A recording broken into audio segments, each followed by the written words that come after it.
Check it out.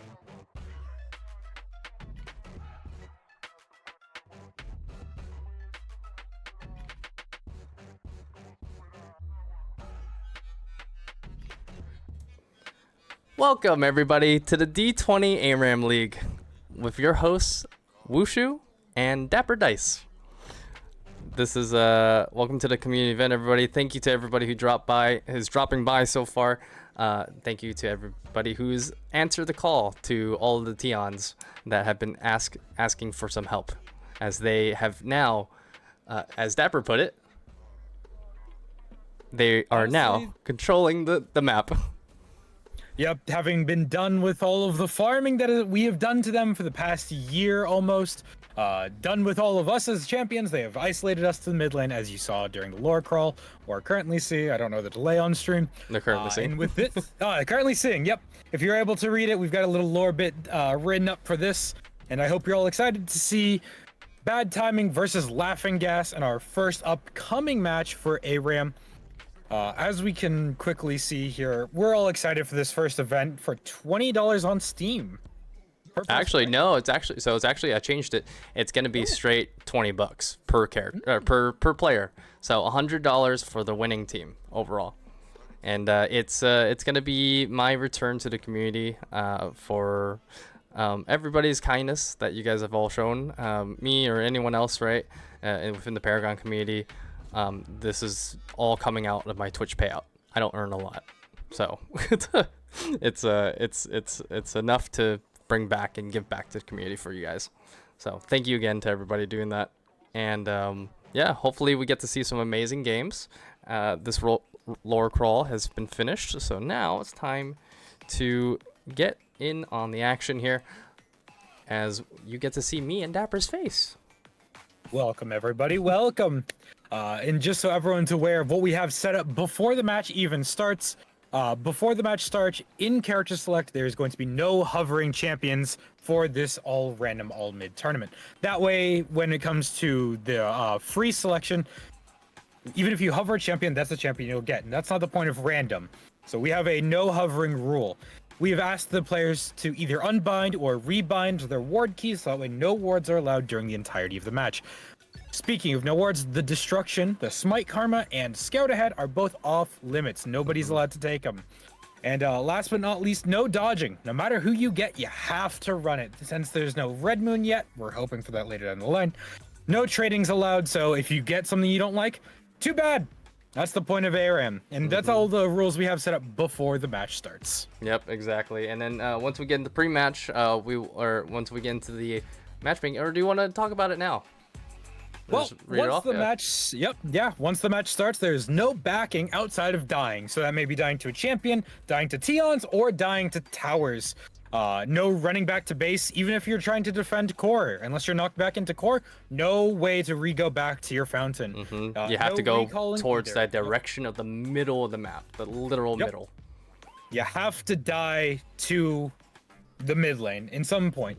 All items are allowed. We're not restricting. We're not saying no sweet life. We're not saying no whatever. All items are perfectly allowed.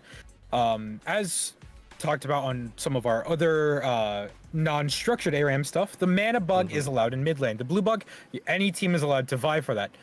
But you are not allowed to enter the jungle fog walls beyond the mid lane. Outside of that, there is no defending the duo or solo lane inhibitor. If the T-Ons do reach those, you can't go out of your way to defend them. That is unfair farm, and that is not the mid lane. So no defending those inhibitors as well. If you do get knocked out of the map, you have to immediately run back to the designated area as soon as possible, and that is all you were allowed to do. And if you're caught out, you're caught out. Yep. Yep, it's just unfortunate, but those are the rules. And at this point, you know, the way the game ends is all the way to the core, not inhibitors. The game is not over till one side says victory and one side says defeat. And with that, we are going to get right into it, as teams are not allowed to hover. And just to make sure, everybody, we do have somebody running in the background, Vice, as our referee there, watching both teams' captains, just to make sure nobody hovers champions. And as we get into it, again, want to thank everybody for participating and for wanting to you know, get a little random with us, right, in this little ARAM league that we wanted to create. Me and Dapper both wanted to create, and we've been meaning to, you know, get something like this for you guys in the community. It's a lot of fun. Just because ARAM is like, you know, you get the competitiveness of everything, right, of regular MOBAs, right, the 3 lanes and everything, right, but sometimes you just want to relax and you just want to see a crap ton of fighting, right, and that's what ARAM is. It's just a crap ton of fighting, and it's gonna be interesting seeing like these pro players that we know, most of these guys that we know from Overpowered League, right, participating in this. Right, it's super cool, and it's cool to see other people wanting to take up the challenge as well too against these guys. As we now get to see the most random games and everything. Every choose is wow. That's a crazy team on the right. Oh my god. Yeah, it's a crazy team on the left as well. It is. As we can see on the left here, we have Murdoch taking Courage Heal.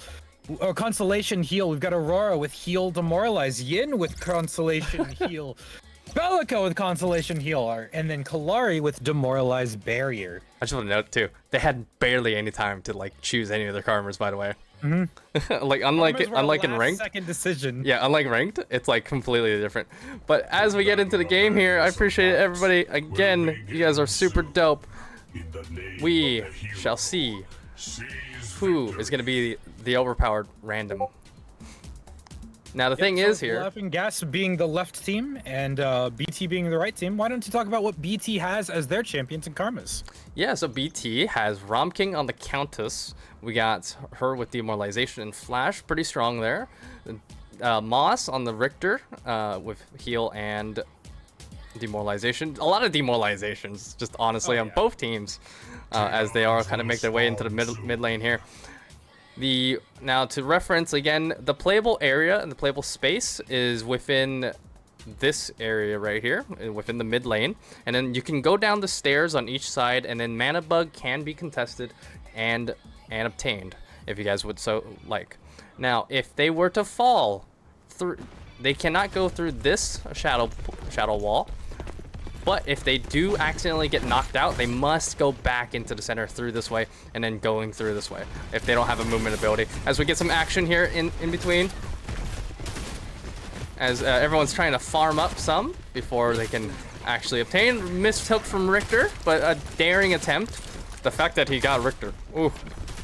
As BT right now. Somebody lethal, that's for damn sure. As we can already see BT Blob instantly going and controlling the timing on that mana bug, though nobody inherently needed it, having that out there is good. But that's 60 gold. Oh yeah, it does give a decent amount of gold as well. But not only that, one thing I do find interesting is that neither team opted to take Brightstone here as a form of sustain, as this is just going to be constant poking back and forth. And thank you to chat, somebody in chat. Thank you, Leo, for mentioning that that's a rerun. No, it's not a rerun. My bad. I labeled that wrong. This is live, brother. This is live. We currently see everything going on and are reacting on site. One thing we're seeing is BT shoving in the minion wave, trying to apply pressure to the tower, as that is going to be important. Yeah, and counters with the Q. Oh my god. First blood as Bread falls to a phenomenal hook by Moss there. I must say too, Countess being a little smart about that. Her Q can one-shot as Aurora gets one-shotted here by 5 different people. As I mentioned though, Countess can one-shot minions, and she can one-shot the cannon minion. So it's very strong for them to have Countess there in that regard, to be able to form up. They are grouping up like a group hug. And then they healed off of that. Very strong there, as each team cannot recall back to their base to obtain health or mana. As that is crazy, as another the massive heal there. It's landed. All of the karmas, all of the auras, demoralize, heal, demoralize. As he goes back and forth there. Another demoralize, another hook. Oh, but the great hook up. Heal going in. Belica applying damage. BT looking very injured, using their second heal on the team, as no one in there. Nope, Murdoch had fallen during the fight. Oh, but the pull! Another pull! The Kalari is dead from that. Demoralized. Demoralized on the Kalari though. That's crazy. There's so much going on. We love that. And BT has yet to drop any deaths for them. Playing it very, very patiently and very smart, able to dance around utility, now taking Blue Bug and giving it to the Richter, who has done phenomenal with these hooks. It is crazy how good those hooks have been so far. And unfortunately, it's going to be a strong start here in this early game, as Richter hooks are going to be very lethal, especially with all of the demoralizes. And a pain on Belica as well to help confirm kills.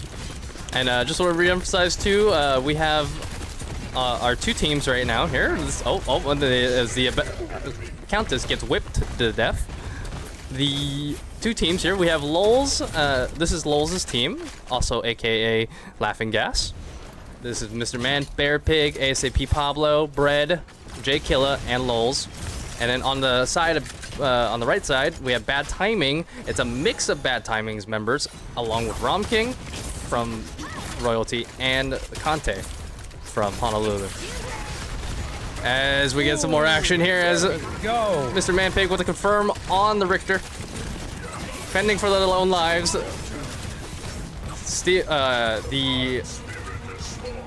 The Greystone still only level 3, not at level 6 yet until he's a real threat.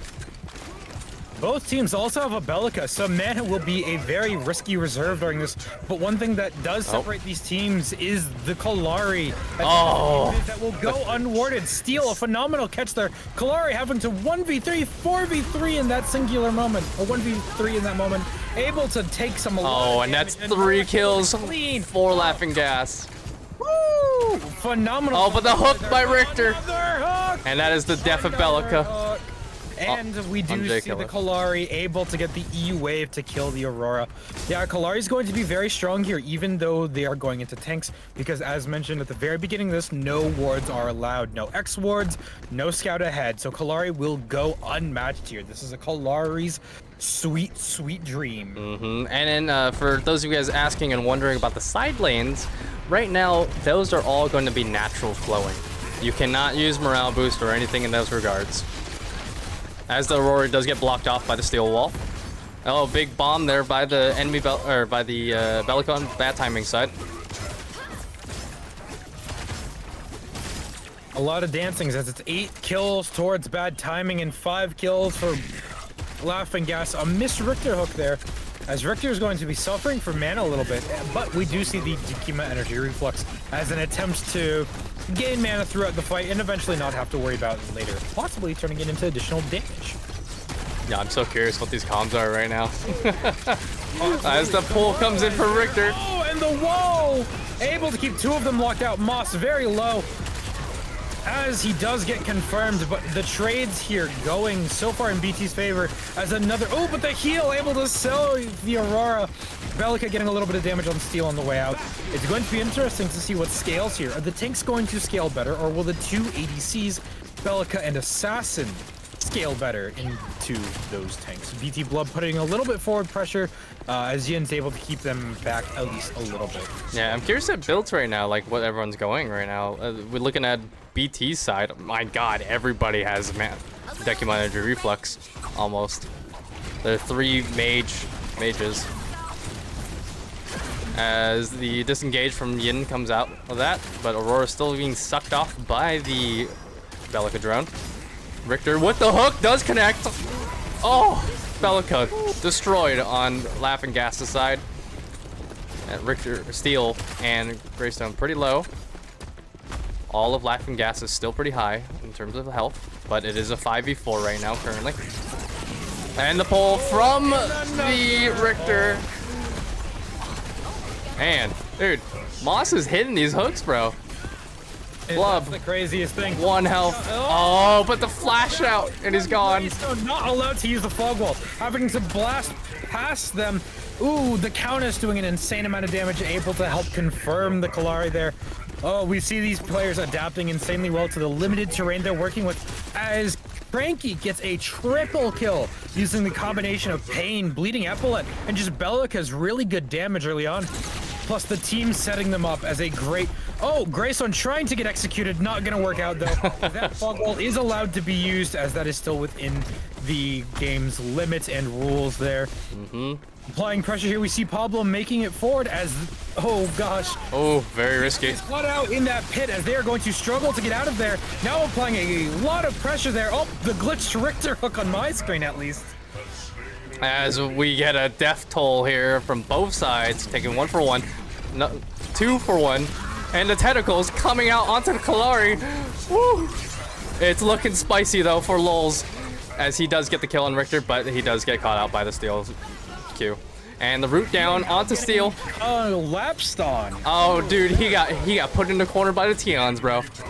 Aurora using that unstoppable from the wall, able to dash forward and just ignore the Bellica ground pound, thus getting another shutdown for Murdoch here as Mr. Man Bear Pig.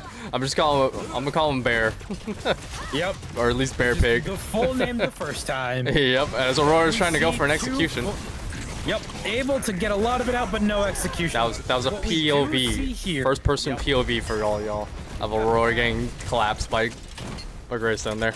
We have our first 2 full items built, Bellica with Witch's Shoes and Countess with Vitality Lens. We'll see if those are the correct plays in the end here. Yeah, and looking at the scoreboard right now too, it's 12 to 18, but you know, both towers pretty healthy. So it's that early on diff. Yep, early on, death timers are short enough to where deaths don't really give any team time to push the wave unless it's an ace. But again, a phenomenal hook. The Yin ult able to keep it there. A pull in there, it looked like for a second there, though I don't know what could have done it. But oh, another pull by the Richter! Different pull. Yo, when you're playing Richter right now in this ARAM mode, it's you're fishing hooks in a barrel. Ooh, stuck on terrain though. Blub does have to use the ultimate to respawn, and Moss does die there. But it's going to be seen very carefully how the the Steel ult and everybody else going in. Greystone follow-up, all of them going in. Conte not able to make it out, but I don't think he minds as he goes for a reset here. Blub as well, just applying damage, able to make it out. Oh, not able to. Blocking. Yeah, and the Greystone. and that weird little lag DC from the whip on Yin. Yin E. Yeah. Ooh. I don't know if Blub really needed that though, as Blub probably wouldn't go amiss to spend some money here. Let me look at his POV as he's got 1,400 gold and is opting for Spirit's Fang, interestingly enough. Built into Zimia's a tiny bit, but yeah, going to Spirit's Fang, which is very interesting. And this is the really cool thing about ARAM. You get some weird ass builds, like really weird, and it's really cool. You just get to see some really off meta stuff. Creative. Yep. Oh, the almost hook there with that. That would have been really good time if that got hooked. As Countess does go in for the bread. Ooh. She does claim that bread. Mommy's coming home with that money. Aurora getting a great ultimate. Unfortunately, with the Countess shoving the hook. Laughing Gas off. Oh, again, barely living. Blub there on the Greystone. Steel going in, applying damage. Lol's going in, truly. Oh, but the tentacles does get Murdoch. Lol's able to confirm the Grey. Oh no, Murdoch confirms the Greystone there. Oh, but Richter. Aurora, get out. Kalari getting an ultimate off, though not really enough damage on its own. Oh, and Invis does not care with Bellica ultimate there as she goes in and confirms the Kalari. Kalari having a great start at Melodious Spray, able to get increased damage and armor pen based on people around you. And since this is 5-man mid, everyone's always going to be around you. Yeah, and this is also going to be a best of 2, everybody, so keep that in mind. So we'll effectively have like at least an hour and a half of chaos, which is absolutely all by means a fantastic thing. Absolutely. And one thing that is interesting to note is while Laughing Gas's mid tower is insanely low as a lot of pressure is put onto it, we may see first tower actually fall to Bad Timing's off lane. Oh, and then again the upper, the hook, and then the upper by the steal. Aurora playing it really smart, using that wall as an alleyway, causing it to be a dead end, forcing BT to, if they want to go in and make these aggressive plays, they're going to have to be ready to stay there and fight back for a little bit, though they seem unfazed. Kalari going into the backline, having to instantly back up, taking a lot of damage as Rum King instantly melts the Kalari in reverse there. Now only leaving 2 people alive. Pablo using the ultimate to take some damage. Murdoch slowed by, oh no, Bellica being slowed by demoralization. Not able to, as the Yin ultimate flies across the map, almost hitting some people, not able to confirm it though, as Pablo is currently out of mana. I must say, again, the thickness that's coming out from both of these teams though. The demoralized, the weakened, the kiting, the running around, Bread's fighting for their life. Oh, but Aurora gets hooked. Denied the kill on Kante. No. As Blub also secures the tower and the Yin. Oh my goodness. That was seeing true utilization of characters today. Everyone playing to their strength.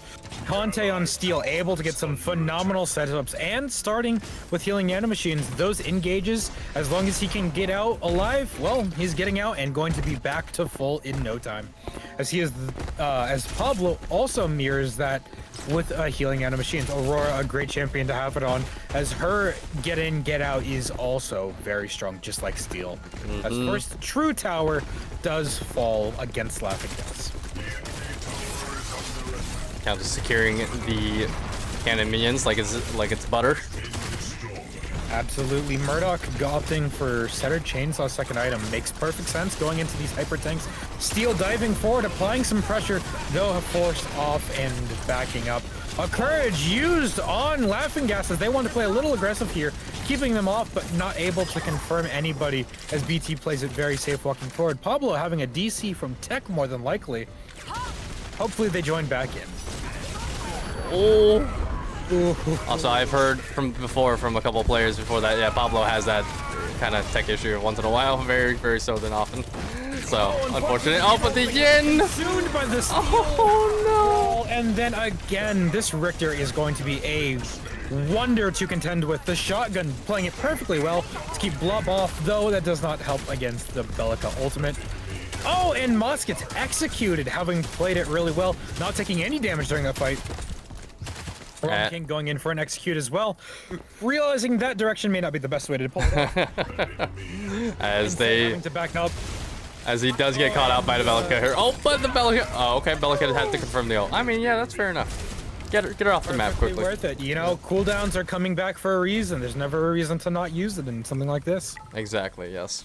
And we were dictating it by, well, pretty much like kind of like how Overpower does it. It's, you know, first 2 minutes of the game, right? If there's effectively any tech issues, we cannot bring back ASB Pablo. Or we will not restart the match. We will not restart the match. match. Breaks out. The Squishies having to fend for their lives here, able to do a great job, but unfortunately the Richter hook and Demoralize able to do a lot of damage. Kalari ulting the Steel here, getting the confirmation. All of the karmas popping as this fight breaks out. Richter getting melted as though he does a lot of damage. He is still relatively squishy. Also fighting for his life. BT Blub able to apply a lot of pressure with that Zimas. Oh, but the Bellica does an insane amount of damage. Brad on Yin here fighting for his life, but Countess is just so strong. It's definitely a change, you know, when you're able to dash in and then dash out, right? In ARAM, you get a little bit of damage just for your team to get it in on that. So it's very strong. And as everybody knows, Countess scales well with gold, and in ARAM, the constant fighting, the constant confirmation of cannon minions and minions in general, Countess is able to get the money she needs and wants with a perma fighting going on, as it is 24-41, as just the tankiness is able to keep them alive long enough. Richter with the Archon's Gospel and no anti-heal on the enemy team just yet, letting Richter survive just a little bit longer than he maybe should at first.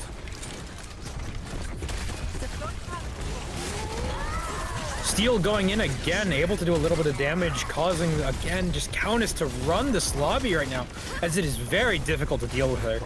With no real engage right now because of the unfortunate DC. You know, we're seeing Laughing Gas doing a great job holding them off as long as they could, but unfortunately, the true damage that comes from Ronking. Oh! But the confirmed kill. And BT Blood causing it to be very low. Oh, and the Kalari attempting to go in, instantly bursted though. Very close, very close. BT Blood, though insanely low, does have his ultimate, so his first death won't count. As it comes into the range of it, does get knocked off onto the Murdoch, and then the tentacles come in secure as Bellica also kills. Oh, Boss trying to go for that hook on the Aurora, does miss. He missed a stable target. Hey, there it is. Oh, there it is. Oh, but the rerun back because of the DC. Good to know that. Yeah, that's a thing. Oh, cool. Able to fully complete it on their own just now. We do see Laughing Gas attempting a last hurrah, as it's not going to work out in that instant burst out, as a 2v4 is not going to lean instantly in their favor, but they did put in a lot of effort. Belka coming out, may be able to get some damage. Oh, the Steel ultimate getting nuked. Oh, not able to live, not able to back up. All damage done at this point is entirely lethal. Oh, but Murdoch coming in strong though. What is this? Oh my gosh, able to survive long enough. Oh, will the grenades get the kill? Oh, it does not look like it right now. No, does not, but she's running up to the... Oh, the minions get the kill instead. The super minion. The jump pad may have not been the play, as now they don't have time to stop Rome King at least. Oh, nope, there it is. But minions are making some progress on the towers. Yeah, that was a super minion kill on Murdoch there. Unfortunate. Oof, it's unfortunate, but these super minions really hurt. Yep, as now all of bad timing is respawning. They now need to make their way all the way back down mid. As we see the full defense from Laughing Gas currently. So call it karma, call it prediction, but before the match, I had asked both teams to pick one of the two D20s I have. And when it came down to it, we had Laughing Gas roll an 8 and Bad Timing roll a 19. So I don't know if that's just me reading the cosmic dice that will be this match, or if it's just pure coincidence or pure skill what we're seeing here. But the Kalari able to get a lot of damage, but the instant turn from Steel not able to confirm Bellica on his own. Fred able to confirm Moss though on Yin, able to use that distance and stay within core range to be relatively safe. BT Blub having to use ultimate. Oh, still thing in there, yep. Well played there from the Yin though early on that ult. They did confirm that first kill on Richter. As the core is pretty low, but the Countess is also pretty low. The minions coming in though, allowing the correct amount of damage to be dealt, as the first round of this best of 3 goes to Bad Timing with a phenomenal use of their characters again, and also just getting a little lucky in the strong characters that are good for ARAM, because there are some characters that are just inherently better in ARAM than just better in general. Yep. You know? As we get the insane stats right here. Look at all these assists. You never see this in a normal game. Absolutely not. Not at all. Which is amazing. I need to see this graph. Oh my god. Those are kills? No, those are assists. Yep, there are more assists than there are kills, which shouldn't be possible, but it definitely feels like it is. As I want to take a look at their builds too for a second. It's pretty interesting. Yeah, like all of Bad Timing practically went Decima Energy Reflux. Keep up that mana continuously, right? You build your mana, and you can sustain the ability usage that you guys have. So definitely a good strat to do so. Majority of these guys had mages, right? But you know, realistically looking at it, was a good strat on them to do so. as also Murdoch was doing a great job at building against the tanks because they knew how tanky that team was. But, right, like again, like what Dapper was saying about the D20 dices, 20-sided dice. That's why we named it this league D20, because of the fact that, like, hey, you're gonna roll this dice and you're gonna see what you get. You're either gonna. And so I will again roll some secret dice this time and reveal it as the team goes forward. But for, we'll see how well it comes out. But there is the laughing gas dice, and here is the bad timing dice, as that is what they decided. So I will roll them again. Ooh, and the numbers are very close. I will say that much. I'll reveal it at the end of what was rolled, but it was definitely a lot closer than 8 and 19. All right, and then I want to know mine right now. Okay, I rolled that for bad timing, and I rolled that for laughing gas. All right. At this point, we are going to go into the next match. Yeah. Yep. Yeah. Let's do it. All right, here we go. Yeah, we'll get into it. Get into the gauntlet. Absolutely, and the joys of this is with free selection and technically, random selection. The pick part is a little bit faster here than it is in any draft formula. It definitely is, yes. That's what I like about it too. It's just like you just get into it, You get right into it, and one of the better things about this as well is, people have their key characters. They're known for what they're good at, and not to say anything against that. That's what it's like their title character. When you see somebody play somebody, you're like, oh my god, I get to see Conte's Severog, I get to see Veterans Richter, cool stuff like that. But here, you get to see people on weird characters, like, how's Moss gonna play on Muriel or whatever? Here's Lowell's gonna play on Gideon. So we get to see these weird good players playing off characters that you probably wouldn't ever see them play.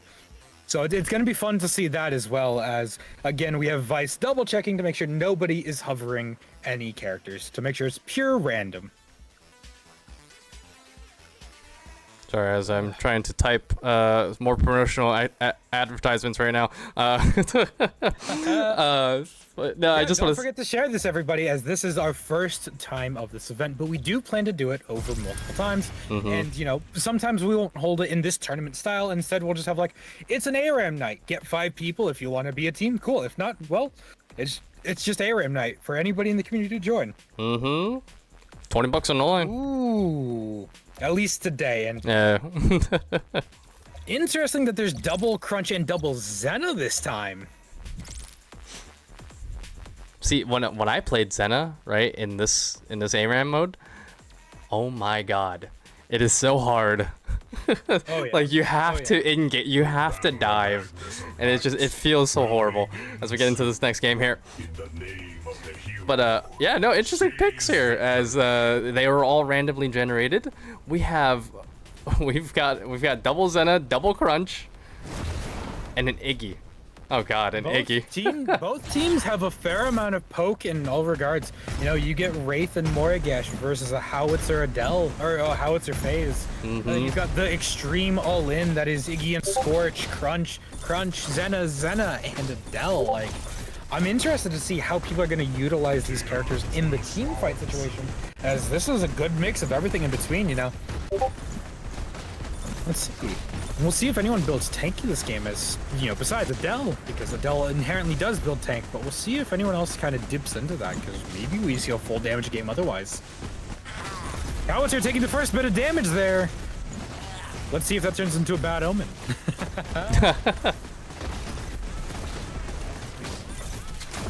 The unsure dance of who's gonna make pressure first, as the T-Ons clash in the mid lane, as Crunch is starting to farm out of the gate. Iggy placing turrets down, but we'll see if those Iggy turrets turn into just more cannon minions. For bad timing here. Bad timing, getting the first pull in with FaZe, getting another pull style champion. Yeah, here's a full style champion. I was just gonna mention that. As then it does go in. Instantly. Oh, taking a good bit of damage on the way out. Demoralized as a team fight breaks out. First blood goes to Adele, killing J-Killa. BT Blood taking out the other Zena. Bear taking out BT Blood. Brad taking out Rum King. All of the heals popping. Conte taking out Bear, as this pure brawl. Iggy and Scorch getting taken out by Adele, but Brett not letting it go, able to get the kill on Adele, and then Howitzer confirms the Morgesh, a 3-to-5 trade.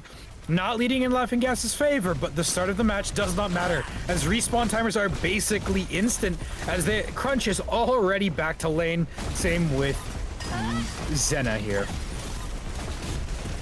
I gotta admit too, the constant deaths there, I lost the camera because Adele died. Oh no. So I couldn't see the rest of that fight there. It was just a lot of chaos as FaZe against another pullout, but nothing instantly comes of it. The Howitzer Mine to just displace them. Yeah, Howitzer Mine pretty strong though. You can think about that. That displacement mine, practically, you know, half of the lane whiff. Oh yeah, causing a disruption like that. Oh, and the Yep, there it is. in with the Howitzer Mine to keep them close. The Wraith Rewind not really taking them anywhere, just a little bit further back. One thing that I think is also going to go underutilized here, or maybe fully utilized, you know, it's up to Pablo on this one, as the Iggy Scorch Molotov shreds magic resistance. So that's going to be great for Wraith and Morgesh here. Oh, you know what I just noticed? We didn't have a moderator on that second part there, I think, or did we? No, we did. Vice is there. Oh yeah, we didn't have a moderator there, so they may have accidentally picked the characters that they're good at. Just saying. We don't know. We don't know. Yeah. But, yeah. So next game we'll take that in consideration. a lot of pulls in though, as this is just a lot of damage. Brett able to get another kill. This Morgesh is going to be terrifying later on, especially if she can get her stacks. You know, with the magic shred that is Iggy Scorch's Molotov, and then that Morgesh stacks already 4-2, which is a terrifying start for any Morgesh to have. We'll see if that's something that can snowball later into the match. Actually, 1 second. Can we restart the lobby because we didn't have a moderator for that? Oh, all right. Yeah. We're just gonna have to go into voice chat and. Hey, so we're gonna restart that because I don't think we had a moderator for that, did we? No, I mean I wanted to call and he was AFK. Yeah, the guy was AFK Okay. in there. Okay, yeah. So let's can you guys exit the lobby and then we restart that to make it official? Yeah. Thank you. Sorry. I'm fucking diving. I don't want to play this game anyways. Fucking running it. Is there a new lobby mate? There will be. Just leave the lobby for now. Jesus. I was having fun on Crunch. You learned Crunch, bro. For the past 2 months. What the fuck? You're like Shukon. He's been. They're like Italian COVID. I have no clue. I went to the doctor yesterday. They say that I don't know, some kind of flu The sparrow-only virus. or allergic. Oh shit! Not the sparrow-only virus. All right, but I appreciate that. Thank you guys. As Yup. we try to remake this. Yeah, I didn't notice that Vice was AFK there, so my bad. Okay. Hello, and turning this back on as I reset up the lobby. No, you're good.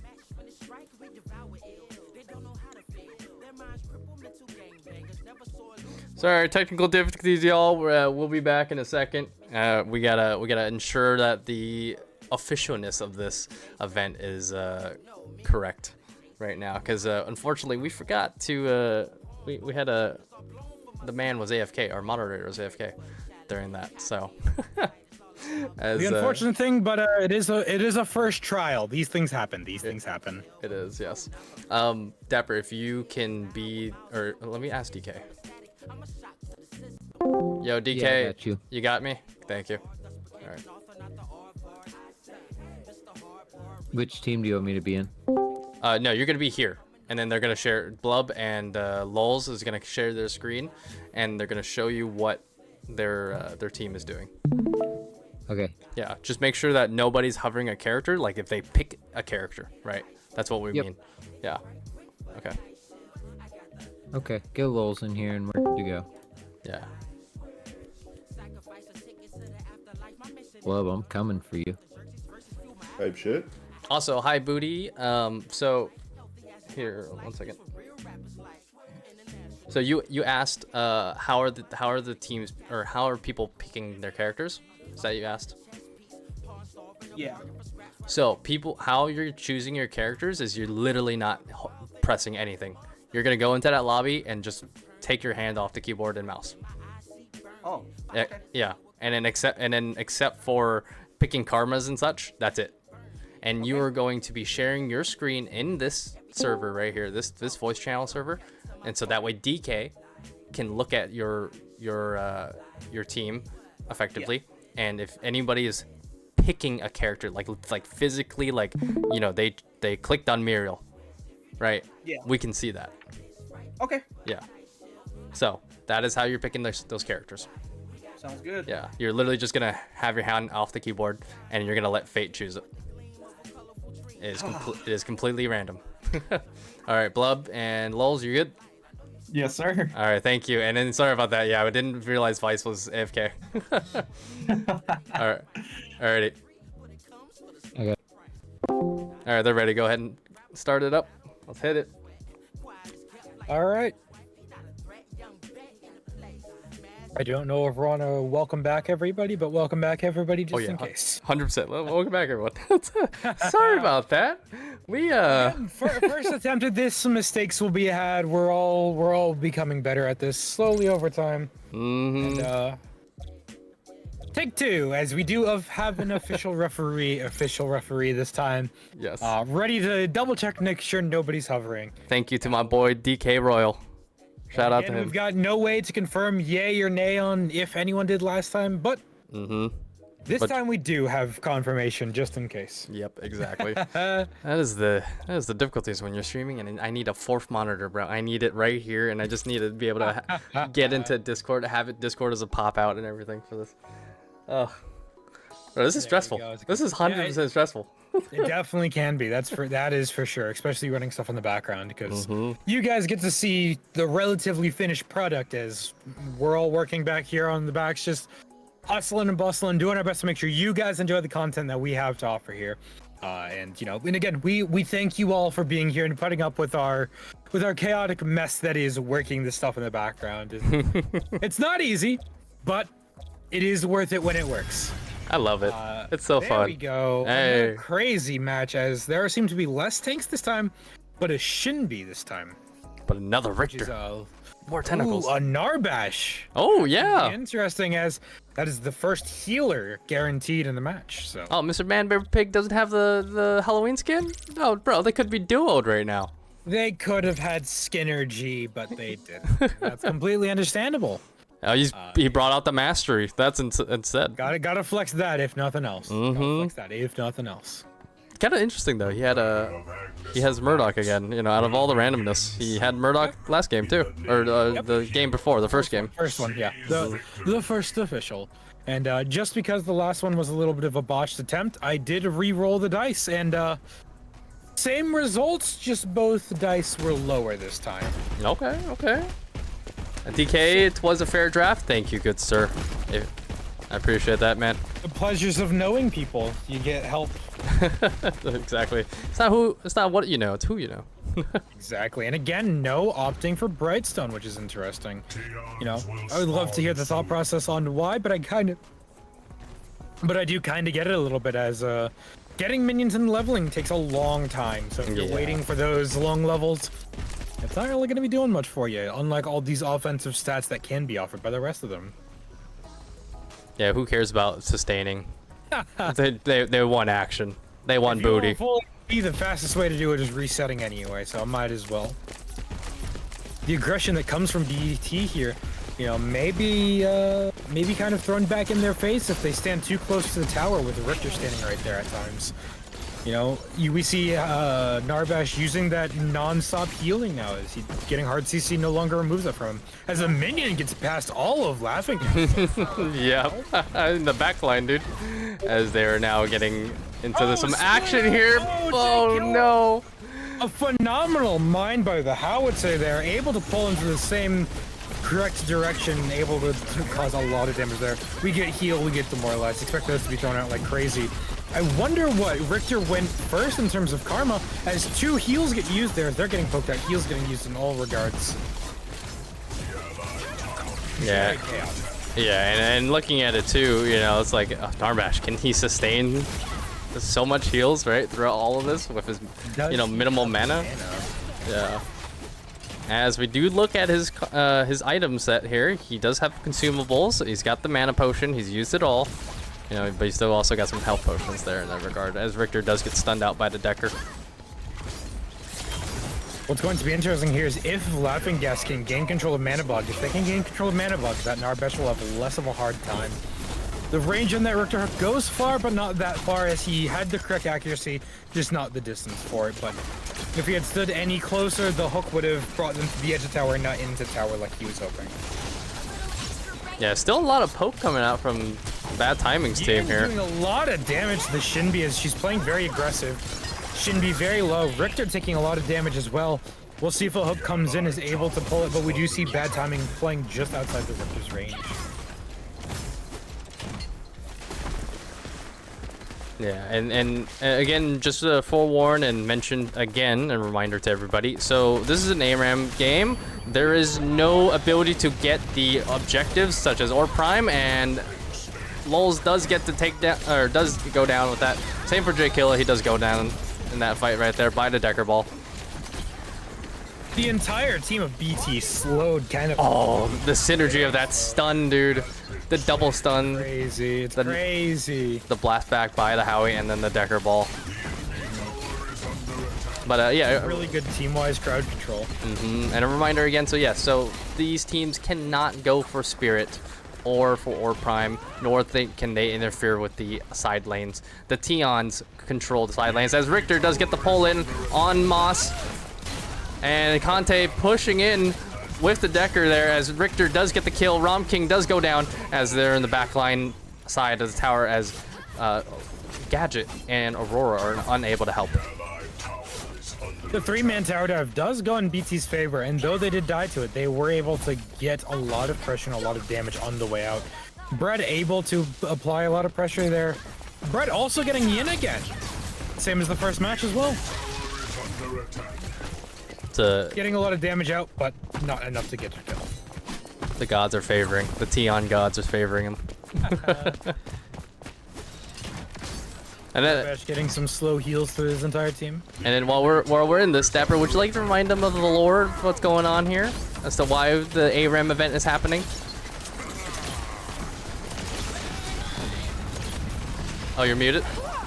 1 second. As I bring up the history of this, I have to remember which. And as Richter gets, or as Narbash gets destroyed, and Richter follows suit along with TV Moss by Murdoch there. The knockback blast by Howitzer does help to confirm the countess for the Shinbi. Shinbi very weak as well, and so is Yin. As each of the team members here are trying to recuperate their losses. Decently low at this point, having to play safe. Both sides are in the middle of doing so. I'll do the lore between games at this point, as Bread very low gets dove by BT Blub, as Bear gets another kill, confirming the Shinbi there with that dive. The Bellica stun able to land it, but nothing comes of it, as that was a long range stun. Howitzer, insane amount of power here, as that Q damage is crazy. The crazy thing to me about it too is like it's not just a single target blast, right? It's an AoE blast, right? On that Howitzer Q, and that's insane in itself. As Mr. Man Bear Pig does get slowed and knocked and stunned out. Fortunately unable to get away, and neither was Narbash, and neither was the rest of the team here. Lulz taking the Howitzer with him. Very close, but the blast back by Howitzer is too strong in an ARAM setting right now. Showing that they don't need hooks. BT using Howitzer Mine, Gadget damage, Decker stun, all such phenomenal manners, using those as their bring back and polling crowd controls, using it very smart, spacing it really well, and then the Gadget and Decker timings are insane. A Decker stun will land right as a Gadget right click needs to land as well, causing somebody to stay there in a lot longer than people would want for that. Causing a lot of pressure as the tower goes out even faster this time at book 7 minutes. A wonderful pull-in. Conte able to jump out. Demoralize getting used, slowing all of BT. We do see Conte confirm 2 people there able to get the Richter and the Narbash. Bear able to get one, but Rum King instantly turns around and gets J Killer on the Countess. Another pressure again as Cranky does confirm Bear at this point with an ace going in BT's favor as Conte gets a triple through all of that. Applying a lot of pressure using the Bleeding Epaulette as a high burst damage tool throughout all of it, and Conte gets executed, not giving any form of a shutdown. Oh, Also getting executed, but Pablo was able to confirm 1 kill, so it's not all a free reset. yeah, and then but it was a free reset for Rom King there. He did just get executed only by the core. No one hit him there, so he does get away with that. Yep, with only 1 confirmed kill at that point, not a lot of money gets sent. As you know, we see Laughing Gas push back to their inhibitor at level 4. Cranky Conte, the highest level, is actually being level 6 at that point, and that is a dangerous 2 to have, and that is Gadget and Decker both at level 6, so you have to be very careful in playing around that. And I just want to notice too, they're all only like level 4 and level 6, bro. We haven't seen much ults, and they've already gotten the first tower. Yep.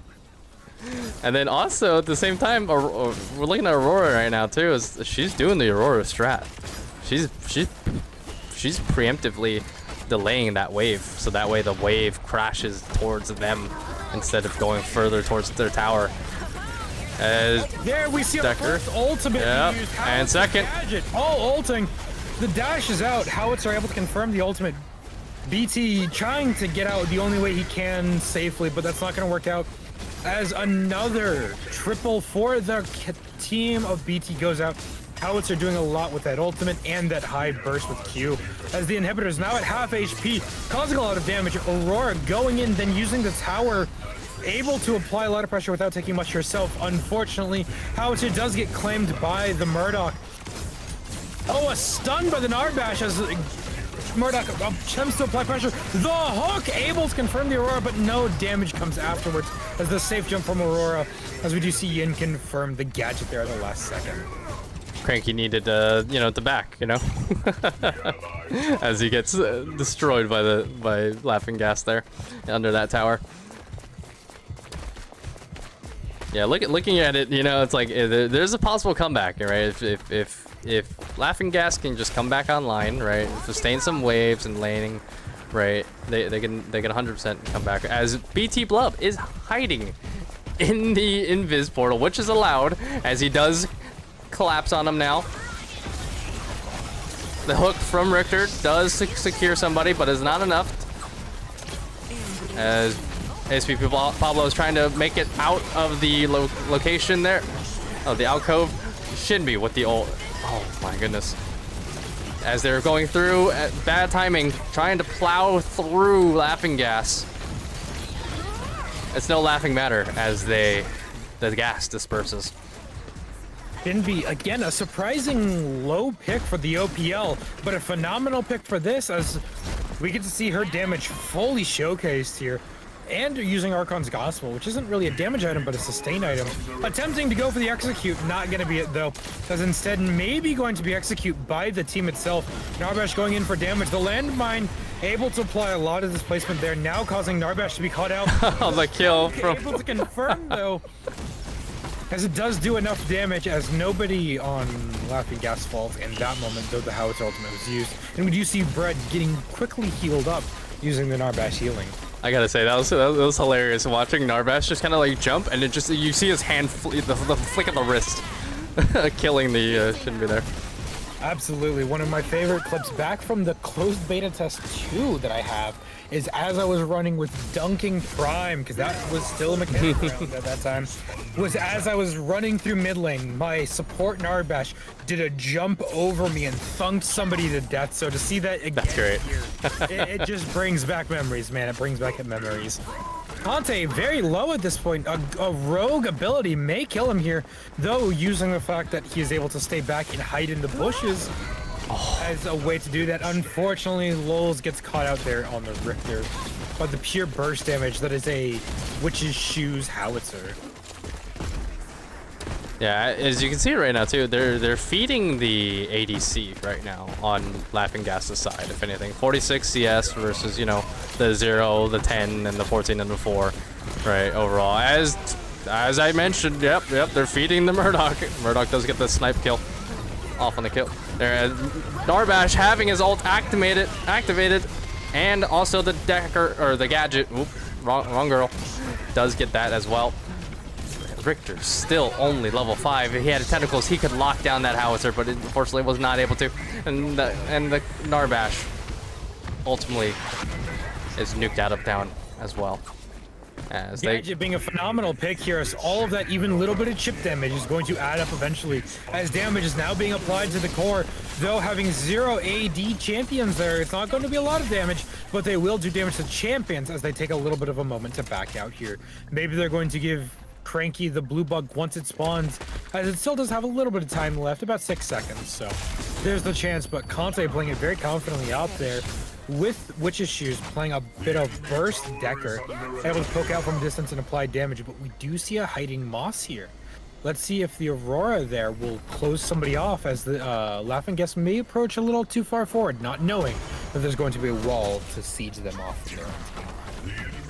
Yeah. Oh, there's the tentacles coming out from Richter. Does lock down the Shinbi. And the Yin ult. Is able to confirm the Aurora. Hold her in the air for a second.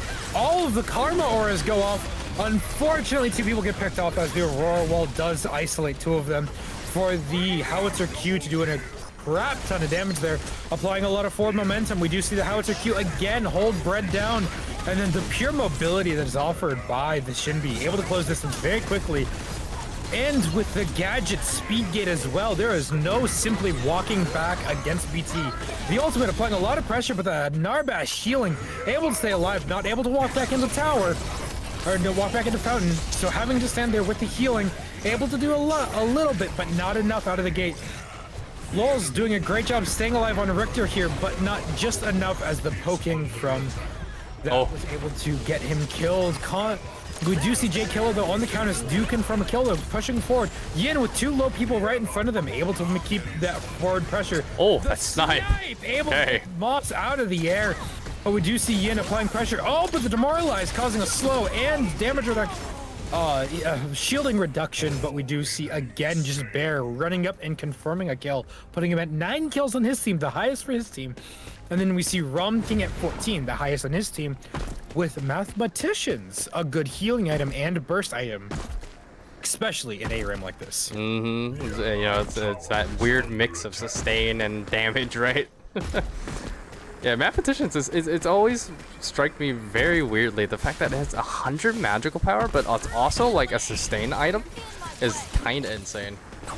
It also helped that it was recently buffed last patch, causing it to do 50% of your magic power burst damage and 50% healing. So I think a lot of people should realize how strong that item actually can be.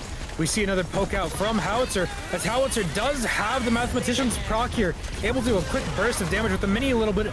Oh, but the Howitzer ultimate last rocket doing a lot of damage there. Gadget ultimate also doing it. Oh, Countess goes in, able to do a good amount of burst, able to range just a little bit. Will it be enough? As no, the auto attack from the Gadget is enough to kill at that point.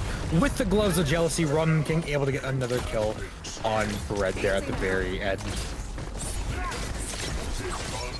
as they begin to push into core. Yeah, but the Decker ball securing a stun on the Narbash there, and Richter. As the Aurora wall does also block off everybody there from getting anywhere in terms of positioning. The Richter hook on the tentacles, getting a 4-man tentacle. Yes. Applying a lot of pressure under the tower. BT Blubs diving, though dying, it does put a lot of pressure onto them. Oh, the Aurora wall killed him? Too far into the fountain, but it's not far enough, as Core nukes a lot of bad timing here. The ultimate from Bear, able to confirm at a distance there. Yeah, you know, that level 10, you know, differential on Core, right? It hurts. It really hurts. It's a lot more when you're not max level with full items. So Core is going to be injuring everybody a lot more here. Rom King trying to die by the minions. He does die by the minions. Able to pull it off. Woo! Well played there from defensive-wise from Laughing Gas. Absolutely. The Richter ultimate saving so much time there. That 4-man ult. Yep, we'll see if it's enough to pull into a clutch, as at this point, the minions are going to simply just continue walking at Laughing Gas. We'll see if they're able to play safe, though, as they can't simply just run to their inhibitors and hide under it. as that is against the rules. Any of these like favorite karmas, you know, that you have in this in normal game modes, right? It's completely different here. Demoralization though, running the lobby though. I mean, with a permanent 5-man running it, you know, it makes sense as everyone's going to always be on top of each other. Yeah, Narbash with a big ult. Full Narbash ultimate, able to pull off getting a kill on. Oh, but that's a full gadget. And double the triple ult combo. Able to get a team wipe here as the gadget, the howitzer, and the Decker ultimate all able to close out the match at this going point. As the inhibitor was able to respawn, as we do see Laughing Gas do good enough job defending to get their inhibitor back up, but it won't be enough as a super minion tanks the entirety of the inhibitor down to the red, but still tank it enough. Oh my god, tank. Reset from Conte, but we'll see if it ends here as we do see a lot of damage being put onto the players here. Countess going in. Oh, the Yin instant follow-up. A phenomenal two-piece there from Countess, from the Yin. Going forward, we do have Bear dashing forward to confirm the kill. The game's not here over, folks. No. As the game only ends when one says victory or defeat, and we are seeing Laughing Gas not willing to put up the defeat just yet, but we do see Moss and Blub hiding in the pit. Hiding in the pools as now. Oh, here they come! They're jumping! Ice Oh no! Team out. The jump. Though you know it's a 2v5 though right now. Will they get a kill secure? Narbash does unfortunately go out, and also the Countess dies by the Shinbi's ult, just that strong. Absolutely, and the Shinbi healing into 5 people, able to survive long enough to stack up the ultimate all the way. We do say Conte dueling 3 people right now, as unfortunately it's not going to be enough. As the Murdoch is starting to come online, 14 kills deep. We'll see if they can turn this around. It is still very possible. Yeah, and well played by the. Howitzer ultimate applying a lot of pressure. Gadget ultimate also doing an amazing amount of damage. Murdoch still within the rules of play, able to do a lot of damage, but not enough to confirm the gadget there. Again, Howitzer doing a lot of damage as well. As though Yin is really strong, she's not as fat as the Murdoch. So it's going to be a little bit harder. She is 2 items down compared to Murdoch, though still able to output a lot of damage. Not gonna lie, they both died right there, and like I just lost both camera angles like completely. The feast is prepared. This is the crazy part about ARAM, man. It's just like everyone dies so quickly. You thought Overprime already was quick and fast-paced. Oh yeah. Oh, the Howitzer mine knocking Lulz out of position. Again, one thing we are seeing here is Rom King with those Howitzer E's, playing it very well. The in ultimate cutting it very close, but not hitting anybody, unfortunately. The Aurora root causing Bread to take a lot of damage there, but not die. The ultimate from Narbash, I think, is a zoning tool, like, don't get under here, I'm gonna knock you into the air. Howitzer doing a lot of damage, but Bread doesn't instantly die. The Murdoch missile's almost killing Rom King, as it's not enough, though. Oh. Bread does die to Aurora, though, as the game continues. Very close, it's not over just yet, but it looks like it's going to be as 3%. Oh, but we do see J Killa going in for the last second, applying a lot of pressure. We do see that Richter is up and full health. Oh, there's the zoning. But the zoning is going to allow bad timing to have Winions end the match. And the T-Ons hit the core. Actually, I think it was Gadget, actually, but... I mean, Gadget might have, but T-Ons had gotten to the core, and we're going to count it as a T-On win. Exactly. You know, as casters, we're technically not allowed favoritism, but we can be favoritism. We can have favoritism towards the T-Ons. I love that. I just love what we've done. Dapper, do you want to remind them of the lore? Absolutely, but before that, the insane number that is Oh my god, wait, yes. kills and 33 assists. And he had 33k damage to heroes. Woo.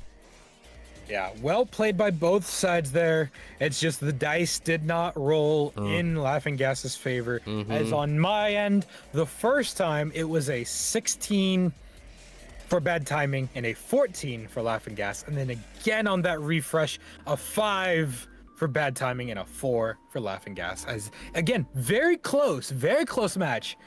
Unfortunately, it's not going to lean into their favor. No, we're just What rigging did our your dice roll? we're rigging our dice. I had a 7 on bad timing, and then I had an 11 on laughing gas. So my dice was you in had favor. The comeback. You had the comeback idea, but unfortunately, it is not what ended up happening.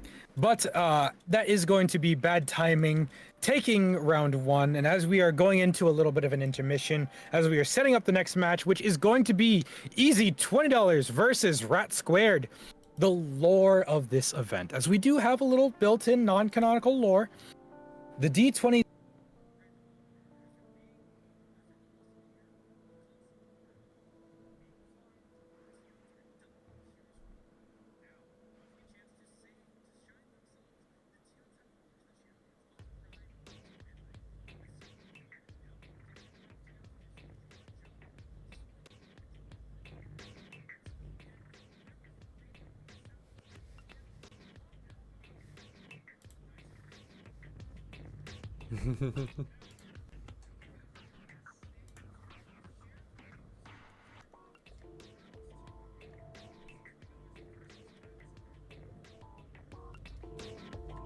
We might have a name change here, possibly, coming in on Rat Square, because one of the players is not responding currently. So until then, we are going to have a little brief intermission. So I appreciate everybody dropping by again on stream. You guys are dope. We're going to get this next game set up and get these players into the lobby here. So let's see. Okay, and then, but they do have a sub, so we'll be all set in that. And then we will get into all that. So appreciate it, everybody. You guys are amazing.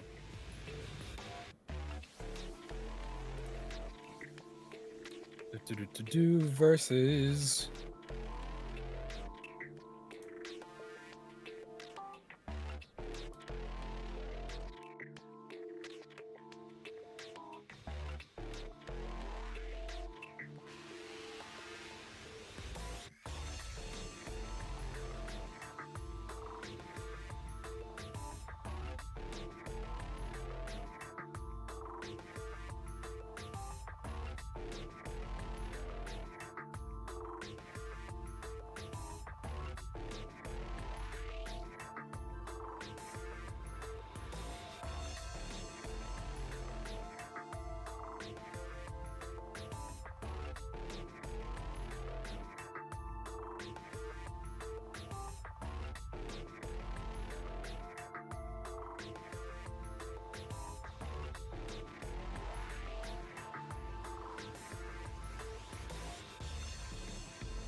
After almost a year of constant battling, being farmed, the T-Ons are done with the heroes running the map. Now, wanting a chance to shine themselves, the T-Ons have locked the champions of Prime to mid lane. With solo and dual lane now being dictated by the T-Ons, it is your job to support them by controlling the mid lane over the enemies. Can your randomly assembled team of champions conquer the battlefield, or will the dice of fate roll against you? Honestly, I love that lore. I love the lore you came up with. Welcome everybody. The joys of being a D&D DM. I'm able to create fun little worlds building stories. And honestly, man, between the help of everybody in the community, or at least a lot of people in the community, then Hexen as well, we were able to create a lore server. So knowing the lore of the game, we're able to come up with fun little things like this. Now, that is true, right? And there's a lot. There's actually a lot, right? Like you guys discovered so much lore. Yeah. Well, welcome back everybody to the D-20 ARAM League. That's being hosted here on my channel by Wushu and in host partnership with DapperDice. Welcome everybody. Hello, everybody. Here you were allowed to see the shenanigans. That is either your OPL teams coming and taking a hiatus from that, just enjoying the chaotic randomness that is ARAMs, or you can come here and see you, some of the viewers, challenging these people in a fair bout of pure randomness and chaos, as nobody is allowed to pick a champion, as this in ARAM is all random, all mid. You know, I'm gonna be honest here. I made that lore crawl like really slow. Oh my god, I didn't realize how slow it actually was. I thought it was pretty slow, but hey, I thought it was something you were just gonna play at like the beginning of the stream. I didn't realize you reuse it during it. Oh, we had to. It's a good use of it. Don't get me wrong. It's a great break. It's a great break interim. Yep. Intermission. That's the word I'm looking for. Yep. Gotta recycle the assets. Yeah. Absolutely. And as your Discord's a little bit misplaced there. Oh no, it is. Oh shoot. Oh here. Oh my god. Oh my god. Okay, it's fixed. It's fixed. No worries, everybody. Again, this is our first real attempt at hosting this community-based event, allowing anybody to join. Keep in mind that we do plan to do these more often, just not always in a tournament style. Sometimes it'll just be an exhibition match. So we're always looking for more people, and you're always looking for people. And hey, you know, depending how we're feeling, maybe Wu could be on your team for a match or two. Maybe I could be on a team for a match or two. We don't plan to be the only casters for this, for various reasons, but and we'll get some more, you know, later down the line, when possible. This is our first attempt at it, and I think it's going well, everything considered. As we now have easy $20 versus Rat Squared. And I think let's check in on the teams real quick, see if they're ready. All right. I'm just gonna type ready. Yep, make sure everybody's ready in that regard. As a reminder to the rules, I will just bring them up again, so I am reading them verbatim. Yep, please, thank you. Yep. Pre-match in character select, there's no hovering champions. If you hover champion, you get that champion, and we do have somebody making sure that that does not happen. We are making sure that these people do not hover champions. No wards are allowed. That is both no scout ahead karma and no X key. The destruction karma is also not allowed, and no dodging. If you dodge because you got someone you didn't like, well, that's possible grounds for disqualifications. As the points of ARAM is all random. That's Sometimes on you. You're just not lucky. Yeah. That's on you. You just feel bad. But once the match starts, there's no backing outside of death. You can't run back to your core, no pressing the B button. The only way to go back and buy and heal up is death. So running it down the mid lane only is all you're allowed to do. All items are allowed. We don't restrict that. We want it to be free. We want people to be creative with their builds. Mana bug is allowed for contests. So the mid lane where the blue bug is, that gives a little bit of gold and a little bit of mana, that is allowed. Beyond that, there are defined areas where players are not allowed to go. Later on in the match, once an inhibitor gets taken, you are not allowed to defend the duo or solo lane inhibitor. Since those are not the mid lane, you can't defend them. Beyond that, if you fall out of bounds or are shoved out of bounds, you must instantly return back to the playable area as soon as possible, regardless what happens. So if you get caught down there, too bad. Don't fall out of the map again, silly. Beyond that, don't get knocked off by a blast from Howie. Exactly. Howie, you know, Yeah, it's Severog. There's so many options to be knocked out of the map. But last but not least, the game only ends once a core is defeated. Once it says victory or defeat for one team, that is when the game ends. It does not matter if one was at 1 HP and then they get aced and then it's all the way back to the other. It's whoever takes the core. And that is when the game ends as we go in here to round 2 of Easy Money versus Rat Squared. And then I think someone brought it up in chat. Yeah, let's do a loser bracket. Right, let's do a losers bracket, so that way both teams who lose, right, they got to go against each other and get some bragging rights for the reward. Not the money, but the bragging rights. No, yeah.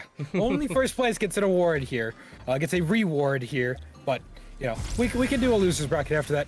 Ooh. Yeah, we'll do it after the interesting. main game. Yeah. It's gonna be an exhibition match at the end. Oh no, another Howie. Well, not only is there a Howie, there's a phase on both teams. Oh, there is. Countess on both teams. Oh shoot, yo, that's fire. That's low key fire. Let's see how well that plays out. As it's gonna be interesting here.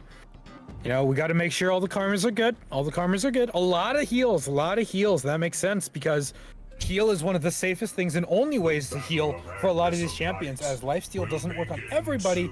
Though I personally beg to differ. Muriel is kind of the only one here that lifesteal wouldn't work on. Maybe magic lifesteal or just physical lifesteal. Strong here too, though. They have a Muriel. Like, hey, hard support right there.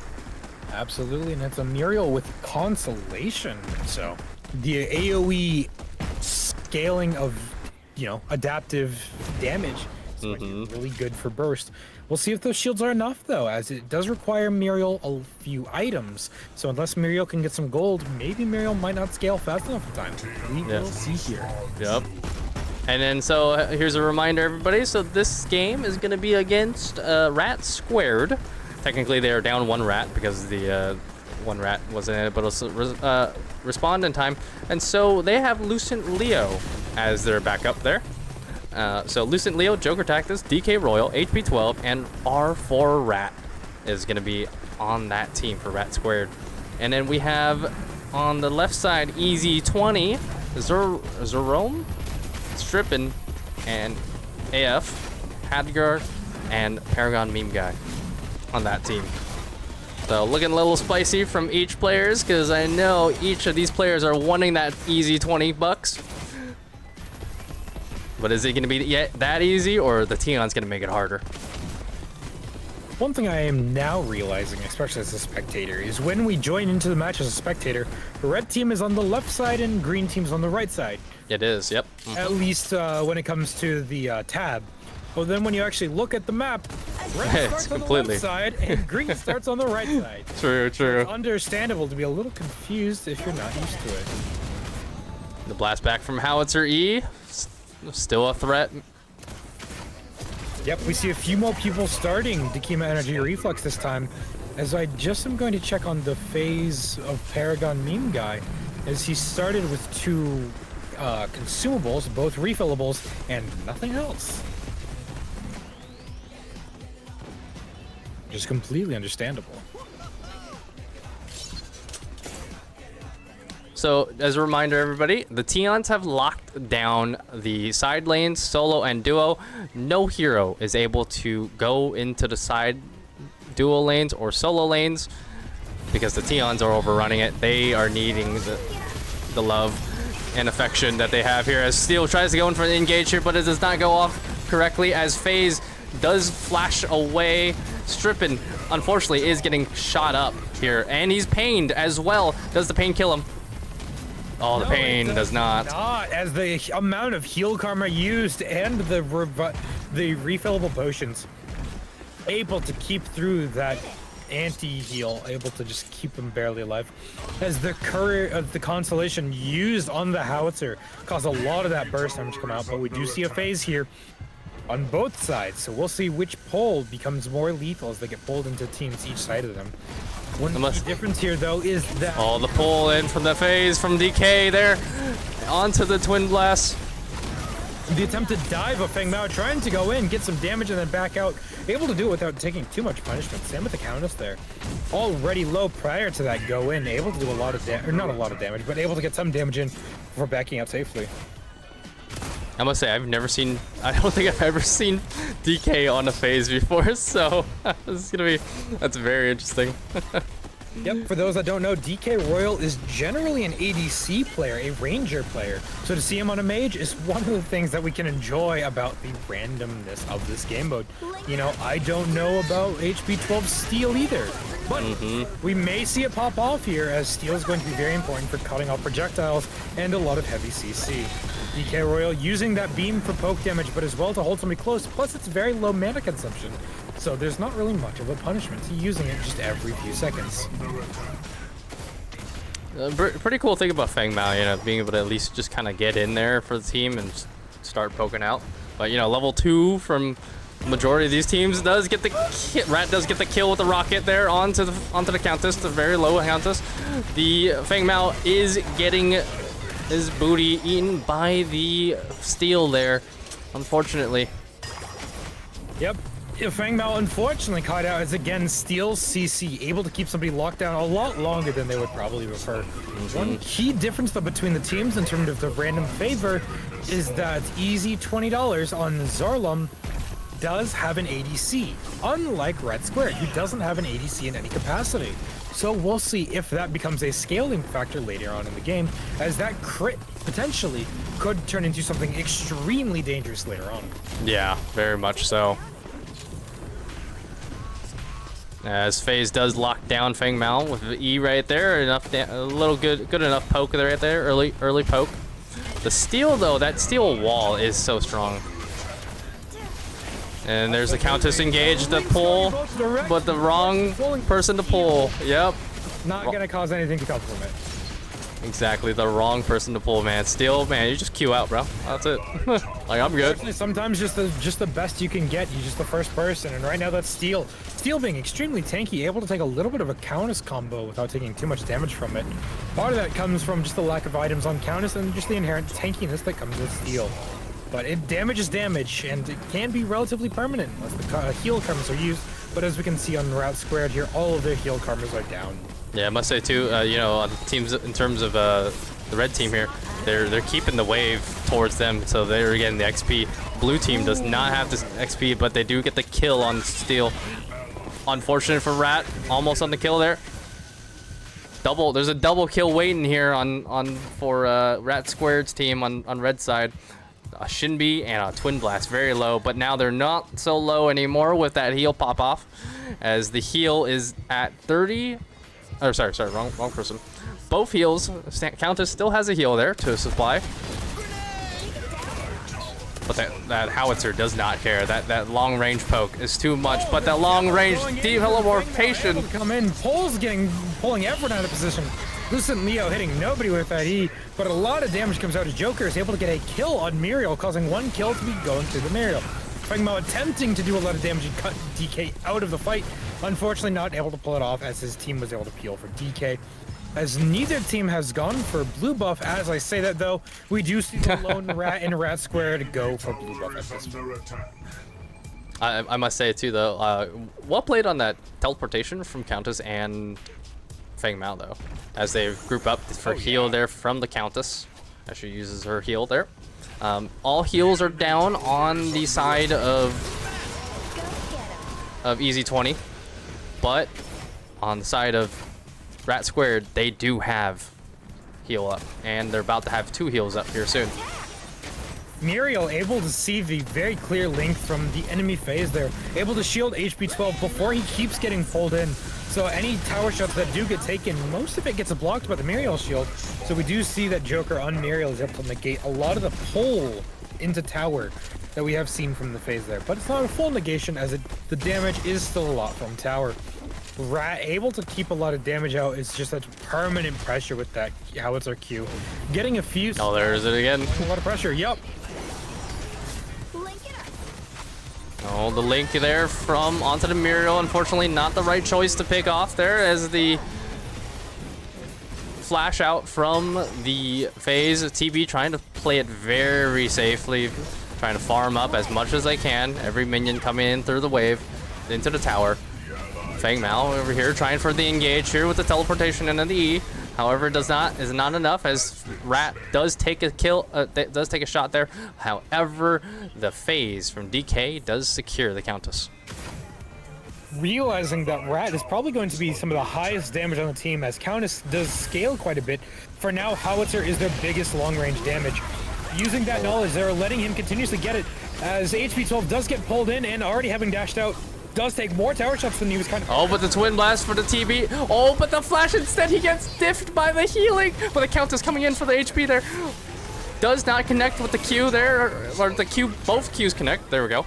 Both Qs connect. And also HP was really low health, but the Countess looking for that last cent of the booty, but it is not enough as the booty, it gets diffed. Oh, the steal. Oh, this is...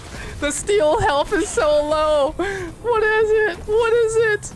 It's at... It was at 21 when I checked it. So with the 2 HP natural regen, he was at 11-ish HP when he had gotten hit there. Very narrowly surviving it. The Muriel showing their pure amount of shielding. Did you say 12? Yeah, about. It's HP 12. HP 12 surviving at 12 HP there, as we do see an all-in here from the Fangmail.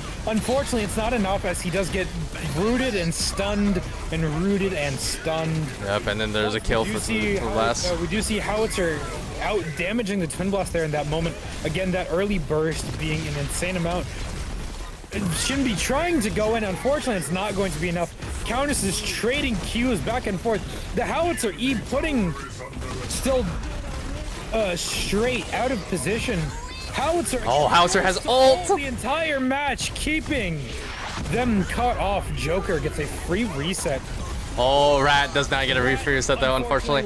Oh, but there's a Countess. Countess does get the reset. Does get a free reset though. Yep. Well played from both teams right there. You know, that huge initial push with Steel being really weak and dying, you know, that led to Easy 20's ability to start crowding in there. You know, the defense that the Steel has mixed with the Howitzer, right, comboed together is very strong. As now both lanes are kind of stabilizing into the center, back into the center of the lanes now. And as a check for all of our energy reflux users, we have Muriel with we have Muriel with 5, yep. Now 6. Yep, now 6. Countess with 13 and Howitzer with 483 and counting, as they continue to fight in the mid lane here, able to apply a lot of pressure. The Muriel ultimate able to save Rat on the Howitzer there, using the knockup to stop the Countess in her tracks. Straight, taking a lot of damage, having to back out there as Countess. The phase gets pulled up. The Fangman doesn't get pulled up, instead throws himself up there. Oh, the shielding from Muriel. Oh, but Howitzer may have screwed himself over. Fine. And stuck in that corner there. Will it be enough? Yes, it'll barely be enough. Oh, Countess. The does get caught out, but that is entirely worth it. It's getting that massive shutdown on the Howitzer is going to be worth it. Countess is killing each other, both dying for it as they hit each other at the same time. Not both dying for it, one of them dying for it as they hit each other at the same time for an equal amount of damage. Unfortunately, one is a lot lower than the other. Yeah, looking at items now that people have died constantly. And we're looking at the builds here. We got a Rat with Witch's Shoes, a full Witch's Shoes, and anti-heal. And then we've got nobody else with a full item other than Howitzer right now. 6 kills on Howitzer. 6 kills and 56 CS. You know, again, 60 and counting. Yep, and counting. You know, we see that Team Rat Squared knows that they want their Rat to be the mascot. So using the little Rat, riding in that mech, able to get a lot of damage out as well as a lot of mana damage out. Able to apply an insane amount of pressure. People again beginning to realize that now Howitzer does a lot of damage, and it's not the most noticeable in controlled settings, but here in a pure chaos, although you notice those missiles hurting. You notice those missiles hurting.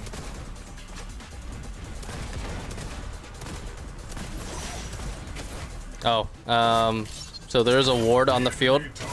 Oh gosh. The character, or the person who just told me, is the Paragon meme guy is meming, and he's using a controller. And so he's accidentally doing it. Yeah. Well, unfortunately, it doesn't end up mattering, as the team wipe from Rat Squared goes in, applying so much damage. Joker tanking tower. causing Tower to get to half HP as they all live that encounter, except the steal. Applying a lot of damage, able to get the first tower down in their favor. Taking a pure lead with that tower gold. HB on Steel able to get Zima's Toy.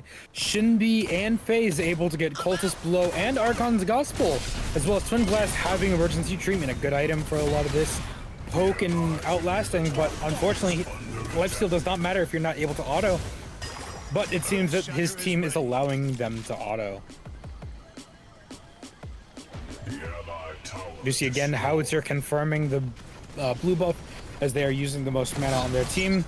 The steel wall able to slow enough, and then we see the knockup on the Twin Blast. Oh, the pull from on Twin Blast, pulling them from inhibitor to tower, because when you blink you are not invulnerable the entire time. The perfectly timed pull there, able to confirm the Twin Blast at the start of the fight. A lot of diving on both teams there as a lot of death occurs, but Rat Squared going flawless at this current going rate, getting all of the kills without losing anybody besides the steal and the death to the inhibitor, as they are now going for resets at this point. Oh, and Hadgar gets another kill on Lucent Leo due to not having the out of combat timer reset, thus giving Shinbi 2 kills in that situation. TK Man, pushing Wave a little bit with Wave. Should be eating good without even being there. Absolutely. As we check out levels, though, we do see that easy 20 bucks is able to have level 7 and level 6, while on the other side, at Rat Squared, they are 7-8. That level advantage is giving them quite a bit of one. Yeah, especially when it comes to Witcher Shoes too, right? Because the passive ability is based off level hero, or hero level, right? Oh, no, Witch's Shoe scales off of that. Oh, okay. Oh, I'm thinking Bleeding Epaulet. Yes, the component. The minor component does scale off of level. So having that early and then that level lead is really good, but as we had just now seen, straight on Countess there had just gotten their ultimate because they're just doing level 6.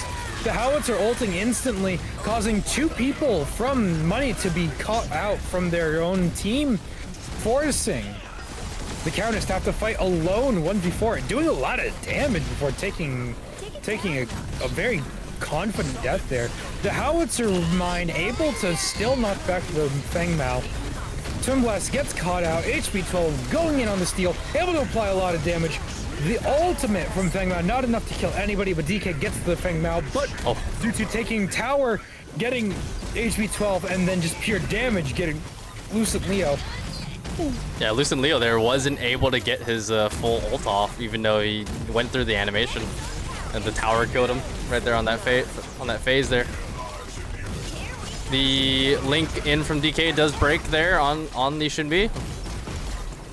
Countess looking for the side engage here as they all disengage here. Howitzer looking for the mana bug, does confirm it. Countess and all of Easy Money strolling in into the mid lane here, into the very middle.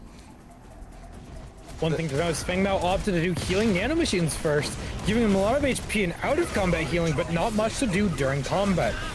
Yeah, not a lot of damage. It's just only tank, but even that tank is not enough. You kind of want burst, especially in a setting like this when you're not inherently a tanky character.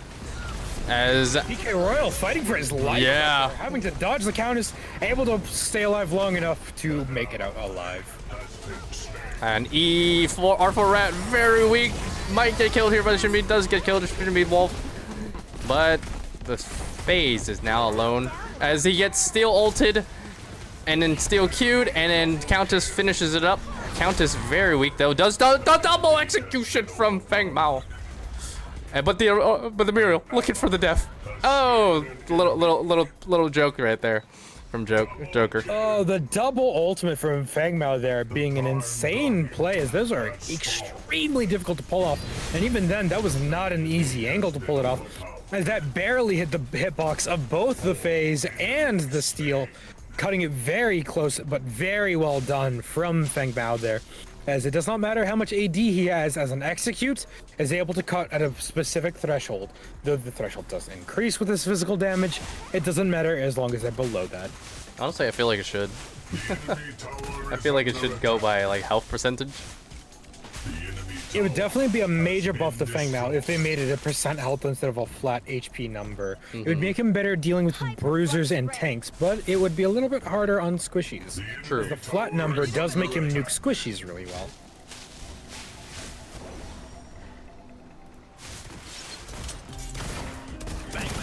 Item-wise, we do see a heavy favor towards Rat, as all of their characters already have one full item, but HB and Howitzer having 2 and counting, while on the other hand, not even everyone has an item, unfortunately, on easy $20, as unfortunately the Countess is down, not having a full item yet, as the Howitzer goes in and sets up, able to apply a lot of damage. We're seeing a lot of the AoE and single target burst be able to run this match, as we are just the teamwork.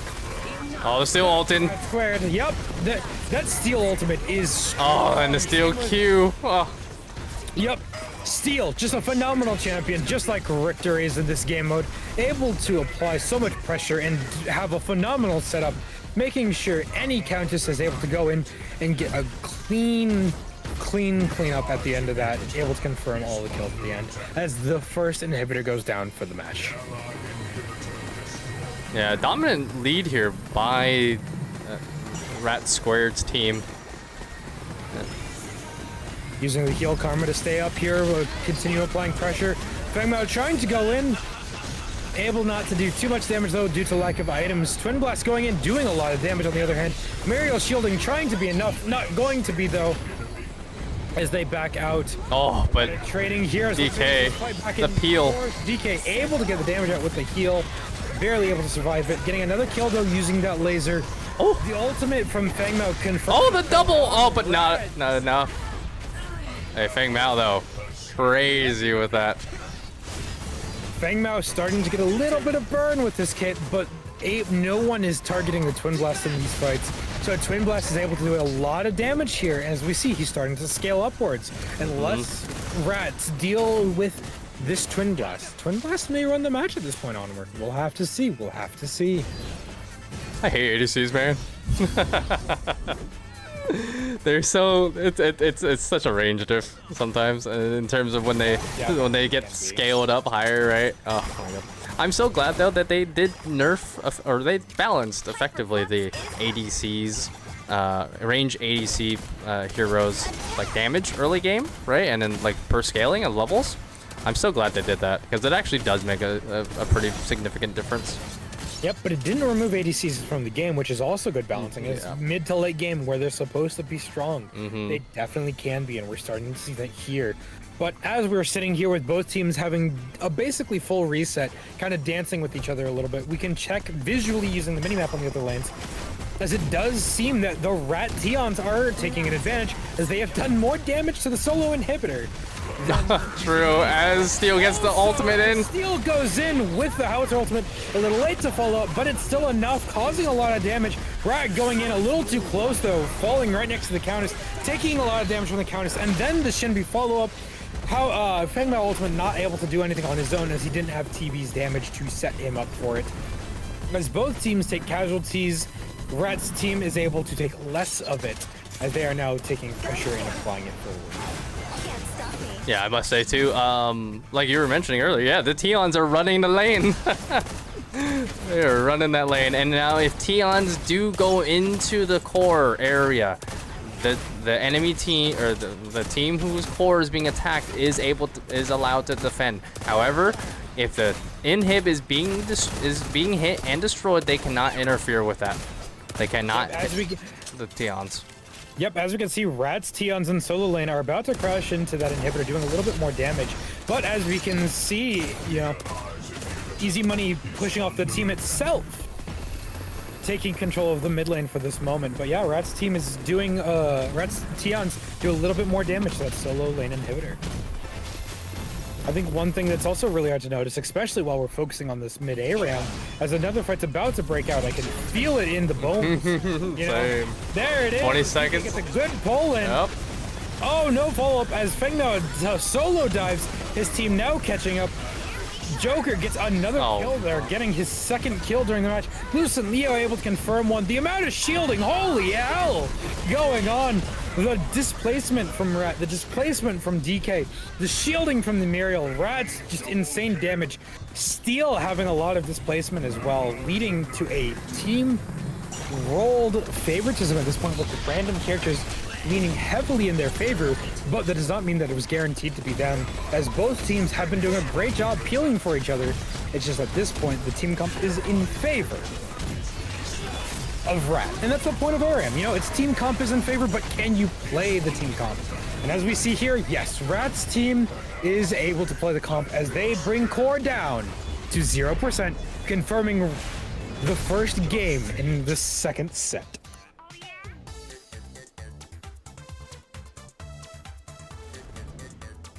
Very close, man. That was a lot. That was cool.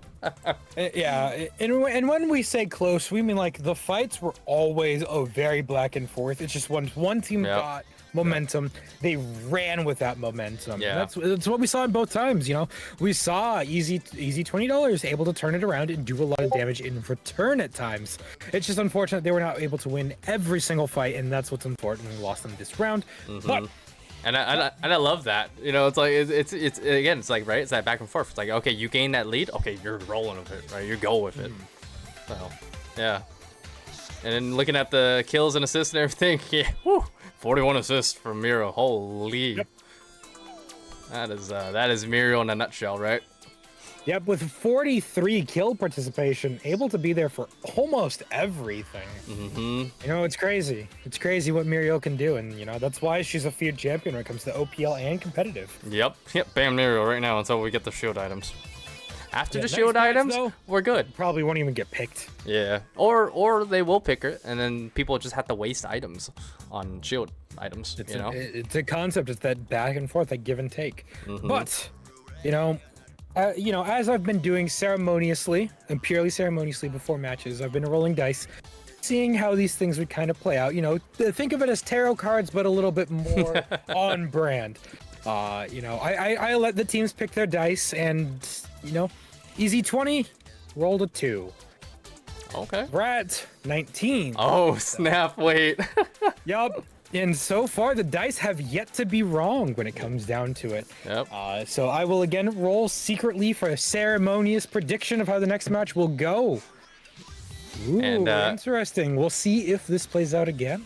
Okay. And then I will say mine too as well, because I rolled mine for earlier. Yeah, I rolled a 1 for easy 20. I'm so sorry, y'all. Oh no! As close enough though, the Rat Squared rolled a 3. So. Fair enough. Yeah, no, that's unfortunate. You get a 1 from you and a 2 from me. That is unfortunately not the case. But this game, though, you know, dice rolled in a different number. You know, statistically, it's going to. Yep. But we'll see which favor it leads to. And then I'm gonna go check in on this teams here real quick, so that way we can confirm whether or not they're all set. So 1 second, y'all. Thank you for joining us. You guys are amazing. I hope everyone's been enjoying the stream so far with both me and Dapper hosting the D20 League. All random, all middle. Can you overcome your limits? If you can, say yes. Be hyped, everybody!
And ladies and gentlemen, we are back in here. What's up? Welcome back, everybody. And we are now ready for our game 2 of, or sorry, our second match of game 2. Yep. It is a best out of 3. Game two of set 2, as we have Easy 20 versus Rat Squared going into it. As again, we do have professionals confirming that Quote, nobody is hovering, so that way it is entirely fair and entirely random. In other words, we got cranky. Yeah, we got somebody. And as the bones have been rolled and as the dice have been set, it is interesting to see if the trend continues or if, you know, ceremony is purely just as such. As let's see how random these are. You know, there are some characters we haven't seen yet. There are some characters that would be interesting to be seen during this. Like, you know, Mako would be cool. You're welcome, would be Chibi. cool. Kwong would be cool, you know. I've yet to see a Drongo. We have yet to see a Grim. A Grim would be terrifying. A Grim would be terrifying as hell. The massive poke, the displacements, right? And then just the constant like, oh, my ultimate's up. Let me secure mana bug every time. Yeah. Oh, great. That's gonna be tough. Yeah, Wraith has popped up once. And, you know, it didn't last long, unfortunately, but he did pop up once. I feel like if you're playing Wraith, you gotta be up in that like pool and just like snipe away. Oh, hey, look at Wraith. One that I 2 was Wraiths. Hey, there's Oh, also a Wukong. here. Hey. One Oh that I no. was personally hoping for, but I didn't want to bring up a Chimera got picked. Of course, but did get picked. Yeah, but then oh my god, look at that. It's a Seraph too. I was like, oh, and they have the howitzer this time. They have the howitzer this time. But there are 2 Wraiths this game. Let's see which Wraith can hit their shots more. But it's also Joker on a Drongo and DK on a Crunch. And HB on Adele. Like, that's just 3 of the most lethal characters in the game. So we'll see if it's a character diff or a player diff at this point. Yep. As that is the thing, is you can get good characters. That does not make it so your team wins the match. Yep, always. So your skill with the hero. Can you overcome your limit? Can you overcome you picking and getting Crunch? Can you overcome you playing, you know, a Rat Wraith? Hey, it's a Rat Wraith. It is a Rat Wraith with pain as well. But yeah, no, this is gonna be exciting. I like this set. I like this one because we haven't seen some of these characters in the game yet. You know, personally, as somebody who views Kai as my main character, you know, I'm hopeful but apprehensive to see what kind of Lucent Leo Kai builds here. With an interesting start, a Duel of Recovery, the 1 HP regen on top of it, as Kai already has built-in health regen. So we'll see if that one item comes into play or not too much, as he is late to the fight, just like the Wukong is. Wukong will be a terrifying character here, as if one good ace for EV, or for Easy 20, may lead to a win if the Wukong's level 6 at the time. Yeah, and looking at it too, right? It's Wukong can run a game, right, in terms of tower. However, what if that tower is being contested by 5 people? And I don't think the Wukong's going to go anywhere, realistically, as HP does take a lot of damage here from demoralization there. But the Seraph does, in turn, as well, die there. Rat on the Wraith, trying to secure the kill on the Howitzer, but is not able to do so.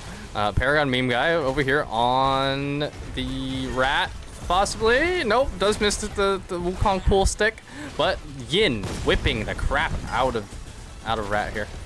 Fortunately, Rat cannot go backwards and towards that. He has to stay inside the mains of the lane here. All but 1 heal are used per each team. Joker Tactics on Drongo having heal, and Paragon Meme Guy on Wukong having heal. Other than that, all other ones have been used at this point. Lucent Leo attempting to apply some pressure going forward a little bit, but not able to have anything set up as the displacement from Howitzer E throws off all forward momentum. Drongo able to apply a little bit of pressure here, but HP 12 has a level 1 Adele. For those that don't know, Adele has a very slow start early game. Kai, on the other hand, wanting to go in, instantly gets bursted, though, unfortunately. Joker able to confirm off of it, though, as that Chimera distraction does get him a kill. Now, at this point, a lot of damage goes in. Crunch going inwards, but does get... Another rewound, yep. Oh, and the rewind on the Wukong as well. Wukong was rewound at the same time as Crunch was. Wukong dying at that point due to Drongo. Drongo now having 2 kills to his name. HP getting a kill on the Adele. Able to apply a lot of pressure. The Wraith very low in the backline here, but that distance does not matter when you are matching another Wraith, as you guys share the same range. Yeah, that's always that's the opinion point of it, right? It's like, oh, it's a Wraith v Wraith. It's going to be a literal which one is better in these moments, you know.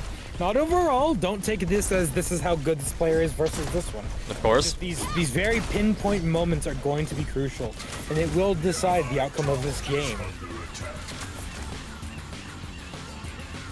And reminder everybody to stay hydrated, because just like how we're talking a bunch, you're probably screaming at the monitor right now. Screaming at the every play being going on here. You know? Like if you're Chibi, you're screaming that there's no Mako here, as the crunch does gut punch the crap out of the Wraith there. And Hadgar is shot up. And Lucent Leo, oh, Q'd almost dies by clones. Using the right click to dive a minion behind him. A very smart play there, thus giving him a little bit of passive stacks. PHP trying to make a play. Unfortunately, a little too low. Lucent Leo getting a jump in. Unfortunately, the awkward interaction of Sereth going up, Howitzer going up, then the Kai going up, and then instantly down as Sereth goes down. Just so some of the weird interactions. Oh, but the snipe confirmed there by Wraith. Shooting gallery, as there are a lot of people low on that team. Oh, and the consolation gets used, able to give Yin a lot of damage. Oh my god, the damage, yes. Rat doing some good poke damage as well. We got some rewinds, we got some movements, we got a lot of discombobulation here. But the HP, will it be enough of a difference? Yes, it will be. As the right click from AF able to get the kill there on Rat, but Rat doing a lot of damage. Will HP12 able to follow up there, confirming a kill. Oh, very dangerous. So much to stay in there. Doing a great job there in those moments. Wraith got skin diffed. That's all I'm saying. Oh, I thought he was gonna put a ward there. I was like, wait, that's not allowed. But no, he does. He puts the E up into that area just in case. Well use of that E there for a zoning tool there. Oh, I guess one thing we didn't mention is Wraith wards are allowed because they are part of the characters. Yes. Yes. So you know, hopefully they don't feel bad if one occurs. But it seems like both are avoiding it, though it doesn't really seem to matter, because again, it's mid lane, everybody's in mid lane. Yeah, they just want that damage. Lane, they're in a pool or a bush, so... Yeah, they want that damage and that rewind distance increase. Oh, and then Feng Mao, or the... Sorry, no, there's no Feng Mao here. The Chimera jumps in. Big damage from Howitzer there onto HP. The blast back onto DK Road does... not help the Seraph, unfortunately. As the Rat... Those right clicks, Yin able to keep up though, using that extremely high pressure. Oh. Getting some burst out. Decoy Royal attempting to get the confirmed kill there on the Wraith. Oh, but Drongo... not being enough. Drongo though, is able to get it using the Rat rounds and the Boomerang. Able to confirm it outside of his normal range, doing a great job of finding that. Want to put it in note? We do see a good ward from Rat there, using it to its fullest extent. Using it to check the bush. And then I want to put a point to it too. Look at the difference between these two Wraiths right now. AF is building AD Wraith, while Rat is building AP Wraith. So ability power versus attack damage, which is physical power or magical power. Yep, attack damage Wraith does have the advantage early game, but once Rat Wraith, the magic Wraith, builds a little bit more and gets full items, I have a feeling that's going to do a lot more damage a little bit later on, and from much safer distances as well. As we get a full subtle engage here from both teams. Both disengaging, but Wraith onto the side lanes of this, onto the side here. Rat able to hide using the in-game boundaries, which is perfectly fine at this point. Having to use that Wraith kind of sneakiness to stay out of the fight long enough to get some good right clicks in. Oh, but AF does get a stop by from the Falling Snipe was able to confirm against the Rat. But Seraph going in alone isn't going to get anybody on her own, but we do have the Wukong follow-up, and then again, just some Wraith snipes to confirm as well. We do see Joker, though, able to outrange the Wukong at that point, as they're going to shove it in, as Joker is the first to hit level 6. Yeah, that is huge on Joker right there, as they're getting it, calling for a reset here, as Joker does kill himself in terms of... Interesting decision to reset, but not damage the tower as you go down. Yeah. I personally see no reason not to damage the tower as you're taking your own execution in stride, but hey, you know what? I'm not one of the players, so it's not my role to judge. I will step away for a little bit, so I'll be right back. So I wish you the best in Cove, Natalia. Understandable, and I will be here with all of you guys here in chat. So hello, as Rat does take so much damage from the Howitzer and the Wraith and everyone in between, but however, Rat is hiding in the bushes, and it is not enough as Rat does get killed there from, I think, the Paragon Electric Stone. And then, unfortunately, DK getting destroyed there by the Silent. As we have Chimera trying to go back in on it. Drongo getting the full frontal of it. HP getting ping-ponged left and right here. Chimera trying to go in for it. Unfortunately, is not enough to be able to secure here. Joker getting killed here by the Yin. That is a huge shutdown for the Yin. Yin unleashing her ult. Kind of a waste of an ult there. Rat taking 1 kill with him as he dies. Well played there in terms of that. But was that enough and able to do anything here as DK gets the kill on both the Wraith and the Yin. Oh, the double execute there as they are trying to also go for the execution from tower. So unfortunately, it was a good play effort from Yin and Wraith there, but DK with Crunch's kit able to secure both kills. As we get a stabilization here of the lane again, looking at the builds here from everybody. What are we seeing? Joker tactics with the Carbon Aloe crossbow, DK with the engage, Adele with the big ult there under their own tower, does get a secure kill for the Wraith by Rat onto the Wukong. Wukong, unfortunately, even though he's only level 5, is not enough to do any bit of damage or anything. Adele with the link with the Q. Seraph does not live. Crunch uppercutting the Yin. HP execution by the Wraith there.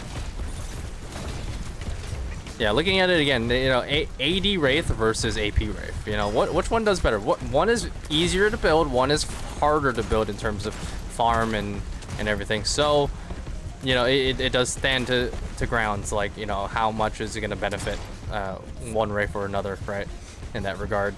But yeah, going back to the builds, we have Hagar with a jewelry box, early jewelry box here, and then a lot of anti-heal from a lot of people, from their Howitzer with the anti-heal, and also the Crunch with anti-heal as well, but also just the reflection of damage overall. Stop that healing. Adele going in on the engage here, onto the Wukong. A huge fight here coming out, breaking out. Howitzer with the fat ult there. Does nuke both the Crunch and the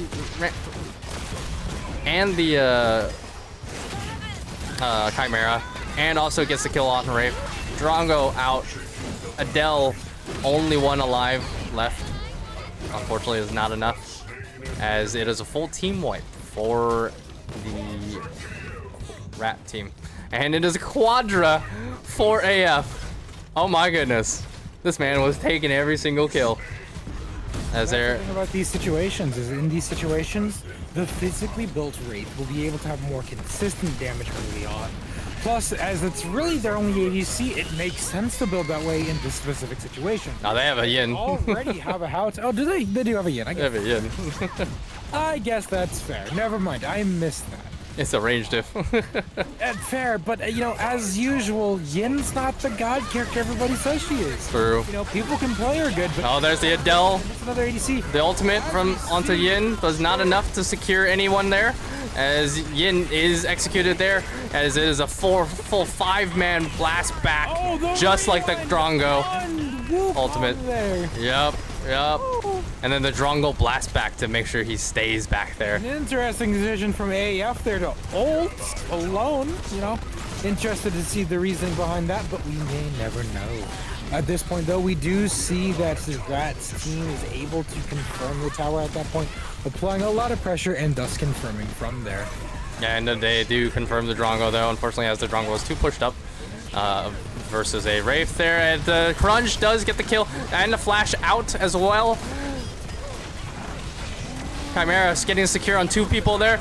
The Crunch coming back in, securing the kill on the who was it? on the Wraith. As Yin is running through this lobby. Oh no! The snipe from Wraith able to get a kill on his way out, as Yin is able to confirm a triple there. Yeah, and you know, in these best of 3s right now, it is 1 going towards the red team. So they won the first game, and then this is the second game to decide, you know, do we go to a game 3? Looking, it's looking spicy right now. You know, it's very back and forth, very good effort from both teams.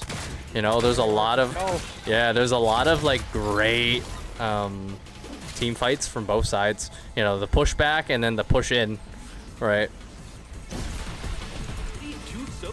As a little bit of an interim, we see that both offlane towers have taken a lot of damage from the T-Ons itself. The Wraith ultimate, knowing that there's no wards allowed, able to use that as an awkward kind of setting for the situation. Yin taking a lot of damage, but having to back out. Oh, Adele going in, able to apply a lot of forward pressure. The Yin with the Yin ult. Get loose, and Leo caught out. Adele tower diving with not enough follow-up, as Crunch does get 1 kill. Joker gets another kill. Joker gets another kill, as the follow-up is a little bit range, but that's perfectly fine. Oh, but at this point, the difference in build here is only going to come to range at that point, as the poke range was the poke Wraith was a little too close compared to. Yeah, it is, and it's attack speed and crit. Like that's all I'm saying. As he gets a penta kill. Oh my god. Playing an ADC. You know, it is the role that Wraith is technically tied to. Yeah, he is an ADC. He's technically a ranger, so it is not outside the realm of possibility. But it's just the unfortunate thing about no one being able to get to the Wraith easily. Oh, the use of it. Yeah, they know he's the threat, man. There it is. The ability to hold him in place and him just giving up on life in that situation. You know, there's not really much to be done at that point, but, you know, you figure you could probably do a little bit of damage on the way up. Yeah. His decision to make. Oh, the quick cues from the Dell. Applying it, an amazing amount of pressure there. Oh, major four-man blast back there by Crunch. Or by Howitzer, my bad, not Crunch. Imagine Crunch having a blast back. Woo! As DK is out of cooldowns right now, and but the heals. And the rat for Wraith confirmed there. Here we see the strength of Magic Wraith. Yep. He is poking out people. There it is. Far beyond reach. As they do get inhib here off of this. Wukong at level 6, but unable to do anything. Different things. Yeah.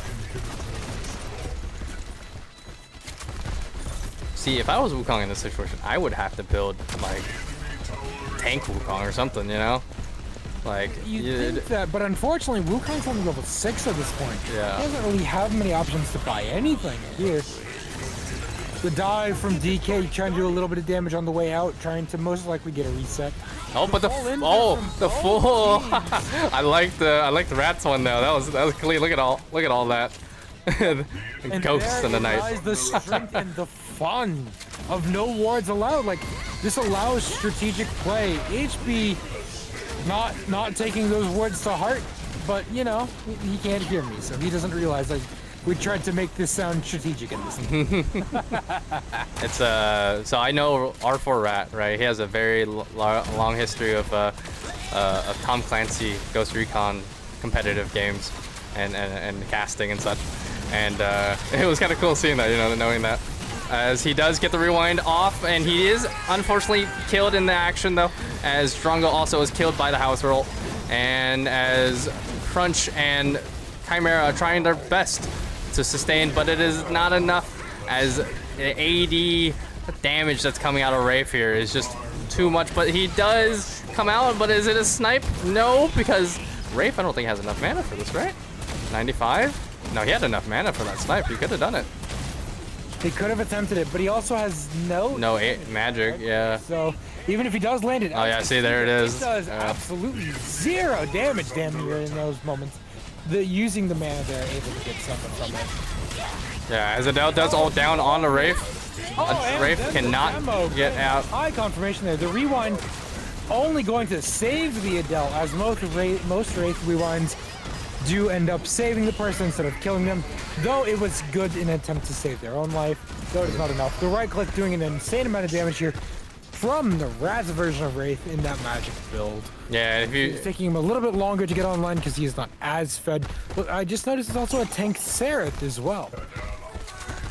Yeah, as you noticed too, the Wraith was the Wraith was in the top of the pole, so you know, distance-wise, he can just shoot through walls, man.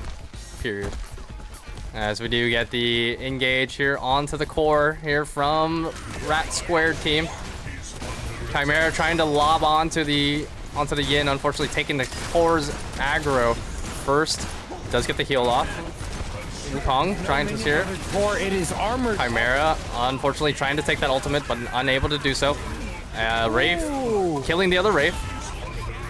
And Joker, from there, Joker, yep. Confirming he got it. He does get dying. it. Yep. He does get it. He almost got it without dying, as he accidentally took a tower shot from using his ultimate to back up from the howitzer, thus shoving him into Dual Lane's inhibitor tower, thus taking a tower shot. So he could have gotten away scot-free, but the unfortunate positioning there caused him to take a tower shot. Now Crunch, being the only one alive, hopefully just going to back up and play the positioning here, waiting for his team to come back up, able to do so, as this team is now here at 20 minutes in. It is 44-51, which is the closest in kills any of the matches have been. Nice little good sportsmanship from both teams here. Love it. And as the red team, Rat Squared, is feeding this Joker.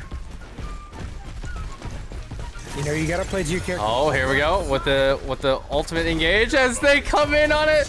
Oh my goodness, it's too strong. A little bit early. Oh, there it is though. They're able to get it.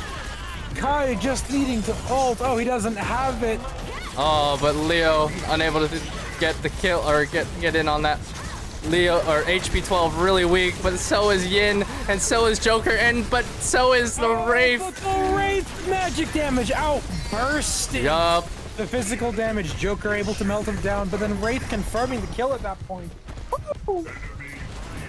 As we do get the second game confirmed by, possibly, by the Rat Squared.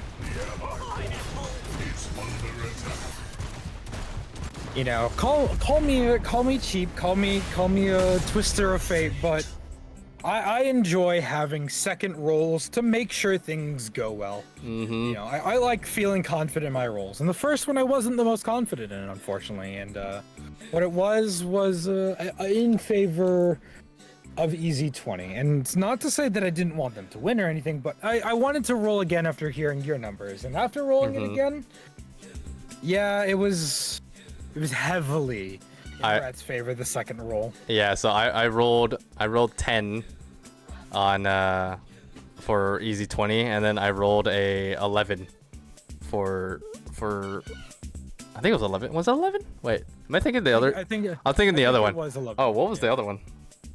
Yeah. What did I roll? Regardless, it was. My God, I should write these down. It was 17 for Rat and 16 for Easy that time. So very close, very close, very close, but not in their favor. As we finish out set 2, as Rat Squared moves on, well, EZ20 to the finals, facing goes to bad the exhibitions. Yep. Bad timing versus Rat Squared.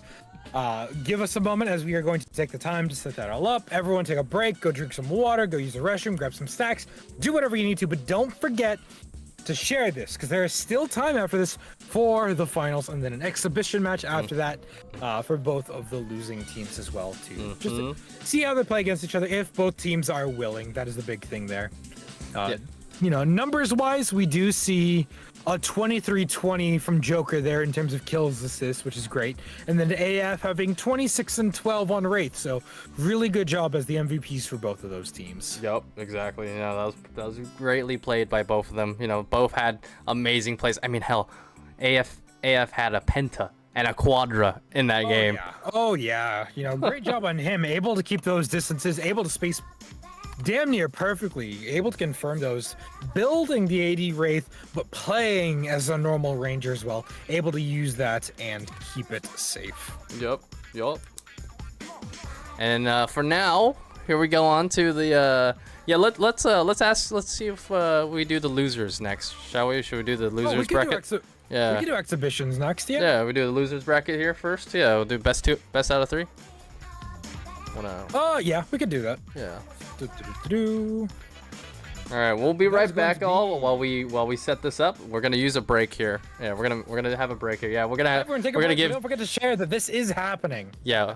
Yes, and then yes, DK, we will give you all a break after that game. So yeah, 1 second after this. No worries. Let's keep it in here. Let's just keep it in the same thing here, and then just tell. No, I already opened up a new one. Okay. Oh, you already opened a new one. Okay.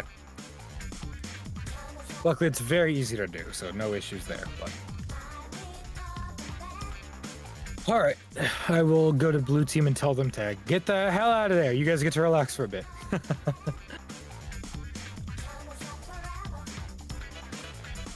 Oh no, they're already moving, so we're good. We're good.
Stop it!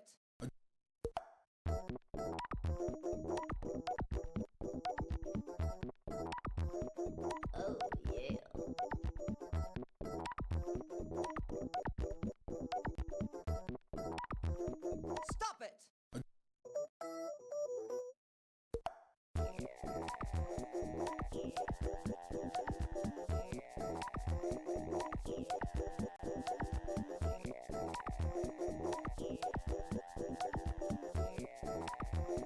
Stop it!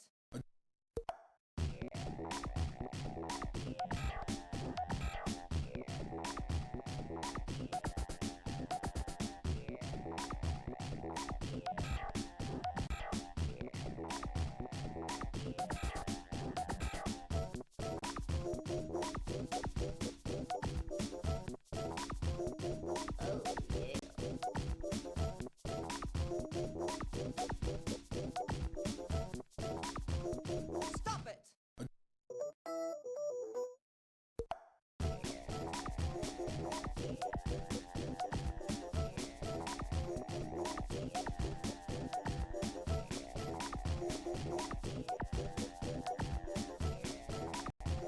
Stop it!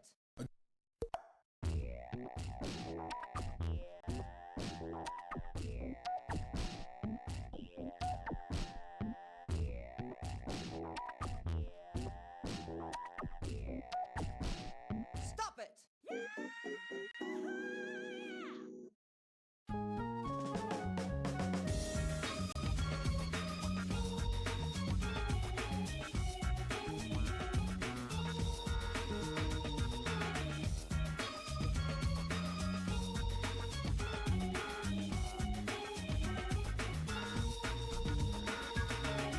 Let's rock it! Check it out! All right now! Let's rock it! Check it out! All right now!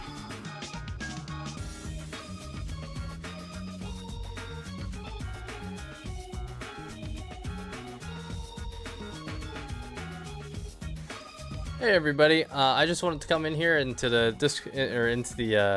into the chat for all of y'all. Thank you for everybody joining us for the D-20 ARAM League, all random, all middle.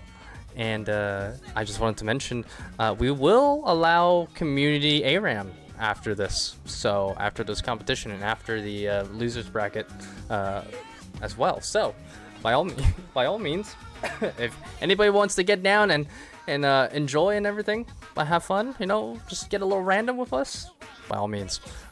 We'll see if we can fill up the lobbies. I'm choking on something. I'm dying.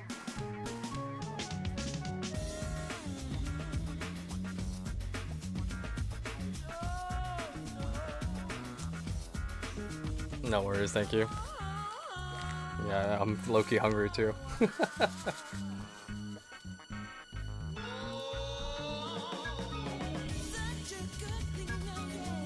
No, you have, man. Alright, real quick, let's check in on these teams here for a second. So I'm gonna kill the Discord audio. Oh, wait, Dapper, say that again. I'm so sorry. I unmuted the wrong freaking audio. It's fine. Hey, everybody, DapperDice here, saying that for the community event, the community ARAMs after this, feel free to join. Just realize that I will not be here because for as well as I've been doing with rapping like Ego does, I've not been doing it as long as him, so my voice is feeling raspy. So you guys enjoy community night after this, as I will be heading out at some point before that. Sounds good. Thank you, Dapper. Appreciate that, man.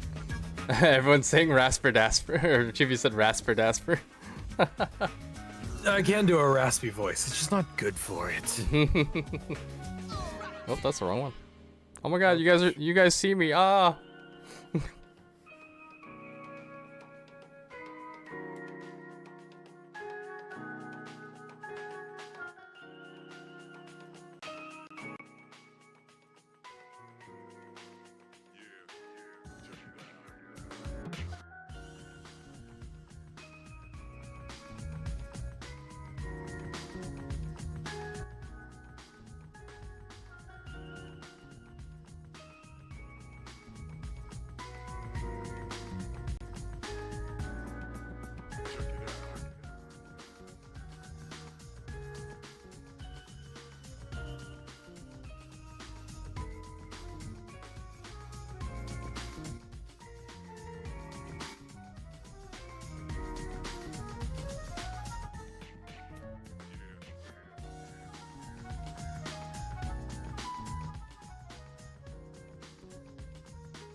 Perfect. All right.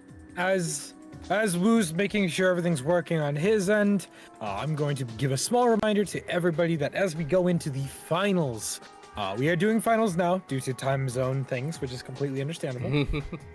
There is no hovering champions, as this is supposed to be random. So by hovering a champion, you are breaking the rules. Luckily, we do have an unbiased party spectating to make sure that nobody breaks those rules, as I am not the centerpiece in that corner as well of the UI. Oh my God. That will Frick fix that, me. but that is fine. Yeah, it is fine. But in the meantime, you know, no karmas allowed no wards allowed outside of Wraith wards. Wraith wards are fine. Could have specified that, but no X wards, no keybound wards, outside of character wards, no scout ahead, no destruction. Those are most of the pre-game stuff, you know. No dodging, don't. Just don't. Yeah, don't be a dodger. Come on. No, nobody likes anyone who dodges. Realistically, I just love watching people's little the friends list like, hey, penalty applied. it's like, ooh, what happened there, man? But yes, as we go into the finals with Bad Timing versus Rat Squared, we'll see who uses their random characters better, as that's what it comes down to. You can get better champions. That does not mean you're a better player. Oh, but Our there's a first Grim. Grim of the match. There it Also is. first Revenant and Sparrow. That is a 3 ADC team with an Aurora and a FaZe. Holy hell. And we kind of mentioned earlier, like, hey, it's gonna get crazy. We're gonna have BT, Bad Timing with the Conte and the Rom King substitution with Rat Squared with the mix that is Lucent Leo, Rat, and R4 Rat, DK Royal, HB, and Joker. As we get into it all here, thank you again, everybody, for joining us. This is going to be the finals, the best out of 3 for the finals here, as we have a Cranky Trash Can with a Revenant Mastery. Woo! Oh yeah, we're gonna see some interesting things here as the triple ADC from BT, but also the double mage snipers from Red Squared. We're gonna see how well they pulled that off. An interesting thing from DK here, starting as Countess with a ring of protection. I'm opting for the safety at that point of being scoped out. I just love seeing and watching DK on these random characters, man. As we get a first snipe off from Rafe here onto Blub there. Blub with the Sparrow and the Drongo and Conte and the Cranky Trash Can with the Revenant. My goodness, yeah, it's either Mage melee versus ADC range, dude. Holding the wave, getting it closer to them, having a good play here as they kind of want the wave to be in their favor. The pull in there from the FaZe as a full-on fight breaks out. Constellation thrown in every direction. Heals thrown in just as many. Oh, the Aurora wall going up. Will it work out? Oh, Conte! Into the No! wall. No! The wall does not work in their favor. Now caught out and not having prio anymore. BT does confirm DK. And Aurora doing a decent bit of damage to Lucent Leo on the Adele there. Letting Adele be walled off, walking free instead there at that point. As the Aurora wall has almost killed 2 of their companions at this point. Yeah, about a 1-for-1. Give them a walk out. Yeah, a good trade, 1-for-1. So it's not terrible, but that wall will be volatile on you. It helps. Hey, if you're not screwing your team over with a wall, you're not playing Aurora right. It's just general. That's the general rule of Aurora. FaZe blink. There it is. Yep. And it does get a lot of damage in, but Lucent Leo, very damageable, very dead, and same for the HB 12 on the Seraph. However, it is all range diff right now, unfortunately, in terms of AD and constant damage attack. It's going to be interesting to see if this Grim is able to scale up enough to threaded. a lot of damage, literally through the... No. The right-click snipe, though, from Sparrow. I totally forgot about right-click from Sparrow, honestly. And it got a buff recently. Oh, no. True. It'll be interesting, though doubtful, to see if Sparrow builds Armor Pen Sparrow, an underutilized build that I think would actually be really cool to see here. And looking at it, too, with the wall up there, but the Sparrow getting in that kill onto the Rat. Fortunately, Countess trying to get in that kill for Cranky there, but the Sparrow with the massive shutdowns right now. She is currently 5-0.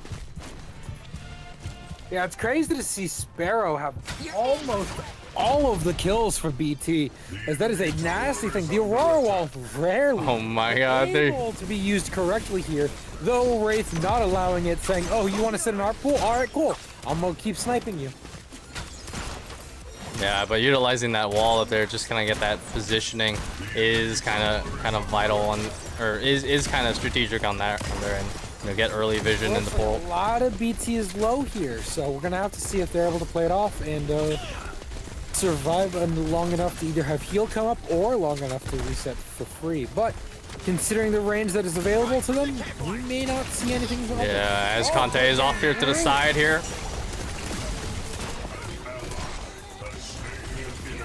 Countess with a kill there.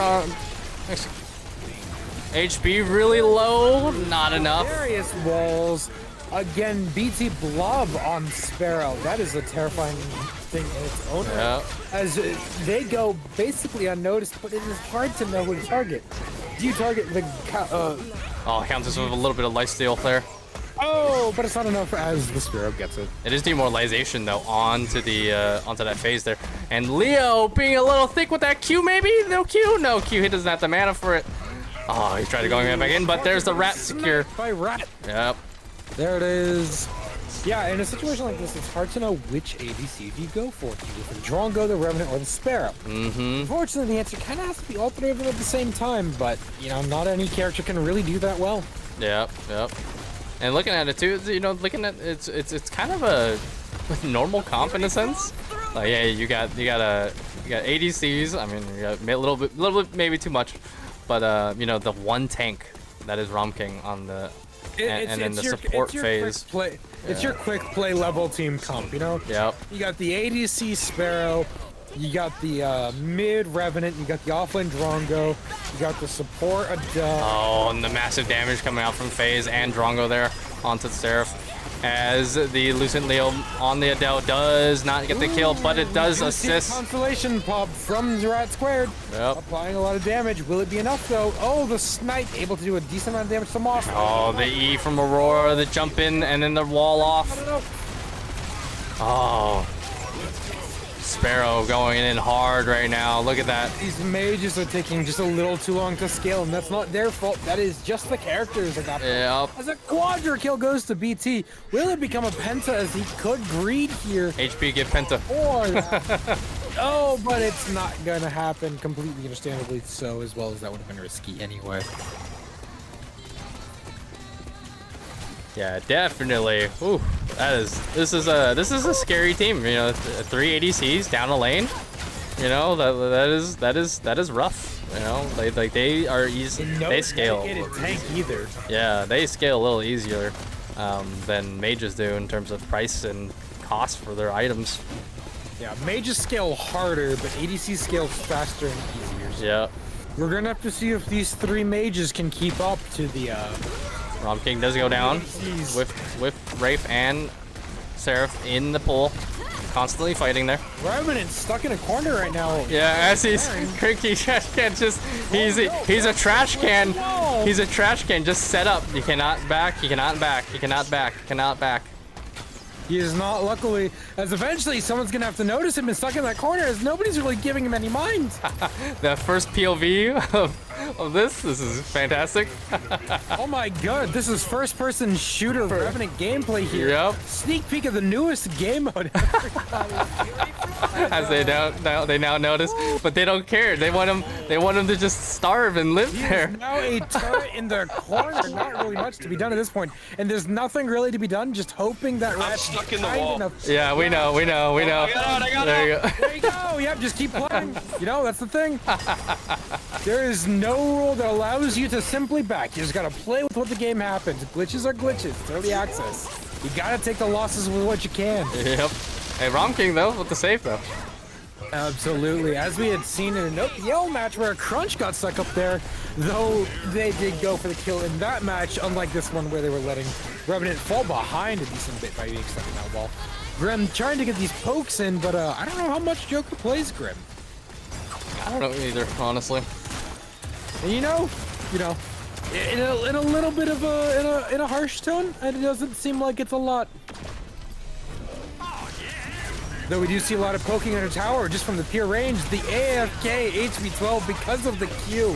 Hitting too many targets, not allowing Sarah to move in any capacity. Oh, you can't massive. spell shield auto attack. That's No. Rat over here trying to secure the Revenant, at least does secure, as the FaZe is also trying to secure the Rat instead. But then in the back lane, oh my god, what is happening over here? DK does get killed over here by the encroaching 3 people over here. in the off. Wonderful blink from BT for at least a second. Able to dodge long enough to force somebody else to deal with it as Joker shows up and confirms the kill. Now running a little bit there as the... Oh, that massive damage from FaZe, man. Oh, yep. Able to do a little bit of damage there, using the heal to stay alive just a little bit longer. A phenomenal backflip from the Aurora. And the missed lob, not going to get it. But Joker is almost level 6. So if Joker can get that level 6, there's no such thing as a low HP target. There's just a cannon minion ready to respawn soon. I'm sure everybody's like intuitions of how to play the game, right, are being heavily challenged right now. Like nobody can back. You know. Here's the biggest thing. This is what a lot of people don't realize simply by watching. A lot of micro is in play now. Who do you target? What ability do you use? Do you use it now? Do you use it at the start? Do you wait? Do you hold it? When do you use Karma? ARAM does have a lot of thinking when it comes down to it, beside the chaos. Yup. So right now it's just crazy. As a Grim, you don't have a tank to guaranteed peel for you instantly as a team fight breaks out front to back. Nope. You got 3 people behind you, you got 1 to the left, you got 2 people in front of you, and for some reason somebody's on top of you, and I know those numbers don't add up. That's ARAM. You never know what's going on. Hey, did you remember the guy who's inside of you? Yeah. Yeah. Oh, suddenly one of them's in a wall. What are you gonna do about that?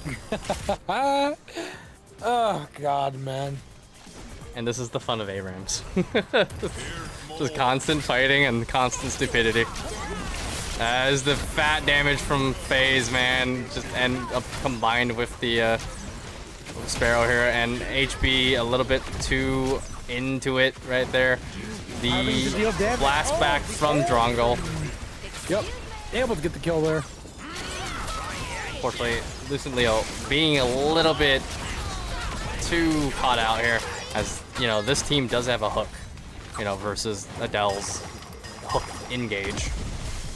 Nice hit from the Grim right there, but unfortunately that is first tower down on the side of the Rat Squared.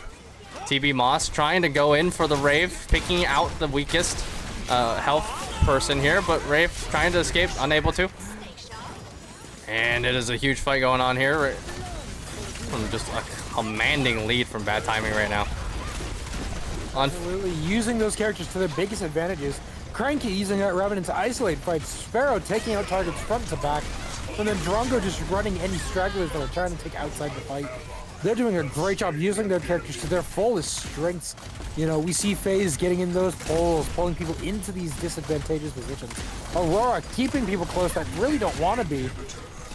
So you see Cranky attempt to tower dive, kind of, getting shot and dying for it, as unfortunately he didn't have the full ult that he wanted. Hey man, he's wanting that early back, you know, that's what he wants. Yeah, it's a great time to back as Grim is out of mana here and more than likely gonna die. Yep, there it is, as Moss confirms the kill as FaZe. Sparrow insanely low, dying to a shot by the Rat. DK also extremely low. Oh, but does get the save by Rat. Unfortunately, not enough for the Wraith to then help. Oh, then confirm that man as well. Oh my goodness. As HB does encroach on the Rom King here, as they now call for a disengage, but R4 Rat on the Wraith. Yo man, those shots were nasty. Yep, here's the strength of Mage Wraith. Those long range confirmations would not have been possible if you used AD. Aurora with healing up with the healing nano machines, does flash an ult. Blink down to get that ultimate off. Yep. Interesting use of this, though. And then the rewind from Wraith though for it. Able to get some distance, forcing it to ult to not have as much follow-up. Yep. The ultimate coming through, able to be blocked by the Aurora, not causing much damage. Oh, and here's the Adele ult on it, onto the Seraph, and onto the Aurora, I mean, oh my goodness. As the BT Blood Master over here does get 2 kills. It's crazy to see, man. Like, these people that are known to be good, everybody here, and seeing them face each other on off meta, or not off meta, off It's pretty much off meta. I mean, yeah, but off meta team comps, yeah, but Not true, yeah. more just like off picks, more like, you know, characters you don't really expect to see them do. Right. Showing that, you know, in those high level lobbies in those OPL matches, It's not the characters, it's not the roles that they're good at, though they are good at them. It's the game. They're just good at the game overall, and that's where they find the way. It's their skills. Yep, but the ARAM tests the skills. Oh, getting stunned by the Drongo, missed there. Oh, great hit by the Q on Grim. Oh! Oh, and then Cranky is, yep, there it is. Cranky was knocked out there. Jumping out of bounds. DK punished as well there as Sparrow does flash out, but that doesn't matter as Seraph does catch back up to it. The initial hit by the both. Whoa! That's a lot of damage. That's a lot of damage on there. The pain. Oh, HP dead here still though. Living barely. Rat about to die possibly to that. No, Adele does save her, and the Grim saves her. Oh my god. Over the Grux or the Grim Q. Oh, but no, Cranky Trash Can coming in with the double kill. Revenant going in with the double right there, uncontested. And possible triple. Then the Spirit's Fang, not Spirit's Fang, Cloud Storm giving him a lot of run speed. Yo. Not enough to catch up to the Grim. That was like 60% health, or 40% health down on the Revenant as he's taking it. Ooh, takes unfortunately, another shot. was not able to be saved there. Nope. But luckily, damage is not permanent in this game mode, either by respawn or by lifesteal. Oh no, Seraph getting pulled back. Oh no! Oh, but the massive double ultimate there. And then BT in the back line over here. Rewind coming in from Wraith onto Blub. Was not enough as Blub does secure that on the Quadra. Will he get the Penta? Will he get the Penta? Will Leo allow the Penta? They're allowing the Penta. Oh, the Penta. That is a Penta for BT Blub. Oh, it didn't show. It was too slow. It was an unofficial Penta, but it was a Penta we can all agree on. It was a nice little ace. Yup. As DK doesn't have enough damage there to deal it. Oh, Seraph at least able to kill Revenant there, but Blub killing Countess there, and also as well Conte killing the Grim. Leo trying to do as much as he can here. He does get the kill off on the Drongo. Will he get the kill on the... No, Rat does. Rat gets both kills with the help of They're all Adele. doing a great job applying pressure, able to keep them busy, if nothing else, thus allowing Rat and Grim to get a lot of damage going. You know, what we're seeing here is one of the really good defenses as they're using the disadvantage of the characters and they're using it and turning it into an advantage. The Wraith ultimate able to get Lucent Leo very close. You know, Oh, Rum King blocking that. Oh, the sneaky Adele able to make it to the pool undetected, but falling out instantly doesn't keep you any hidden. No, but it does allow this team now to push forward a bit now. Gaining some traction, gaining some ground, chasing after the Revenant. Oh, Revenant getting caught by running into the... Oh, but a killing. One on the way out, though. Oh my goodness. Woo, Revenant hurts. Especially when it's crit. Oh, yeah. But it's not crit, it's gonna be a physical 10. Yeah. And is really good at dealing with squishies and low health targets. And, you know, that's what Wraith was, a low health squishy. Yep, exactly. As we look at the T-Ons on the side lanes, we have a little confirmation of a little back and forth. It's a little yin-yang right here. As the red side's minions have pushed into the solo lane's towers, and as the blue side minions have pushed into the duo side's inhibitor. As we see, BT really wanting to do Deer, but since this is against the rules, there's not really much to be done, as they're just simply... Can't do it, boys. Zoo. Yes. They're going on an expedition into the forest to see the wildlife. Hey, yo, they're trying to get the extra camps. Wow, that's actually... You know what? We never accounted for that. That's actually really smart. All we said is you are not allowed to enter the fog walls. Yeah. That is, wow, that's pretty smart, honestly. Not gonna lie. Unfortunately, that's almost impossible to pull off as they instantly... Ooh, the flash in by Rom King. The rewind able to get it out, but BT was kind of close enough. Staying in the air just a little too long though. HP12 gets caught out by Moss there. Instantly diving in though. Rad really low too himself. Pure aggression. Oh, the damage that phase produces, bro. That's insane. Yup. And BT Blub trying to look for the looking for the Wraith. Wraith cannot go under Wraith cannot go back into fountain. That is a rule. No fountaining.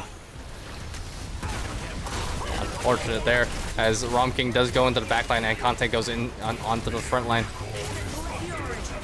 And HP12 trying to get anybody off. It does miss the Angel Beat on the phase, unfortunately there.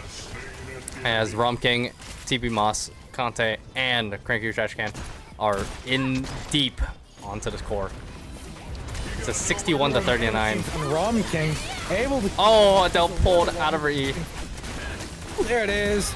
Unfortunately, DK going in, not able to do anything with the Drungo Silence there on the ground. Thus not allowing Countess any abilities. Rom King does get killed by Lucent Leo as the core did all the damage, as the last to hit was there. Cranky almost dying to the Grim. So that's what we saw here, you know? It was predicted that Grim would do a lot of work. Unfortunately, it just took a little too long to get there. And though the game's not over yet, it's risky, man. It's risky. Grim can hit like a sniper rifle, like a cannon. But you gotta let him live that long enough to do it, and it's just tough with 3 ADCs constantly running you down. Especially with the phase tied to it as well, and an Aurora who's been blinking into fights, taking an extreme prio. And DK, unfortunately, is a massive mage dealer, but not enough for this. A phenomenal tech. I don't think anyone was expecting Blub using a macaroon to instantly heal while his heal was on cooldown. As it does not keep him alive the entire time, it got him to live long enough, because I think a lot of people forget. The macaroon is an item that heals both HP and mana instantly. And I'm excited to see somebody use energy overflow. Please, use it. Do it. Unfortunately, I doubt it was that people are trying to finish their builds, but yeah, who knows? Maybe. Yep, that's Aurora here. To pass. Yeah, Aurora though is looking for the bait though, because the trash can was there. You know, if any of the fog walls that are one way were to be removed, they shouldn't remove any of them. But if they were, the pool ones I would understand.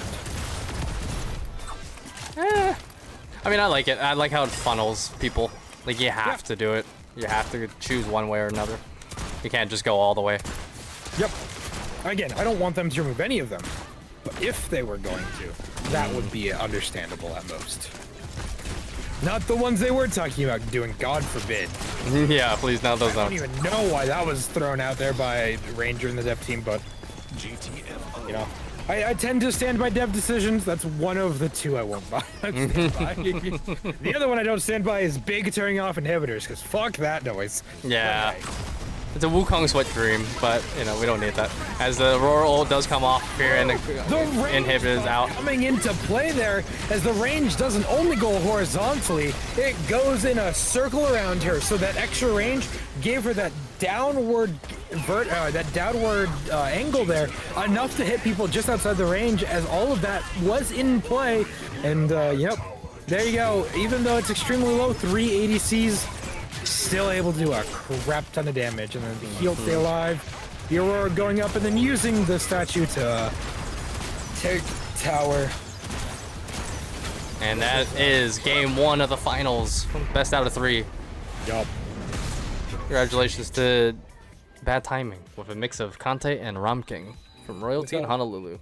With a 10 from Rat there and a 19 from BT. Kinda hard to beat there when it comes to the luck of the dice. So well played. 34 kills on BT Blub though. Holy. Yo, 41 assists from Moss.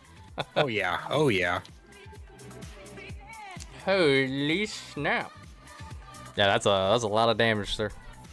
And but Blub though. Ooh, oh my. Yo, yeah. Half of 90, like around like 90 something, right? % was damage to heroes from Blub. Yep. That is insane. That's crazy, man. Gotta love it though. Gotta Oh, love sorry, 90? Oh, I did the math wrong there. I don't know it's where your math was. It's 50-50. My bad. Ah, dang. All right. Well played, everybody. There, as we take a small little intermission here for this this break here. So we're gonna take a 3-minute break, everybody. So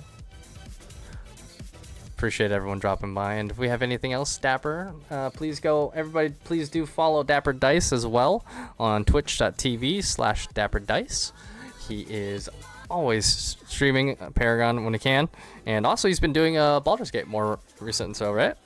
Yes, that's been a running thing most Fridays when available for quite a while. We're in the middle to second half of Act 2 in the Shadow area, so Mm-hmm. I Okay. got time, but I'm playing a strength wizard, which is a lot of fun. So I'm a wizard who punches quite a bit. Wait, that sounds fun. That sounds fire. Hold on. No, it's insanely fun, trust me. It's a lot of fun using the enemies as projectiles. All right, 3-minute break here for everybody. And oh, another thing, Dapper, what was the dice outcome? Yeah, as I had mentioned, it was a 10 for Rat, 19 for BT, and I rolled a 20 for BT, and I rolled a 10 for Rat. So far the dice really haven't lied yet, and if that trends continue, the finals will be short coming up soon. Anyway, with that, enjoy the 3-minute break.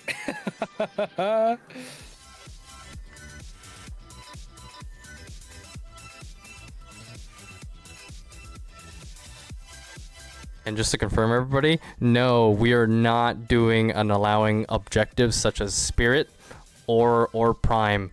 You cannot do it. The reason why you can't do it is because it skews the entirety of each lanes. The towers take more enhanced damage, and so that means any minions that are in the side lanes, they will do increased damage to those towers, and that skews the lanes entirely. It's not a natural flow. That is why. Rom King.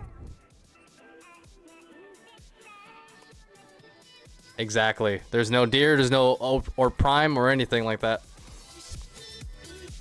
Not even a mana bug, but I mean that's allowed because the healing stations in like ARAM allow you to give you a mana back. Yep, exactly. All right. With that said, 3-minute break, everybody. Well, now 2-minute break now. Boop. You cannot morale. No morale. Yes, no morale boosting. That is one of the conditions we have.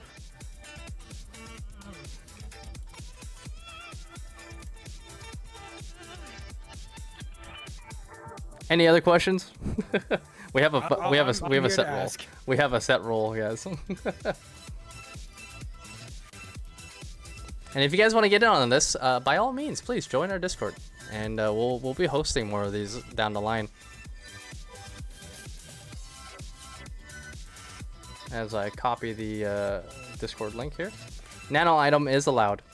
All items are allowed. Mm-hmm.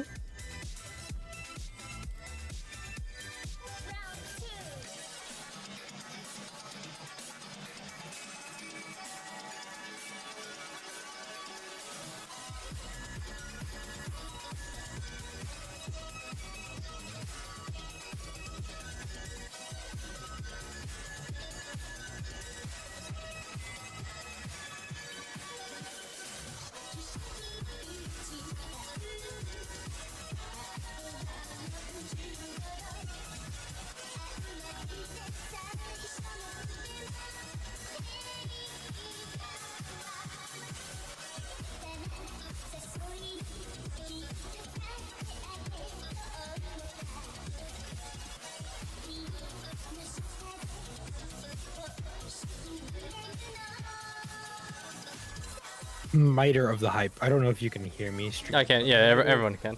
Okay, yeah. Miter of the High Priest does not stack. I don't believe it does. That'd be crazy if it did. Well, if it does, well then hey, maybe ARAM people will try it, but that's up to them. It's not up to us to test.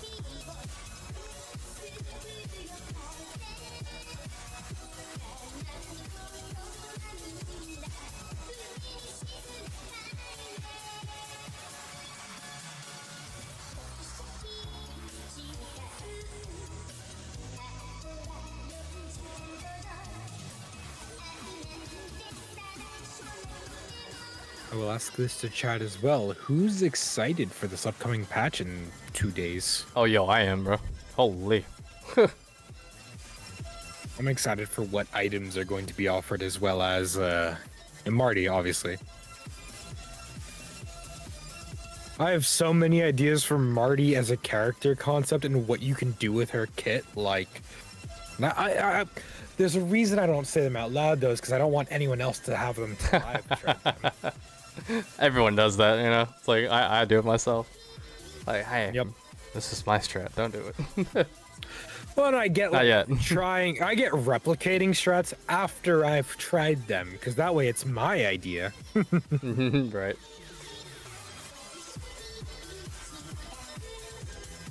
And trust me, the 2 ideas I have in mind right now for her, crazy. But we'll see. We'll see. Okay, and here we go. We're coming back, shall we? I think we're all good, right? Yup, yup, Enough. yup. Okay. Oh, actually, let me check in the teams real quick. Mabby. I'm Yep, gonna. no worries, no worries.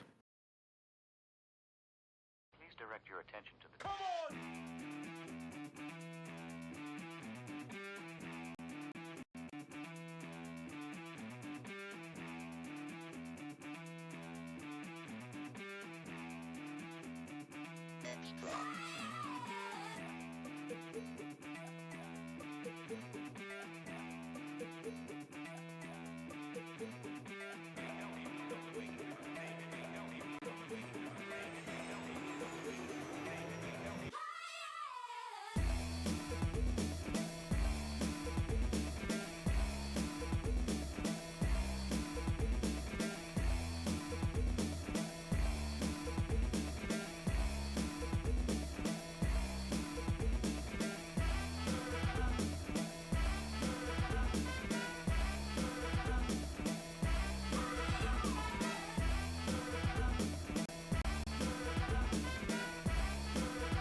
Hey, crank up the volume and wake up the neighbors. Are you hearing this or what? Is your heart pounding with the beat? But, all right, everybody, we are back online. So thank you, everybody, for waiting and for being considerate and patient. You guys are amazing. As we get into the next game here, the second As we get or into what last game. could possibly be the last match of the first ever D-20 ARAM League. It feels good to say that. It does. Yeah, it flows well. It feels nice to have made something like this, you know? You know, Ego's got the OPL, and now the Overprime community has the OPL. So we're starting the ARAM League, and now you guys will eventually have access to it too, as freely as everyone else here. And that's the nice thing. It's for the community, right? It's not just for us or anything like that. For certain people, privileged people in the community or anything like that. No, it's open to everybody. I sent out a mass wall of text to everybody to invite, like, hey, play. Now that it's been footage, now that people have seen it, people can choose if they want to or not, because now they know what they're getting into, now that they've got an idea of what's going to happen. Yep, exactly. And also, hey, to everybody in the States, I hope everyone had a great, happy Thanksgiving so far, if anything. If you guys, and if you had a celebrated great shopping Friday as well. yeah, Black Friday. I had to work that day. Oh, God. I hate that. It's fine. It's honestly, it's super tolerable. It's not as bad as everyone thinks. Yeah, it depends where you work. True. Yeah, not Walmart back. Luce and Leo again on Chimera. I honestly thought that was Crux for a second. Yeah, no, well, it was Grux, in all fairness. This is the Crux pelt. But we do have the first Mako of the match as well. Oh, there's the Mako. Oh, dear God, it's on Kante's hands. We'll see what happens here, as we also see a Fae for the first time as well. The battle of Agnes of Light will begin. DK Royal though screwed over on the Countess again. This man's gotten Countess what, 3 times today? I think so, yes. This is the thing about ARAM. It is entirely Yep. Unfortunately, sometimes you'll get who you want.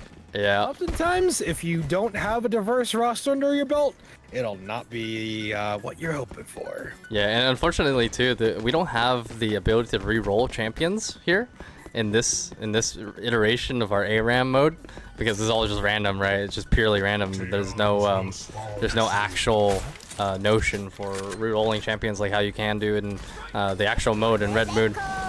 But until then, you know, until we get Red Moon, here we are. There's also trading champions as well, so Yep. if you do get a character you want, but somebody else has it, unfortunately, they just get it and you don't. And as we get the major poke from both Gadget there, getting the connection on both the Greystone and the Bellica there. Kante staying still like a rock, like Mako's rocks. And there's a rock he throws out there, smacks the crap out of the Bellica there. As 2 are caught out in the Bellica and Mako ability there. The anti-healing that Mako's going to supply for the Chimera is going to be actually insane. It's going to be nutty. Very true. Plus, the Mako ultimate can send people out of the map, forcing them into a choke. Yep, and then unfortunately Leo going in on that when nobody else can, and the first blood goes to Moss on the Greystone. It was a great engage too, and almost got the kill, but unfortunately the Drongo blinking was enough to live. Drongo still caught out in the corner though. Will it be enough though? Yeah, so we got Rat here taking that. Rat gets caught as the other Drongo uses his other flash to get out and confirm a kill, with Conte getting last hit to end the boomerang as BT Glove is the one. Yeah, definitely a rough time here in terms of the characters that they were received here on the Rat Squared team here. I think the notion of having Chimera versus a Drongo definitely sucks, and then the notion of, hey, like you've got a Greystone, they have a tank, your team doesn't. As Bellica tries to get in a little fresh over here, but instead the other Bellica's topping her off with some water splashing each other in the pools here. Yep. One thing that's been interesting is a lot of these ARAMs have had dual mirrors. Yeah. Be 2 of the same character on each team, which is very interesting. That statistically, that's incredibly unlikely. Considering ARAM, considering every hero we have in this game. yeah, all 38 champions at this point, I think. Yep. Like, that sounds right to me. 38, 37. Either way, we got a lot of champions. Oh, Chimera coming in. Oh Okay. my God. Well played there. Oh my God, man. Little sneaky beaky. You can't escape from it, but you did a great job with that play. Holy man. Yeah, you know, looking at CC wise, right? You know, we have almost the same amount of CC. No, sorry, that's wrong. Only until level 6 will Leo have the ability to have some major CC here, but Bellica and the 2 Bellicas, the Mako right there, you know, and even the Fae with the ultimate too. That's gonna supply the CC. Technically, both Drongos with ultimate as well, as that does count as a hard CC. True. Yes. As each team here, let's see who's feeding who. Which team is allowing them to have the farm over the other, as HP 12 does get the kill on the Rom King's Bellica. Mako with the healing here. As Drongo is trying to get away from that, as DK does get killed here. But Bellica does kill the Greystone there. Mako very low, but able to get out using that little bit of front speed and not being hit, as nobody has the range to catch him at that moment. You know, one thing I will say is the karmic dice haven't lied yet today, and with what I rolled, it still looks to be the case. I'm just gonna say, yeah. Yeah. I just rolled, yeah. And here's the thing about this, you know, our roles are purely ceremonious. They literally have no way to affect the game. Yeah, I'm rigging the game right now. Almost every single one of our comms with teams. And none of it have been like, no, you play this way. No, you play this way. And, you know, we have been rolling honestly, or at least I have been. Because some of them are really good. Some of them are close, and then they're close. And there's no way to predict that. And, yeah. It's hard to be like, oh, the dice are actually just rolling the favor. But like how it's going right now, it's like, oh, it's unfortunate that it's actually going the way the dice said. So as the group heal here, the group huddle, wow, look at this. This is a screenshot. Wait, go Carissa, get back in there, bro. Oh, I was gonna get a family photo.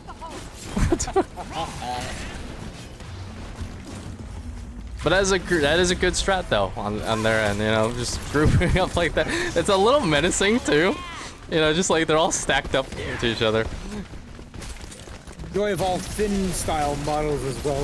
No Druxes or Severods or Steels, you know, you can just stand in a Congo line. Oh, but the max heal from Mako?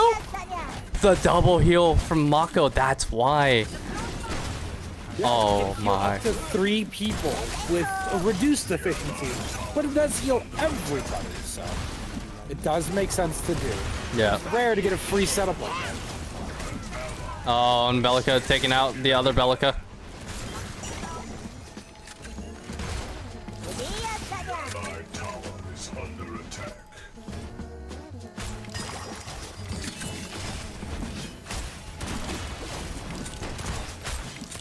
And as we get a standstill here in the entirety of all this game right here, I hope everyone's enjoying themselves, and welcome again to those of you guys who are just joining now. We're in the finals right now for the D-20 ARAM League. We went through at least 2 brackets right now of games. We had Bad Timing versus Laughing Gas. Bad Timing advanced to the finals, or to the semifinal, or yeah, the finals. And then we had Easy 20 versus Team Rat, and Team Rat won that game, and so they proceeded to the finals. And then so now it is Bad Timing versus Rat Squared, and Rat Squared is composed of Lucent Leo, DK Royal, HP12, Joker Tactics, and R4 Rat, also known as Fake Rat or False Rat. And the Bad Timing team is a conglomeration of Bad Timing's Blub, Cranky, Trashcan, and Moss, and along with Rom King from Royalty and Conte from Honolulu. And then we'll be having, after this match, after this finals match, we'll be having a losers bracket team for bragging rights of Laughing Gas versus Easy 20. As the double heal from Mako is quite literally insane. As Conte is just eating his own health. Applying a lot of poke, almost looking like he was going to go in front of ultimate there, but no setup. Yeah, it's just sitting there vibing, waiting until they get healing Nanos. It is a full-on, just like fat defense here, huddle on Rat's side. So I feel like, I mean, there's only so much you can do, and then as the T-Ons kill the Mako. T-Ons, that's a good way to do that. It's a safe way to do it, you know, without them getting a kill. As the Fae gets a 3 massive ultimate. Count is going in on the Fae. Unfortunately, not enough there. As the HP 12 does get the kill, and so does the Rat on Drongo. Onto the back line here. Rom King out of mana, unable to do anything. Rat securing the kill. Without the Mako there, they were unable to do anything there. As the secure for BT Blub killing that. To avoid the Chimera, able to take that and live with it, using the Mako for full heals. Yep. So we do see tower pressure is being applied, though an interesting attempt to dive a now half health Drongo, who's healing with a Mako by their side instead of just opting to take tower. But hey, we're not the ones playing, we're the ones judging. Yeah, dude, Mako healing from the sidelines, man, is so strong. You just gotta deal with it, man. And then the constant mana they can do. That statement could be as easy as it is said. Oh, You true, just deal always. with it. You just deal with it.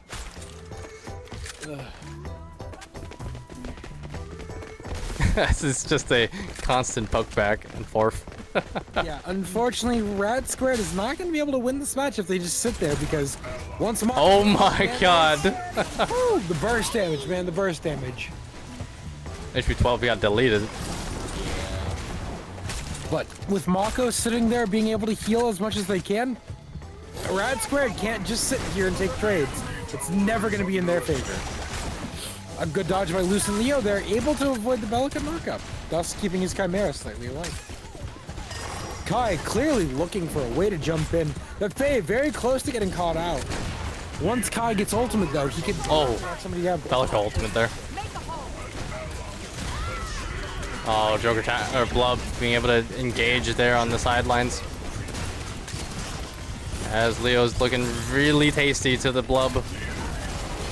No, it was tasty for the plants from the Fae on Cranky Trash Can instead. And then the backline is now Blub and Moss and Rom King on the Bellica. As Rom King is trying to execute himself under Inhibitor Tower. HP 12 trying to secure something. Greystone trying to get out. The HP 12 is able to get 2 kills there on assist. And defend the mid tower there as well. Well played by HP so far on the gadget. For all the kills he's gotten so far, it's 5 to 3 on his side. I think the Conte, one, living that is crazy. 2, the healing was able to actually give the enemy a little bit of a shutdown, so he was healing people that were taking the tower dive in an attempt to execute. So the Mako plays there. Questionable, but hey, you know, they're ahead for the moment, so we'll see. But now focusing the tower, we do see Rat Squared trying to put some pressure on, but having to back up.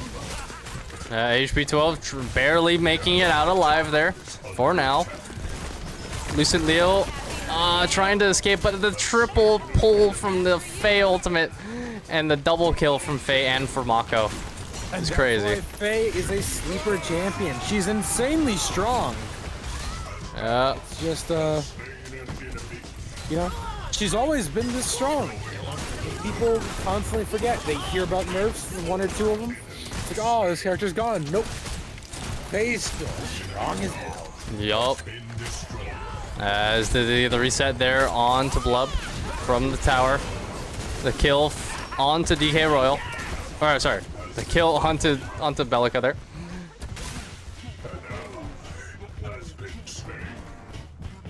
Tower going down for Rat's Squared side. And now another full push here from Rat Squared here. The enemy tower is under attack. Everyone pretty much looking as best as they can right now, as all of the team of Bad Timing is ahead right now in terms of level, but you know, catching up and leveling here soon is Rat's Squared side. Ultimates are up on Rat sides, but unfortunately DK does go down there as the rotation from everybody respawning in does come into fruition. Guy getting caught out with the knockups, the silences, the jumps going in, and unfortunately getting instantly ulted. The massive AoEs. As, yeah, unfortunately Kai is not going to be able to do really anything during these, and that's not his fault. That's just the characters. That's unfortunately what happens in ARAMs. Sometimes you just get... But sometimes, hey, you know, again, this is us trying to understand, can you overcome your limits? Yep. Because it is still very possible that, you know, somebody turns this around. I could not tell you who, but somebody could turn this around. And if it does, well then, hey, good for them. As Chimera goes in for the jump onto the Rom King. A great execution.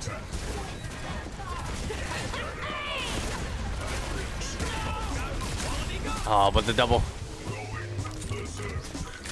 The 2 kills go in favor of Rat Squared.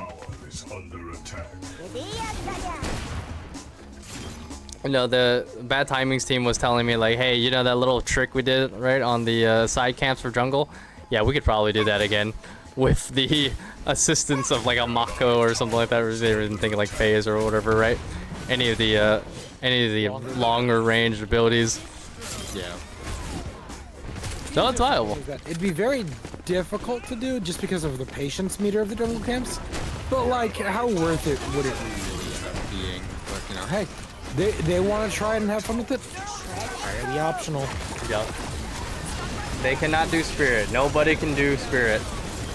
As everybody gets blasted by every amount of ability damage and passive attack damage coming in from everyone's abilities as they team wipe Rat squared here in that instance. Yep, pushing the inhibitor here, taking full advantage of this, you know, waiting for Cannon Wave. There we go. Showing up, they're now going to melt this enemy inhibitor.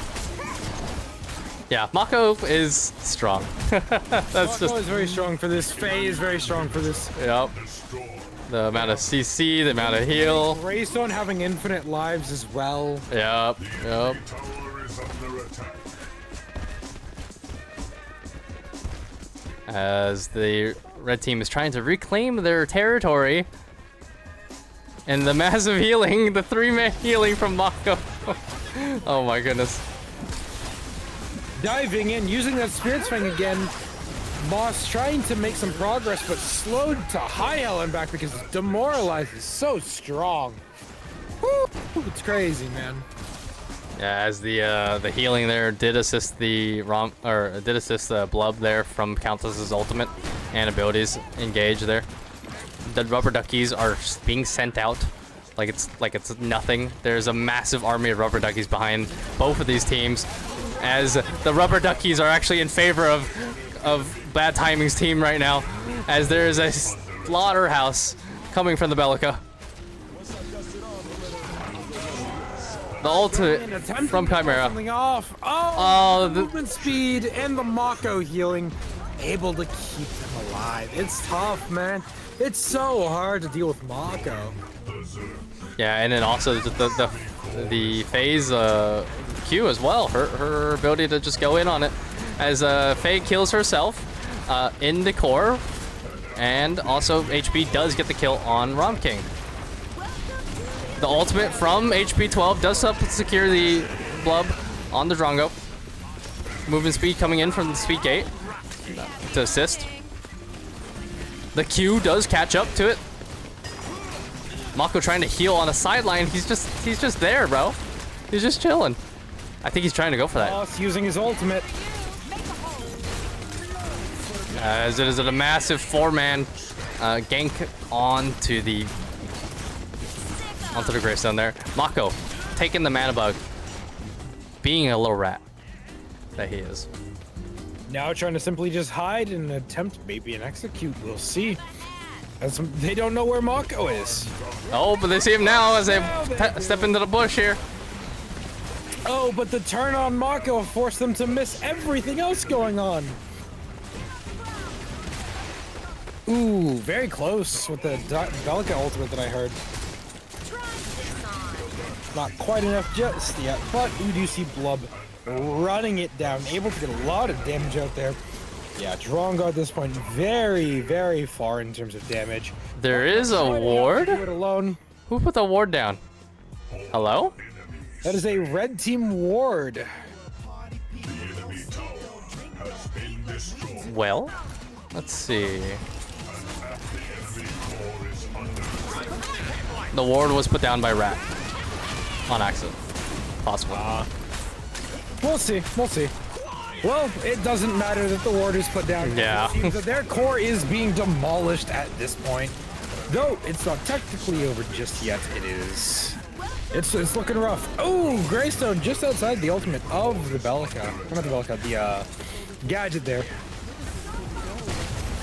A lot of damage to the game doesn't end just yet, but we do see Joker confirm the kill on Cranky. Cranky was able to get a lot of damage out. Greystone trying to go in, starting with Demoralized, but getting melted by having not enough tankiness there. Yeah, Blood trying to survive there, but unable to. Taking a right click. Yeah, so this is why we say just unbind your key bindings, but no one listens. Nobody listens, man. Nobody listens. Nope. Ban them forever? No, we're not gonna ban them forever. Look, I understand the chaoticness and the instincts that is to ward is certain areas where you should be warding. You know, you go from competitive setting, right? You lose $1 per ward placed. Yeah, exactly. But either way, A lot of damage being dealt, and that ward didn't really help with anything, as they are still getting wombo comboed from miles away. Yep. And there's the wombo combo right there from the Faye. It just confirms the match. Oh, unfortunately there, as Faye is so strong for ability to just poke and then area team killing. Yeah, exactly. There it is, people. There it is. As we are starting to draw a curtain on the first ever D-20 ARAM tournament. You know, it's still technically not over yet, but everyone can feel it in their bones. Nope. DK trying for an attempt there. DK trying, but unfortunately also trying for the one person that can revive themselves. Oh, HP with the big ult though. The side ult, but unable to. Yep. Mako healing from the ultimate. Oh no. Insanely strong. Going in, but again, choosing the one person that'll just revive seconds after they die. Leo's dodging not to go back too far and heal. Able to play that really well. Yeah, Greystone going in for the attempted kill onto the Bellica. Yep. Drongo getting the kill there, but will it be enough to save the entire team? Going a little too far back. Yeah, it's okay. It's kind of over anyways. This is our first attempt. This is our first attempt. Exactly. And with this player again, and there's no way for us to shut down the healing efforts. You know, the coding for it. So again, hey, mistakes happen. They were getting kind of destroyed. So it's only understandable. Yeah, when the karmic dice roll a 1 for Rat Squared and oh no, 1 and a 20 for BT. Really much the karmic dice can really say outside. Oh my goodness. Well, again, congratulations to everybody so far. So for getting through it all and for playing this so far. Up. Yeah, no one gave up. Up. No one gave up. Exactly. Yeah. There was no surrenders. There was no nothing. No one just stood there and did nothing. Everyone tried going in for something. So great job, Cranky, with 20 kills and 31 assists. Holy hell, man. Holy hell. Yeah, no, great job to everybody. Oh my god, oh my god, the damage. But mainly to T-Ons. Look at how much T-On damage that Cranky did. He pumped out 40. I mean, HP 12 did a good amount as well. Not too far behind. Yeah. 37. Yeah, that's insane. But again, thank you everybody for joining us so far. You guys are amazing. We're gonna step into the next thing. This was the final, so congratulations to Team Bad Timing of Conte, Moss, Rom King, Blub, and Cranky for winning the entirety of the tournament of the D-20 ARAM League tournament. And congratulations again as well to Rat Squared for making it to the finals as well. And for our other teams, Laughing Gas and Easy 20, thank you for participating as well within those first early games that you guys had in the qualifiers. And also, we'll be going into a losers bracket game right after this as well. But we're gonna take a little break here. Do you want to interview with Blub? We could. We can bring you up here. Yeah, we can bring you up here. Let's bring him up. This. Do you want me to? Yeah, can you bring him up? Yeah, sorry. Hold on a second. I need to. No, fix you're good. This. Hey, welcome. The people are asking for an interview from you. What's up? Welcome. How did it feel not playing characters you may not have been used to? I play everyone, you know, it's just like, you know what I'm saying? I see, he's cocky, I knew it. There it is. Fair enough then. No, I did get ADC twice though, it was kind of cool. Yeah, no, you're an ADC, right? Aren't you? Yeah. Oh man, yeah, no, that's strong in your hands, bro. Did you,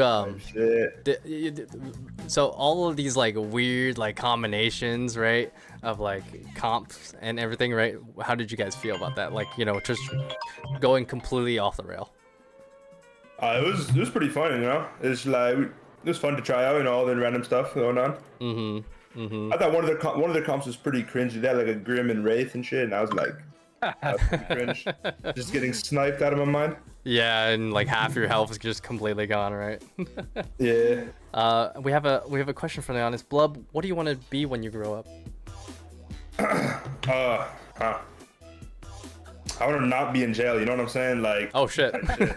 Yeah, no, that's true. That's true. Yeah. Oh man. Did you would you guys do this again? This game? Yeah, this Would ARAM you do mode. this again? Yeah. Oh, again. Yeah. I would do. Hell yeah. All right. Well, thank you for the interview, man. Thank you for the short interview. If you're on your Thank you time for crunch, having me. by all means, you guys are now free to do whatever you want. Go have some food. Go be with family. Yes, sir. Sure. Thank you. GG's. Yeah, Have a good day. GG's. All right, and real quick as we get into the next here for the losers bracket, we're gonna swap some things around and adjust some of the settings here for everybody to join in. So I appreciate everybody dropping by so far in stream. You guys are amazing, so thank you again. And if you guys want to get in on this, check out our Discord right there. The Discord link is in the stream, so go check it out and join us. Join this little community that we've started to create, and then soon we'll do some more. And hopefully when we get Red Moon, it's gonna be even better. Absolutely, and to anybody wanting to enjoy and stay the exhibition and losers bracket match, I wish you guys the best, and I will be supporting from the resting position as my voice is rash, as you guys can probably start to hear a little bit. Yes, please. Thank you, Dapper. Yeah, don't worry. I'll be resting. I've been drinking Gatorade and water this whole time. Don't anybody worry about that. But it was a pleasure to cast for this. Eventually, my throat will not rip itself asunder when I'm doing these faster style casting, as it's not something I have done often. But hopefully, I kept to everyone's expectations on what to be happy for and still be ready for it. You 100% did, man. And again, I appreciate, you and I doing this thing, right? Like, just trying to get something off the ground and committed to doing it, right, for both of us. So, again, everybody, here's a little side note for everybody. I wouldn't really be doing a lot of Paragon content if it wasn't for Dapper, encouraging me to start doing content with him and everything. And so I really do appreciate Dapper's meeting him and everything through the second CBT, right? Yeah, it was the second CBT where I had shown you max move speed and R-Bash. Yeah. From there, it's kind of history. We talked about this is a game that you were kind of interested in overall, and I said, yeah, you know what? Hey, once this game fully releases, you want to do some shared content? Mm-hmm. And then it wasn't about until end of December, beginning of January that you and I actually reached out to you and said, hey, remember me? Well, yeah, I kind of showed you this kind of insane Narbash thing. You want to see how it feels again? And then we did it before Marching Melody got nerfed. Yep. Sorry, Victorious Footsteps. I still miss old Marching Melody. We'll get it back at one point. I doubt it. We hope. I hope so. Yeah, we hope. Yeah. But yeah, from there it's history. I do my best to reach out to other streamers and support them, keep them interested in the game by whenever you see me in other streams and whatever, even in my own stream, recommending builds, I'm never recommending oh, meta, this is what everyone should be doing. It's no, this is fun. This is how you keep the game fresh. So that's kind of what I hope to do to everybody is anyone can play a MOBA, build the same items every game, play the same characters every game. But I want to show everybody that the game can be fresh if you keep trying new things, try different builds, make it work. And even if people are telling you that's shit, don't do it. Play the game you want to play. Don't play the game that other people want you to play. Unless you're doing competitive, then that's completely understandable. Just play the meta. A little different. I'm sorry. Yeah, that's a little different, but when it comes down to it, I just want people to realize that Overprime's a very flexible game, and I don't think many people understand how flexible this game actually can be. But with that, I am gonna do my send off there. If you guys want to check me out, I am DapperDice on Twitch. There is the @ you can click in the title to just directly go to my channel. If you're not followed, please join. It'd be nice, as we're constantly trying to grow, constantly trying new things out. And if you want to see some experimental Marty stuff once she releases, I'll be doing that out, trying items and we all will. and playstyles. Everyone will, but like mine are gonna be on the weirder end of that spectrum. So I at least in my mind, I think they would be. But with that, I will see you guys again later. Bye. Bye, Dapper. Thank you. Later. Take care of yourself, man. Please. All right, and with that, everybody, I appreciate everyone so far for joining me for the main excitement that was the main course of our D20 ARAM League, our first ever one that we have done. So thank you guys again. You guys are amazing. We were going to start up this next losers bracket competition here. So I appreciate that, y'all. And let me real quick. Let me figure some stuff out here while I get some settings up straight up here. So I'm gonna go into these teams here real quick. Well, I can stop looking at that, and then boom, we can look at this. All right, cool. All right, what's up, y'all? Y'all feeling it? Feeling ready? No. We are. I feel it if there wasn't a problem with the teams, homeboy. I'm overpowered, bro. Alright, sick. I'm overpowered, bro. Sick. All right. And then let me go into this other team as well. Yeah. What is? Do you guys have a question? We gotta switch Paragon and Bread. They're on the wrong team. Oh yeah, my bad. Sorry. Bro, Paragon was ready and everything. y'all gonna be playing on different teams, you know? It'd be like that. We would have won. All random. Me and the 4 randoms. Hey man, okay, you know it's bragging rights from here on now. So yeah, bro. Yeah. So yeah, about that easy 20, y'all. Did not go. Ready for that easy 0. All right, guys. When you're team captain, if you guys are ready, please go into general. Thank you.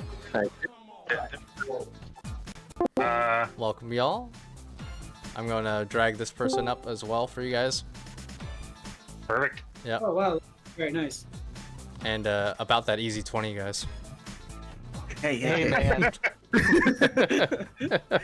You meant what about it? What about it? You meant the easy natural 20 on the dice roll, right?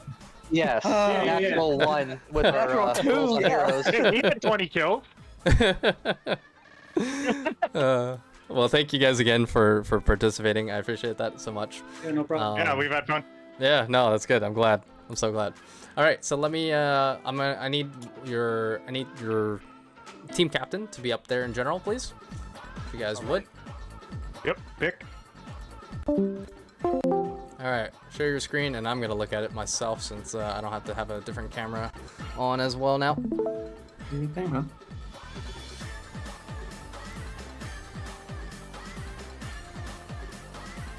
Okay, cool. All right, now I see everything. And when everybody is ready, we're looking at Zoro to be ready. Okay, there we go.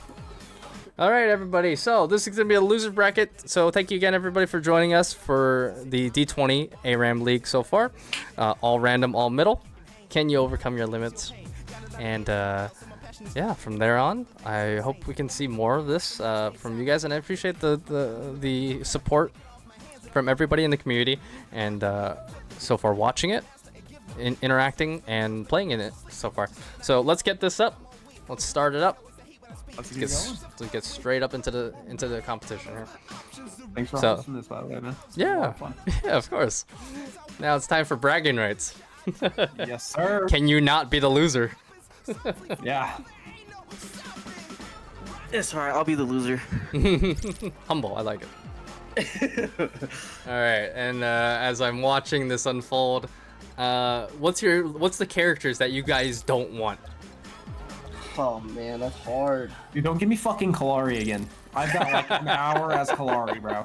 Oh snap! No, I want. See, you rolled the natural one.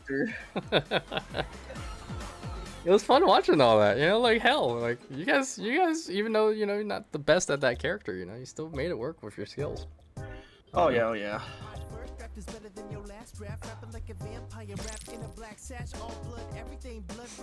All right, and here again, a reminder to everybody, bad timing was the ultimate winner of the finals for this tournament.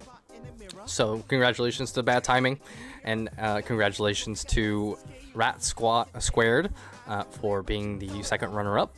You guys were amazing. Everyone played amazingly, and same to both Laughing Gas's team and Easy20, which we're about to see here. Everyone did a fantastic job, and I hope everyone's been enjoying yourselves watching the stream with both hosted by me and DapperDice earlier. We were planning to have Ego here, but he got tied up at work, unfortunately. Just a host, or just to host and cast for one game. And oh my goodness, everyone's looking thick right now. You know, it's always the same characters. Who is the one character we have not had yet? I think Morgesh? Muriel? I don't think. No, we had Muriel. I think Morgesh is one character we have not had yet. Yeah, I haven't seen a Mori. All right, and as we go in, good luck, boys. All right, thank you everybody for happening. And yeah, Rampage. We have not had Rampage either. Yes, thank you. Surprisingly, we had a Wukong. Again, this is a. Or was there Morgesh round 1? Oh, I don't remember. Oh my god. But again, welcome everybody to the last match, last game. It's game 4. This is the losers bracket. This is the boys wanting some bragging rights to be, hey, we weren't the last team. We can actually square up with these guys, as we have Team Laughing Gas on the right on red team, and we have Team Easy20 on the left. The representation here. It's going fire. Yeah, we haven't had a Kwang. Yeah, we haven't had Rampage, Kwang, Grux. We saw Grux once, I think. But I think it was oh no, sorry. No, I'm mistaking the Chimera skin, the Grux pelt skin as Grux. Gideon's first, right? I think so. I don't remember actually. I think so. Yeah, I think Gideon is the first time here. As we get the engage here of the beginning of the fight, the first inklings of the fighting. Rocks being sent from space, hooks, tentacles being sent by robotic arm. The healing provided by the ethereal goddess that is the T-On goddess. And the amount of AoE and the pull from the Richter. The first blood goes to the Greystone, onto Greystone. As we get Bread trying to heal out as much as he can, but he does get pulled by the Richter, but the Richter does get killed by the ADC instead on Twin Blast entirely. Bread trying to sustain so much, but it just feels so little, unfortunately, because of the fact that Steel's wall is so strong in terms of zoning out of players. But the huge heals from Narbash right now, sustaining everybody in the lane, mainly himself, does turn it off now. Faye with the massive amounts of poke damage. Same for the Gideon with the rock. Lols giving the high five. Zerome giving the weak emote. The hook, possible hook, no. The synergy from Steel and Richter though is massive, as now Narbash has extra mana from killing the mana bug. There's a Bear Pig right here on the Fae, trying to zone out as much as he can at only 4 kills on the minions, as they're feeding their Twin Blast right now on blue team, and Faye, yeah, only 4 CS, as it's a mirror match of Twin Blast. I just realized, mirror match of Twin Blast and Greystone.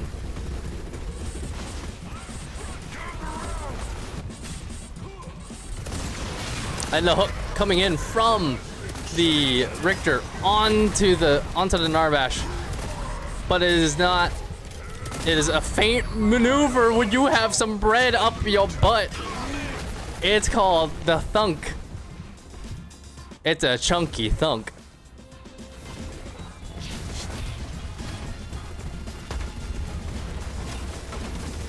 As we get a stabilization here of the lanes, as Twin Blast on ASP Pablo is trying to kill himself as to get some reset to go buy items, and same for the bread as well. Bread has got some bread. He's got some cash to flow.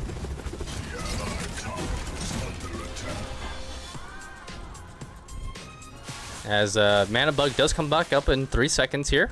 Belica will be trying to secure it, or maybe not. Yep, Belica does try to secure it, even though she's not low in mana. That is 60 gold to her right now into the bank account. And the hook from Richter does essentially not hook, as Steel tries to go in on there, but the Fae gets the kill on the Greystone instead. 2 tanks on the side of blue team, and 1 tank on the side of red team. But 2 mages and an ADC and a tank and a support. As Belica does hit the bomb and the uppercut as well. Oh, but Bread hits that chunky thunk right there. Is that a Dutch crunch? Because he's hitting those. Huge kill here from the Greystone and the Twin Blast on both teams, respectively. 1 for 1. Another 1 for 1 here. Faye killing the Belica. Belica killing the Twin Blast. Twin Blast here on the blue side, obtaining more health from the heals from the teammates. Greystone trying to make his way back in.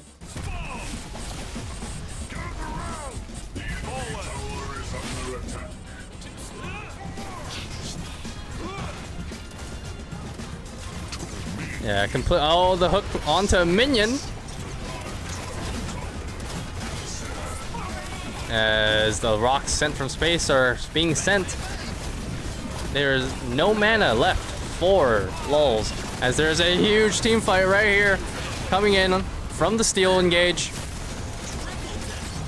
As now's a disengage here, as Drongo, or is not Drongo, I keep thinking Drongo is Narbash. I'm so sorry, I apologize. But if only that Steel wasn't there, Narbash would have hit a thunk onto the Twin Blast, possibly. lulz at the last leg of his mana. Paragon, meme guy, at the last leg of some of his health there. Stabilization in the lanes here as they are evening out.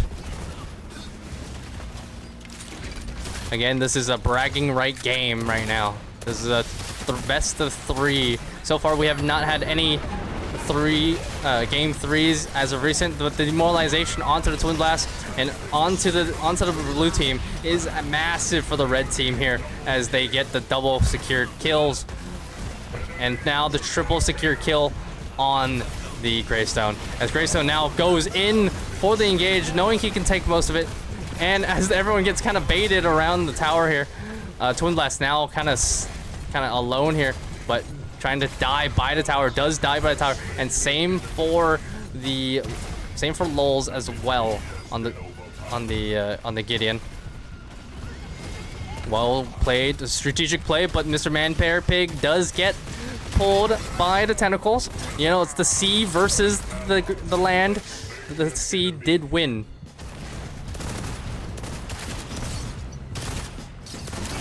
As take a look here at builds right now, we have ASP Pablo with the Twin Blast, with Merchant's Jewelry Box, and Faye getting in favor of her Witch's Shoes. Not lulz, the Greystone getting pulled out by the tentacles here. Twin Blast, ASP Pablo's Twin Blast is a little bit more scarier over Hodgar's Twin Blast as of right now. But the massive amounts of thickness that is the Richter and the Steel both helps Belica secure the kill on Narbash. Oh, sorry, on Twin Blast, my bad. Oh no, sorry, it was Narbash. Narbash did get killed there.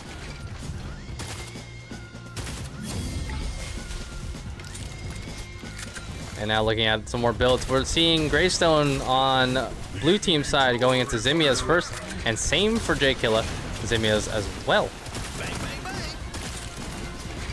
Gideon and Faye going in favor of Witch's shoes, and Zerome looking to buy Sage's Whip possibly, or just building the anti-heal item. The Gideon ult, the big two-man Gideon ult does secure the Richter and the steal there. The big thunk from Bread. That was chunky, brother. That feels good to look at, and it must feel good to see and to hit. As Bread is now taking tower aggro. Will he die from this? No, he will not. Instead, HP Pablo takes aggro as well, and so now they're hit with that. Anti-healing for the Narbash primarily.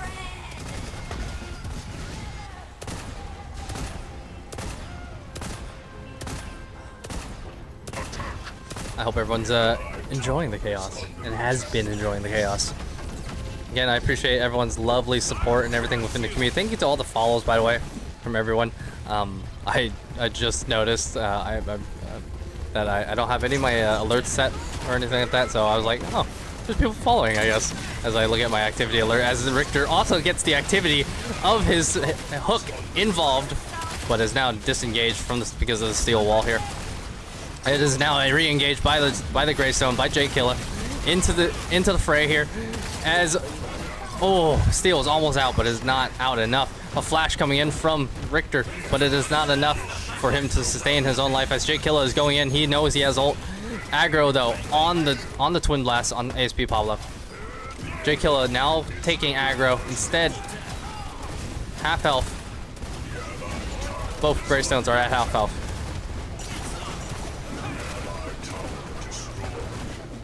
ASP Pablo does take the last hits onto the tower, and so now Team Laughing Gas is now laughing their way to the inhib.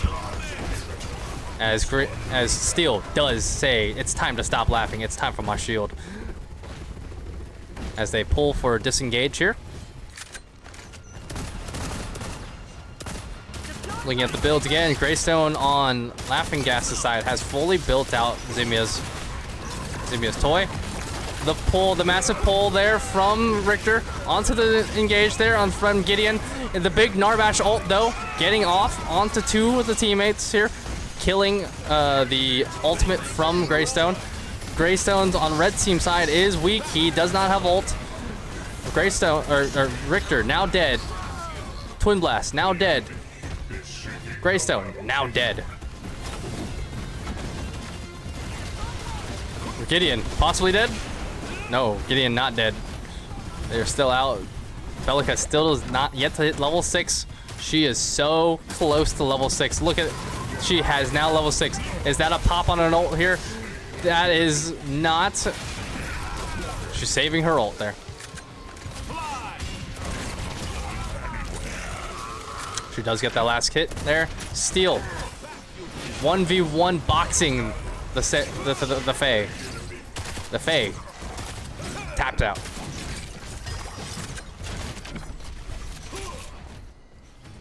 Going into it now.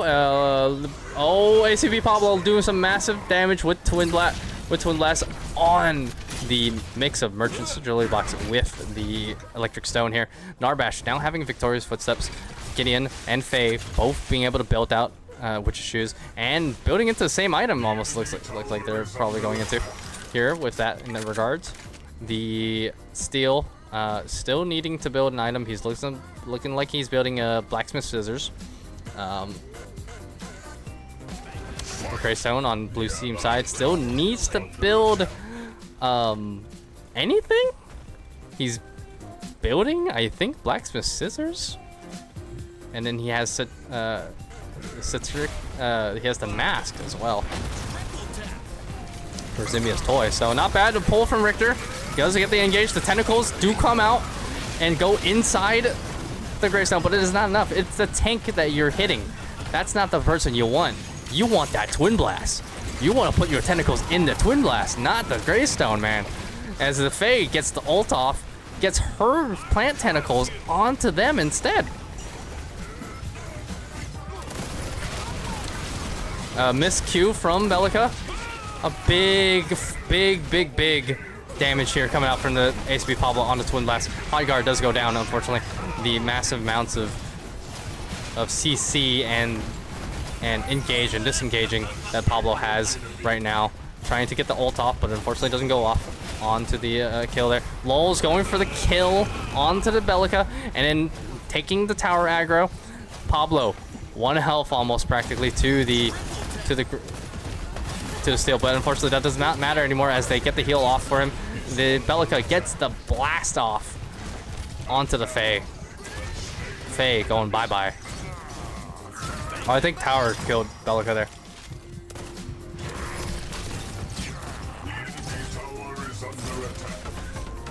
Sustaining for mana here. The Narbash does obtain it with the help of Twin Blast there, getting the first 2 shots off.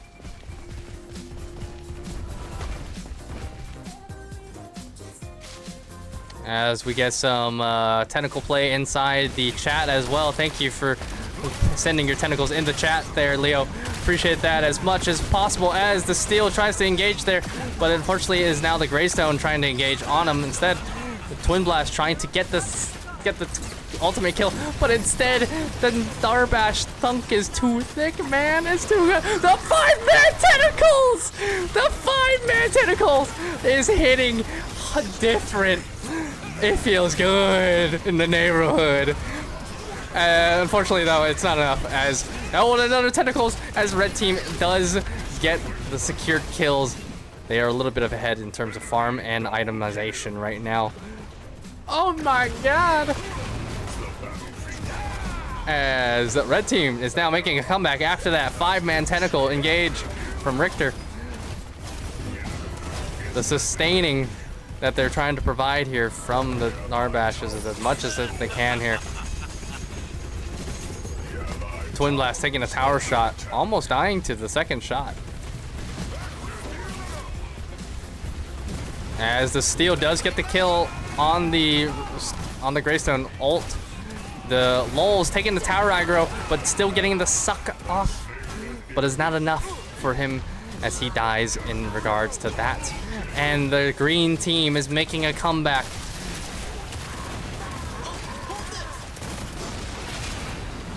Greystone, Steel, both the thick boys coming in for the team wipe. As they now go in on onto the tower here. Streppin taking tower aggro here. Bellica looking for the reset. Not the best time to do so.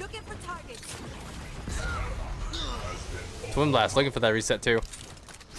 Oh, an interesting strategy from them all. Whew, man, I need some water, bro. You know what I need too? I need food. I need some delicious food.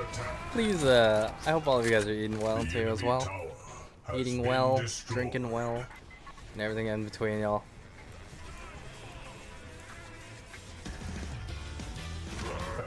Oh, the Steel!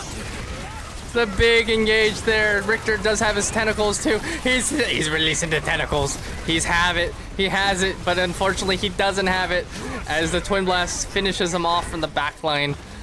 It is a team wipe for the Laughing Gas. Laughing Gas laughing their way to the core now. Massive damage as not everybody is up here. Greystone taking the kill from the core and also from the Greystone, getting a little nice hit off on him. Bellica trying to go in on it, but not enough. Full reset here now from the blue team, trying to re-engage.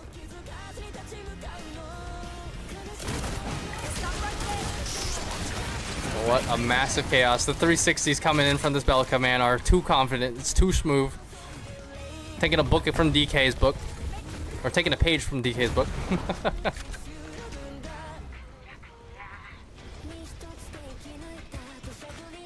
God dang, man. This is some chaos. And we're loving it.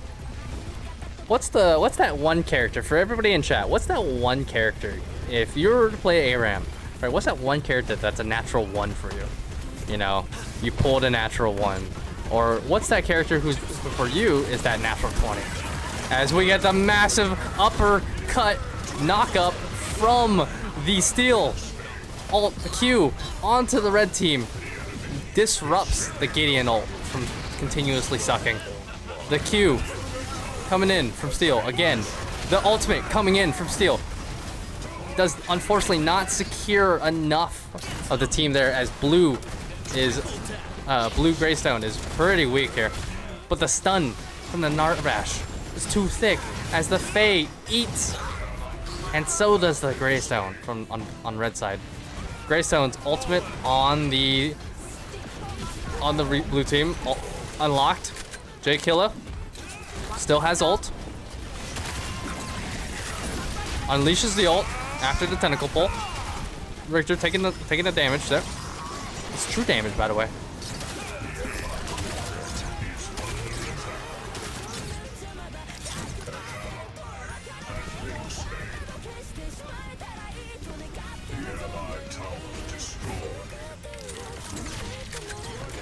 Tentacle hooks getting a little ballsy here. The double man knock up the Q and the E from Belica. The phase spread getting in on this. Massive push into the core here. Team looking for a disengage here. Blue team trying to re-engage here as red team resets. Narbash reobtains the blue bug. It gives you 5 seconds of max mana regen boost. The heal, the massive heal from the bush. The bush Wookiee healing. It's insane. Well played, taking a book from what BT did on the Mako.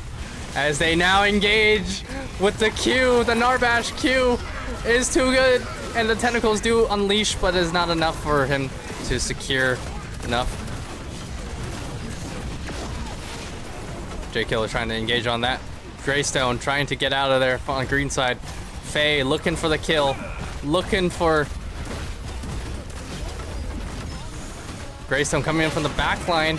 J Killa looking pretty weak here, but the sustain from Narbash is enough to help assist J Killa on his own Greystone.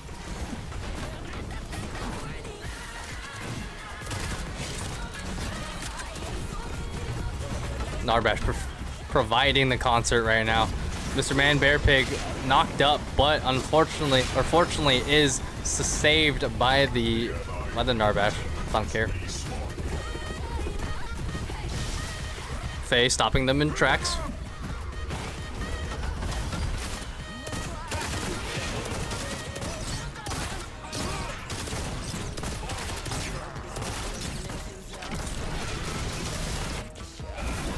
As Greystone on J Killa's trying to disrupt this other Greystone, but the other Greystone does have ultimate.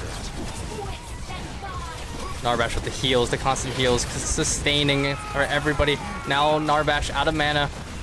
Belica trying to fight for her life against the ASB Pablo Twin Blast, but the Twin Blast does get tentacled instead. Pablo stuck in his tracks as he's infested with the tentacles inside him. As, the thunk from Narbash does help secure that, but the Q from Steel does help secure the peel for the Twin Blast, but Twin Blast is caught up in the, no, unfortunately he's not. Steel was able to secure the last bits of health there for ASB or for Hadgar to continue killing. And Faye, the last one alive, having to deal with 2 tanks. No mana. No, she heals. She has mana. She gets her ult off, but is unfortunately not enough as the plants are not able to feast upon the 2 thick cakes that are walking on the face of this map right now.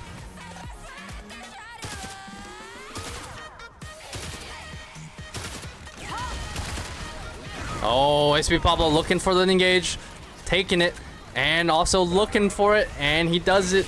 But unfortunately, that hook is not there from Paragon Meme Guy. Paragon Meme Guy getting memed on by the Twin Blast instead. Greystone looking for the J Killer looking for the engage onto the other Greystone and to the other team, tanking a couple shots here. looking like a sad story now as the 4 side of the teams here are engaging. A barrel, hooking fish in a barrel, unfortunately, is not there for the Richter. Not this time. Greystone on the blue side team engaging for the team first. Major tank, Paragon Mingai missing the hook again. Steel with the great shielding, honestly, so far.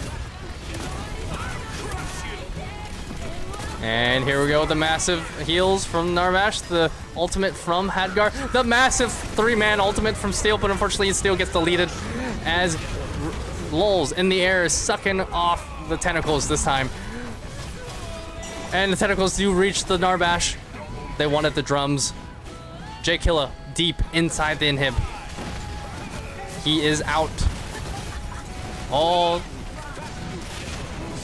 Paragon Mingai making it out with just such little health here. Bread sustaining for this team, making sure that everybody is alive for any morsel of mana that he has left. Oh wait, he's got a big bar. Never mind, we're good. As Paragon Mingai is pretty weak here, very contestable to, you know, one shot from Twin Blast and it's over. The passive regular health regen.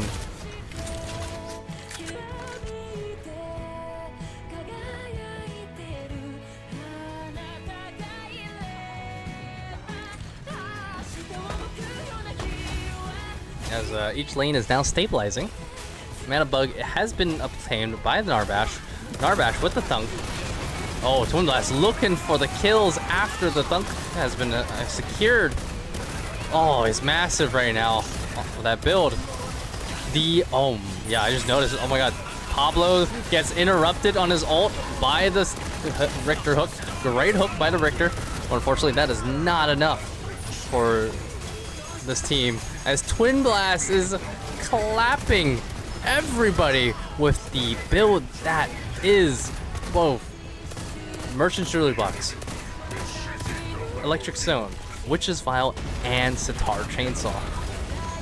Massive tank shredding.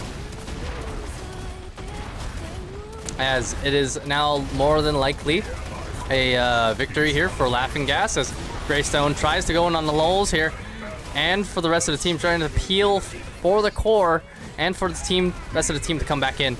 It's not over until the Fat Lady sings, and that Fat Lady is Richter, pulling the minion, the T-On instead. And the Richter hook does, or the Richter tentacles does come in strong. The team blue team needing to engage and find the right person, which is the Twin Blast, to take down. Great job there from blue team. Get rid of the problem and then continue forward.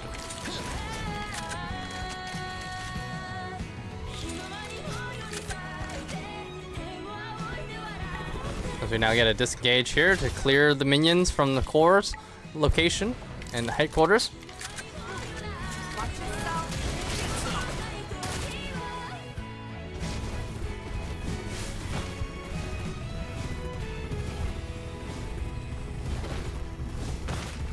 Narbash still sustaining everything he can. Bellico the knock up from the side lanes of the Invisible.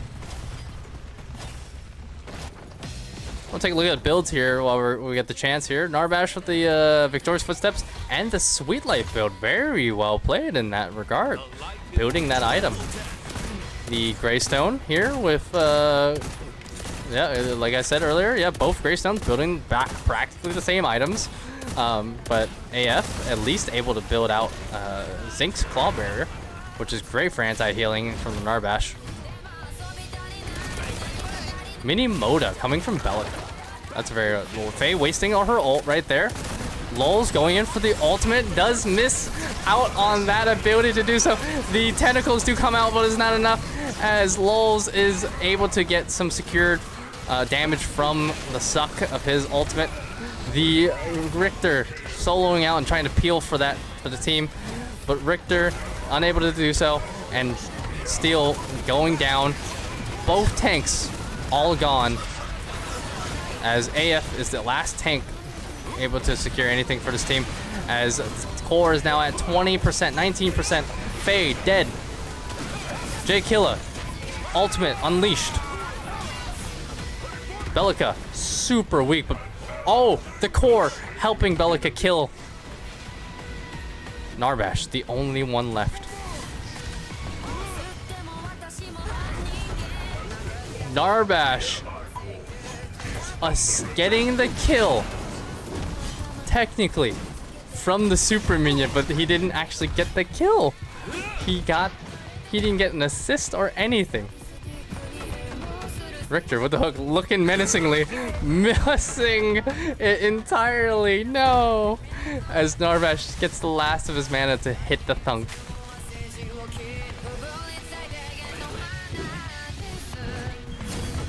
Narbash now at a decently amount of mana here, and now heals, and then lulls with the kill on Greystone there. The party poppers are out because it's time for a core party by the red team here. The ultimate pull suck by the Gideon. The Richter hook and the tentacles infesting the Twin Blast again. Oh, the hooks are coming out strong now from Paragon guy, meme guy. But Greystone, is he going for the kill or is he going for the core? Or is he doing a little bit of both? 18% on the core left now. Greystone looking for that kill, but he's getting targeted by tower. Oh, he blocks the tower shot, the core shot, but unfortunately the core says, nah, I got a second shot waiting for you, buddy.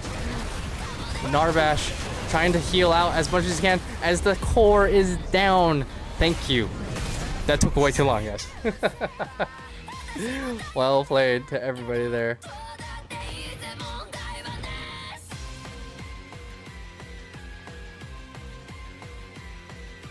Congratulations to Team Laughing Gas for that. It is not over yet, though, as we are going into a second game after this. Oh, I forgot to look at the stats. I'm so sorry. My bad.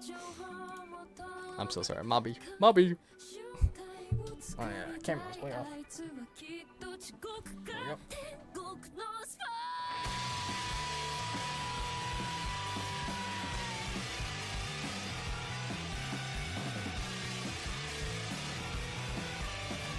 There we go. Fix my color balance. GG's to everybody there, as we go into the next thing here. I shall go into these channels here. Well played, guys. Well played. Yeah, you too. Well, we're gonna go into a short 3-minute break for you guys. 3-minute break for everybody to go take a bio break and such. But yeah, thank you guys so far for putting on a good show. And when yeah, we get we're into, trying. yeah, no, you 100% are. 100%. I just want a normal character for me, please. You're rolling these natural ones, huh? 100% across the board. Just natural ones everywhere. Feels good. Feels good. All right. Well, 3-minute break. So when we come back, team captains, when you're ready. Thank you. All right. Well played so far, guys. Very well played. Thank you. How you guys feeling? Pretty good. Good. Yeah, good. Good. Anyone rolling those natural ones? I rolled okay, I rolled Yin twice, who is one of the 3 characters I don't play, and now I got fucking Narbash. So the universe is giving me some luck. It's setting back in motion, huh? Yeah, bro. Well, well played so far, guys. You guys are doing amazingly. Hopefully everyone is enjoying it so far. And then so 3-minute break, and take a little bio break when you guys can. And when we come back, team caps, please go into general. Hi. Alrighty. Hi. So. I felt like do you watch Jujutsu Kaisen at all? I do. Yeah, I haven't caught up on the latest season. Oh damn. I was about to say I feel like our team was the what the fuck do you call it? The the volcano guy. I can't remember his name off the top of my head. But him versus Gojo. Oh. yeah. I fucking shit on him, bro. You got lucky, bro. Here's the trash talk. We love it. We love to hear it. I wasn't even talking about you, too. I was talking about that Conte match, dude. We got shit on him versus Conte, bro.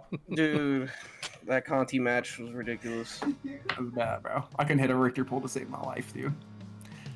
But yeah, dude, Alright. definitely luck. Second match is gonna be pure luck too. So get ready to see that. And as always, would you guys like to roll a D20? Sure. Alright, I'm rolling it. So this is for Laughing Gas. You rolled a 6. Sick. And you rolled a 10 for Easy 20. So, Big you roll. know, hey, we're looking at a possible game 3 by the Cosmic Dice. Let's do it. But okay. My screen, bud. Share the screen, bros. Yep.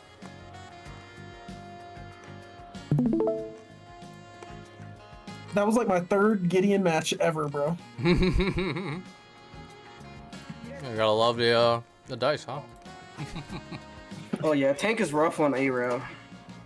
No, I feel like Tank is great on ARAM. It's pretty good. I feel like it's pretty. I wish I would have got Greystone, dude. Swap me for Greystone, dude. You have Gideon, I'll take Greystone. Yeah, they need to enable the swaps. That would be nice. Yeah, they will. When Red Moon comes in, it'll be official. Right. Oh, sick. But until then, this is what we're working with. So, Okay. you get diffed by the dice. Sorry. It is what it is. Mm-hmm. But, okay. If everyone's ready. My boy's munching, dude. Bro, I have a box. I have a full box of chocolate almonds right here. I'm just like munching that through. sounds fucking good, bro. I had a Fucking stream. croissant and some tuna salad. With one. And that's the only thing I ate. So I haven't eaten anything for like 5 hours. Not healthy, huh? That shit looks good, dude. Thanks to Costco, Kirkland brand. What's your Sponsor me, favorite please. What's your kind of like your favorite kind of like nut? Yours? Wait, what? Thank you. It's pretty good. No, like mine's a cashew, bro. I don't even think cashews are actually nuts. If I'm not like if I'm. Yeah, cashews are nuts. Yeah. Macadamias are pretty good, but almonds are they slap pretty good. Are cashews? All right. And as we go into the next team, next game, game 2. Thank you everybody for joining us here in the D20 ARAM League.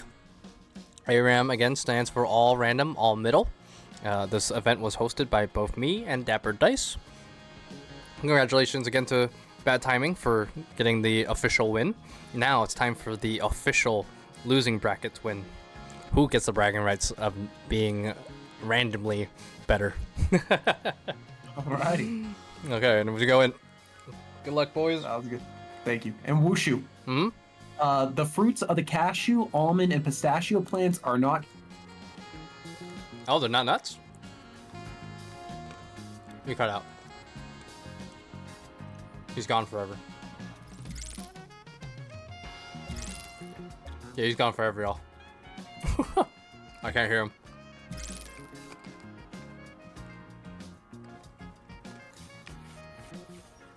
Am I the only one? I have no idea.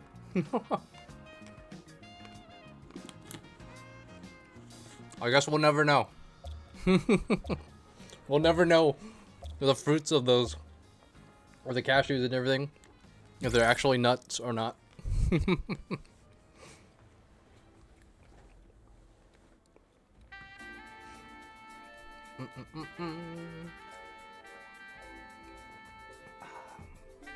Thank you guys. Thank you again for dropping by. You guys are fantastic. And it's been nice. It's been nice being able to host this for you guys. It's been a lot of fun. Oh, he's back. You can hear me now? They're droops. I don't know why the fuck you couldn't hear me there for a second. Yeah, no, we can hear you now. Okay. All right, cool. Thank you. Thank you. Good luck. May the dice not you know, be in your favor. Or it may be in your favor. Hey, there's a Kwong! And a Sevrog! Woo!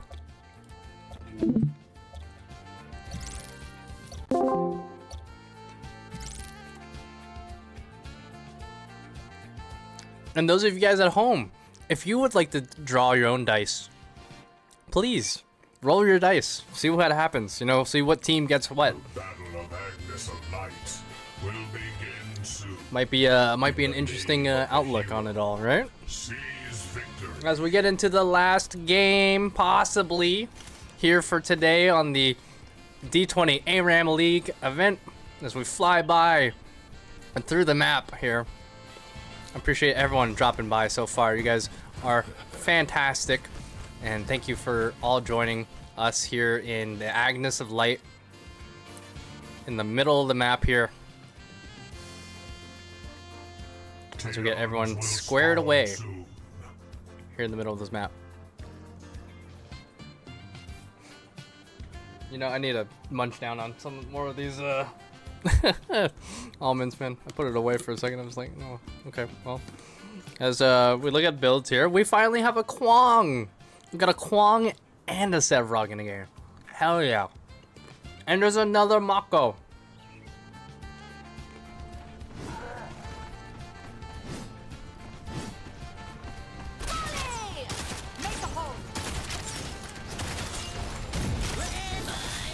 And we got Chimera here in the lane as well.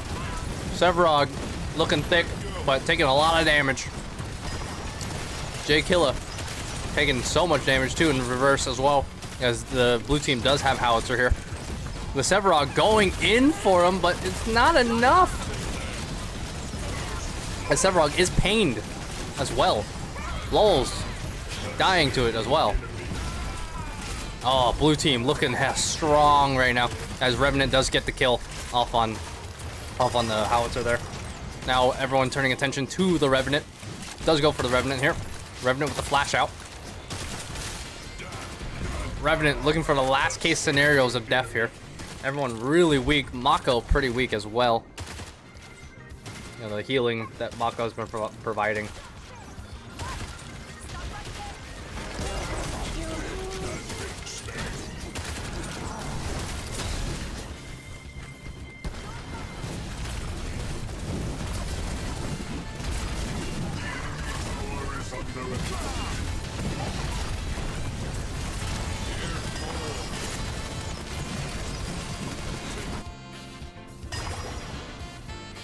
Yeah, Blood, we still gaming, bro.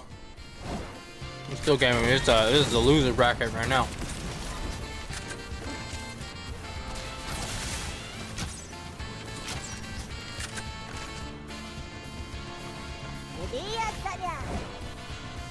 As everyone's stabilizing the lanes right now, and as I'm eating my almonds, my chocolate covered almond by Costco. The Kirkland brand chocolate almonds. They are fire. Costco, please sponsor me. Take a look at the build right now. The 3 handguns from everybody. What in the world? Oh, I think Fang Mao and Pablo are going either an O-sign item.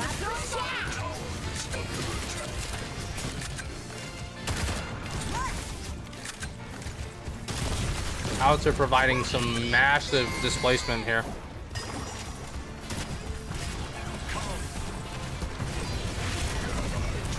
Kwong locking it down. Sevrog getting a lockdown as well, but unfortunately that's not enough to kill the Bellica. Very close though.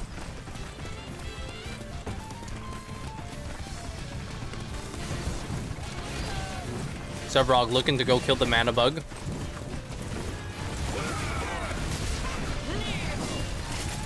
The amount of damage coming out of Kwong is very strong. See, here's the thing. Kwong is a very engaged champion, right?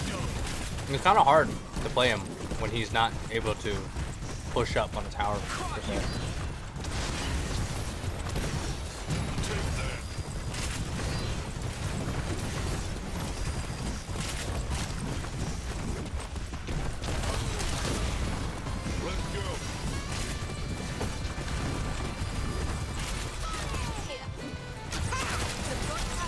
Here on the Mako here. Still really low, but Severon coming in and engaged after Kwong is engaged with the Q. Now looking at the Kwong. Kwong is now looking for that Chimera instead. What is happening, Jay Killa? Jay Killa just killed him by just his presence alone. What? And the minions, I think, too. Kwong got the kill.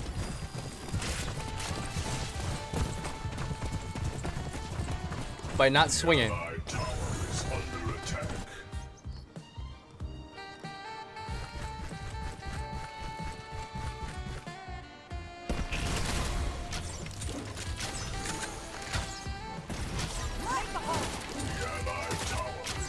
Belica still able to poke out so much here, draining so much of people's manas. Belica mana drone is so strong. Howitzer waiting in the off lane pools, invis pools.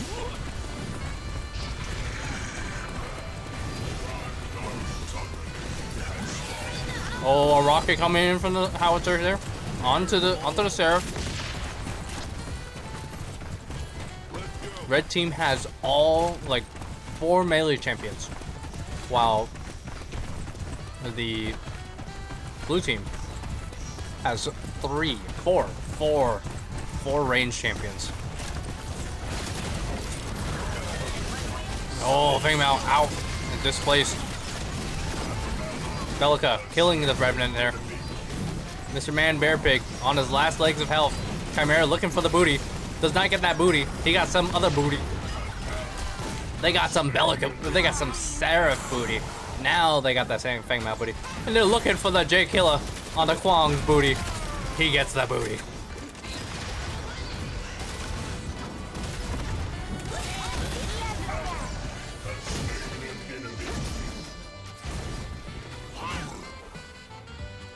And this is a subtle team wipe for blue team onto the red team.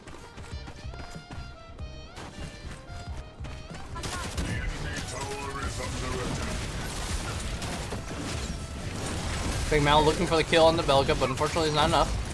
Not enough damage there.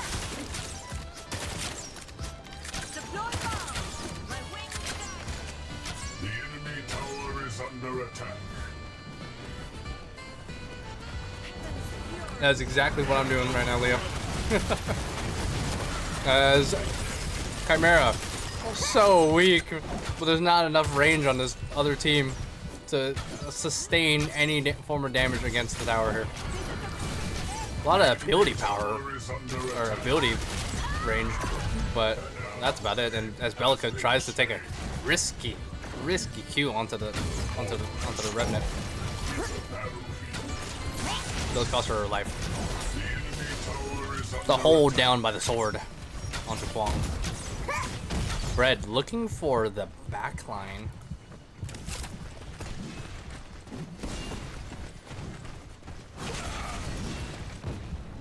As he stays patiently still as a boulder in the portal. Okay, the boulder moved. Mako, so close to being dead.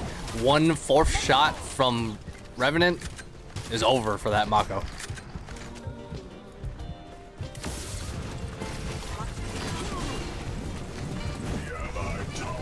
As we get a little stabilization, reminder everybody, you can go through this shadow wall, but you cannot go through this wall. Nor can you go through these archways right here or here. You can go through that. That is allowed. Mana Bug is allowed as well. Killa taking a lot of damage here, as also we got Chimera coming in for it. Belica coming in with a drone, and the drone doing more damage to secure the kill, I believe. That's a massive group heal coming in from Laughing Gas's team there.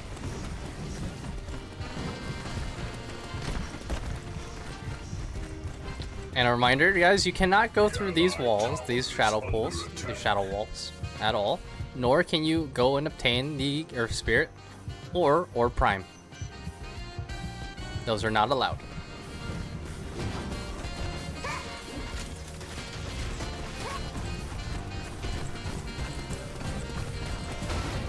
Oh, Severog coming in with the E and right click. Disengaging now, but the Fang Mao coming in as well. The three forms, 4 forms actually of teleportation from each of these teams, or from red team. You have the Kwang Q, you have the Fang Mao right click, and you have the Seraph and Severog E and right click too. Both forms of traversal. Huge for securing objectives that way, or for going for somebody that way. Mako with a large right click there. Very high in the sky, as Seraph is also high in the sky as well. Severog a little bit lifted off the ground as well, enough to secure a kill. Sparrow with the full burst down. Oh, and Revenant not able to get out. Pained a bit.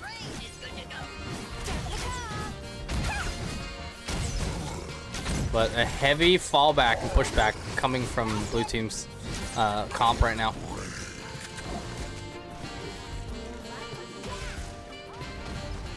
The enemy tower is under attack. Oh, and the howitzer ultimate unleashed upon the tower. The Mako getting the secured kill onto the Seraph.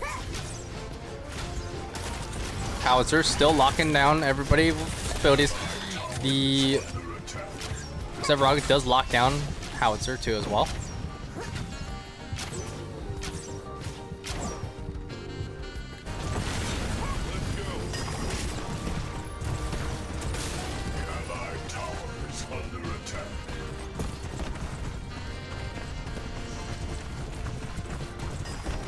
Just a reminder to everybody, all the teams here are all pre-made teams, looked upon by people in the community looking for teams to build. And so not all of them are involved with the Overpowered League, not yet at least anyways, maybe, who knows. Maybe by this form and bond, you know, they'll create a team together. But this is a separate ran community event ran by me and DapperDice, not a part of the Overpowered League or anything like that in no regards. I just want to say thank you again to everybody who's competed and this thing. And Bellica caught out, unfortunately. There, trying to go for Mana Bug, she gets caught out.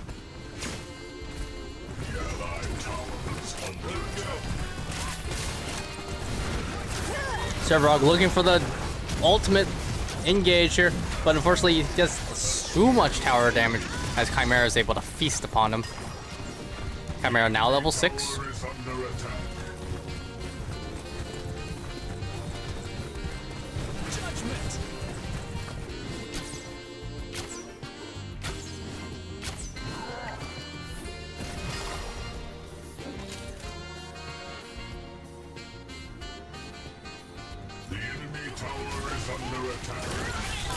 Oh, the Bellica ult is too good.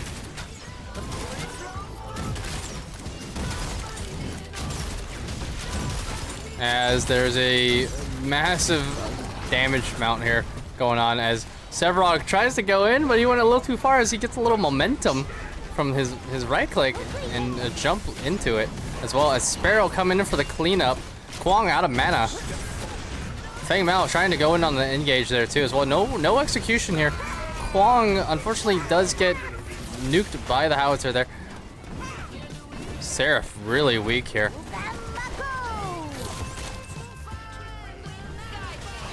Seraph looking for something and then not enough, but the Fang Mao does get the execution kill on Chimera.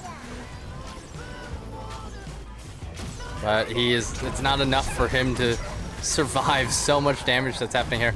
Paragon, meme guy, wasting the flash. Unfortunate. As Bellica is also trying to secure the Severog right now. Severog helping to secure the Sparrow for Revenant. Revenant still alive, still to be able to engage. Howitzer going for the Mana Bug, really low in mana.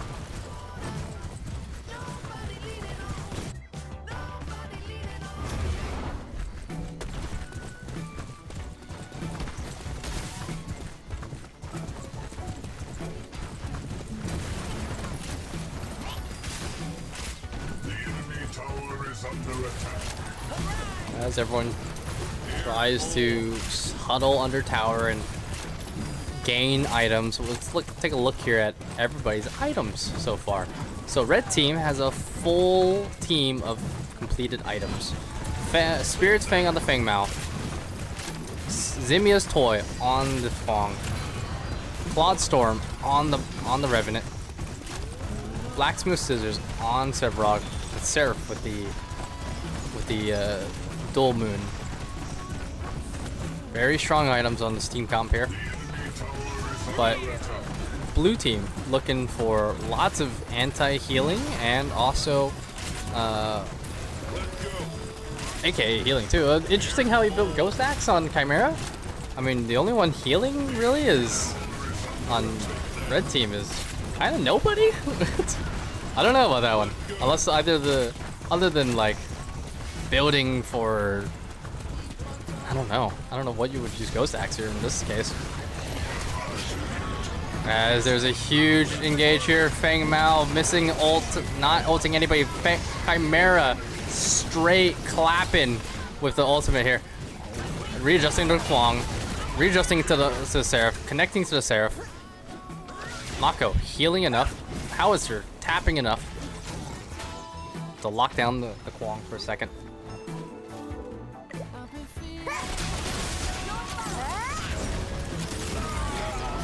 Fang Kwong unfortunately goes down.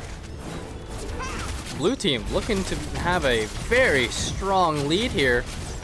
Onto the first tower. That is first tower down.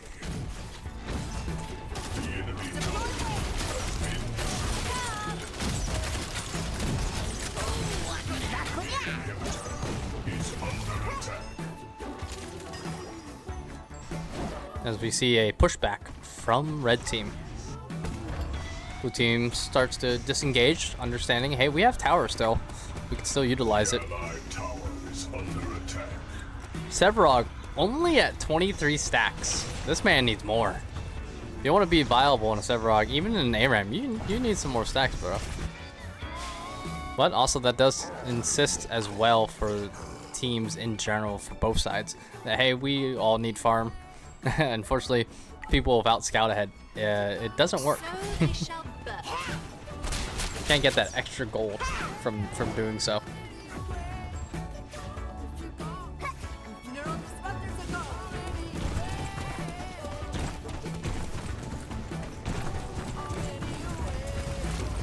If I can ask again too, again, I wanted to know, what is people's, you know, what's your natural one? Like if you rolled randomly for a character, right?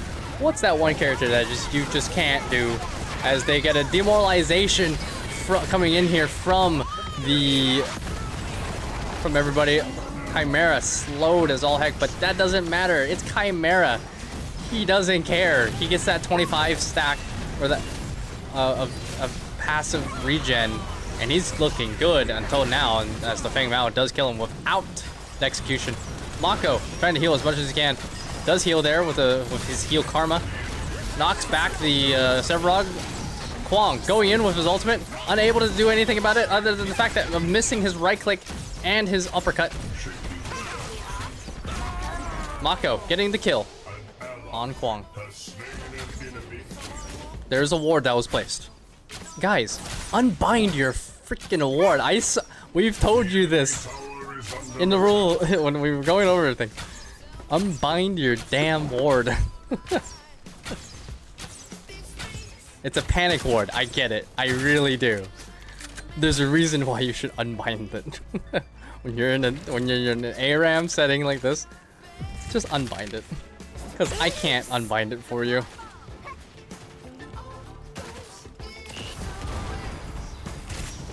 But it doesn't matter. It's in the center of the lane. It's not in a bush or anything. Nor is it really truly impactful right now.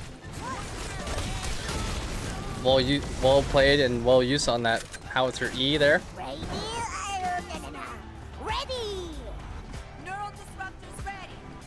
As we get a possible collapse coming in from the Seraph. No, it's not enough.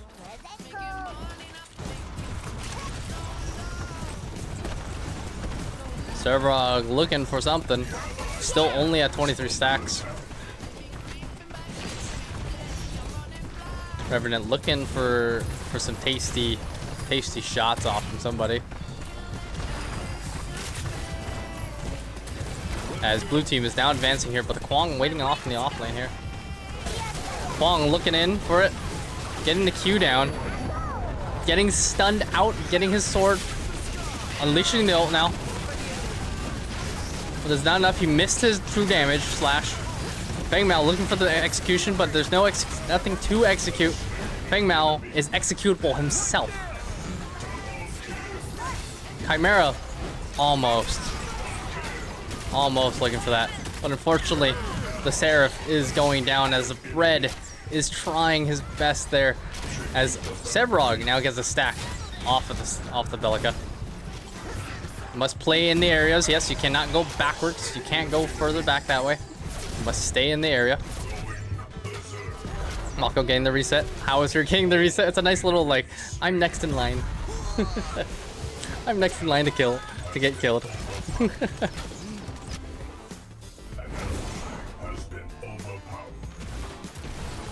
Sparrow getting shot up by the by the Revenant. Does die. Does also get pained by Revenant.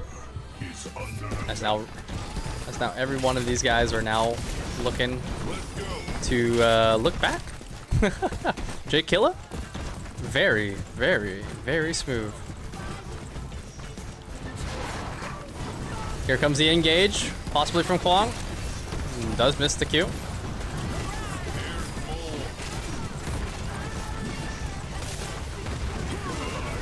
Howitzer coming up from the side now, though.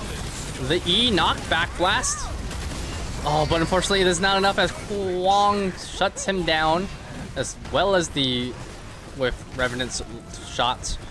But Mako doing so much damage to the Seraph, almost killing Seraph there entirely. Feng Mao getting the ultimate off does help with that. The Sevrog ult. What a beautiful shot. But unfortunately, that is not enough, as Belica does get the kill onto the Seraph.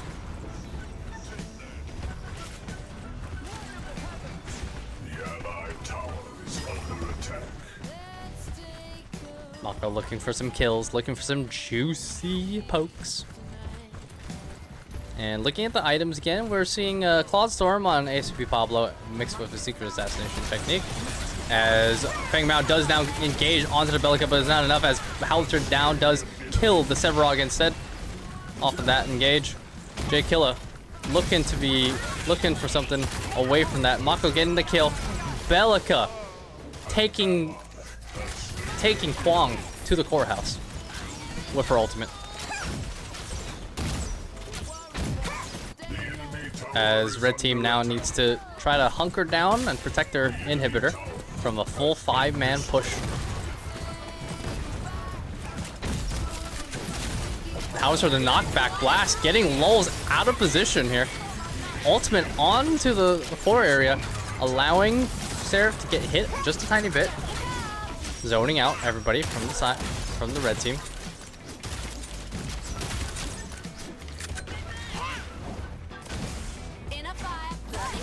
Bread looking for the Mako, looking for the Belica, looking for now the Chimera. Mako with the ultimate, but not enough. Revenant looking for the kill, got the kill on the Chimera. Seraph dying by Mako. Mako is the most deadliest person here in this game so far, with a 9-4 and 22 lead. Mako is so thick right now that he doesn't care about your team right now. He's going on the tower. He's got no mana. He had probably the E that he could have done, but maybe not. Who knows? But they've just full tower rush this dude, as they now get the tower down to at least 20 or 40%. 25-ish. It's 25. A reset from everybody on red team. Red team is completely down, except for Seraph. But that only means that Belica and Chimera are up now. Seraph looked to get on top of the inhibitor tower for whatever reason. Belica looking to get the mana bug.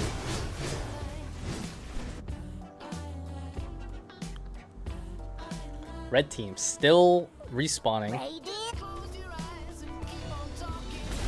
Lowell's looking to get as high as he can in the sky. Chimera looking for that inhibitor. Sevrog looking for the backline to pump into the backline. Instead, he bumps everybody off of it. Howitzer getting the zoning ult off, but it's not enough. It's not a good ult. Kwang looking for the engage. Kwang with ultimate, unleashes ultimate, but it then gets interrupted by the Mako ultimate. And the ultimate from Chimera securing the Korean barbecue.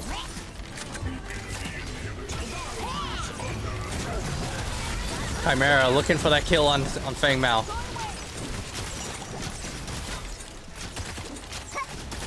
Every lane trying to stabilize here.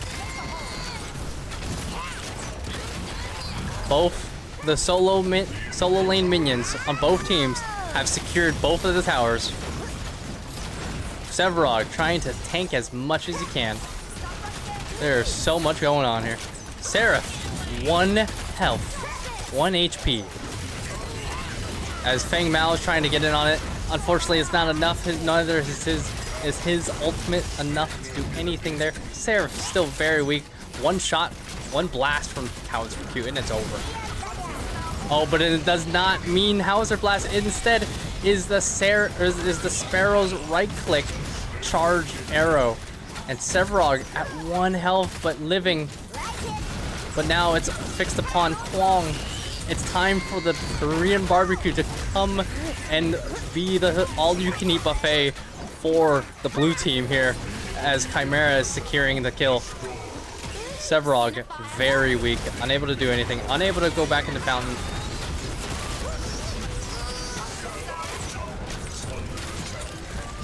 As Sevrog is very 1 health and is unfortunately not able to kill the Mako, but was able to get Mako down to at least 1 for now Lulz to get the kill on Mako. And now Seraph with the ultimate. It is a feast of she's turning up the heat in this stove right now. Oh my god. She said, you guys had enough of the Korean barbecue.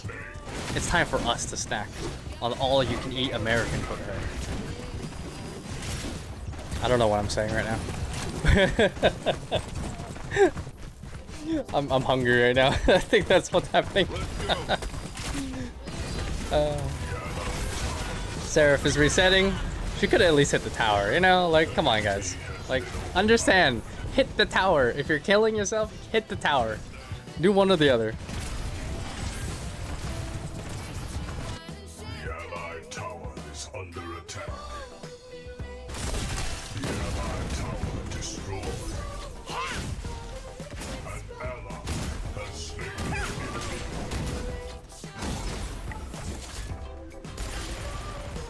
How's her the ultimate? For whatever reason, yeah.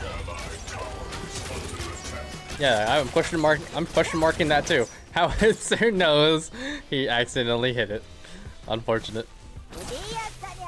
Oh, the baskets from Mako though. I think we're looking at a game 3, everybody. From the way this is going, this is a possible game 3. Are you excited for a game 3 from this bracket? These are the losers brackets right now. They're looking to make sure that nobody here goes home a loser. As we get Sparrow dipping everybody with the shotgun blast, that is her ultimate. Revenant in the ultimate in Ohio, trying to kill the Mako. Does get the kill on Mako, but unfortunately does go into the sense that even if you're in the secret assassination techniques, invisibility, that Bellica drone is still gonna see you. Chimera looking for the engage. Doesn't get it. As enemy core is now being hit to 50% HP and going down. This might just be the ending moment. No, it is not. It is not over until the Feng Mao sings and the Sevrog. As they are now chasing down the lane here. Hooked down by the Kwang. Oh, but the Q onto Sparrow. Sparrow E'd down, locked down. a nice little snack for the Seraph. And save for the Bellica. Howitzer with the zoning ult, but it unfortunately is not enough to do so.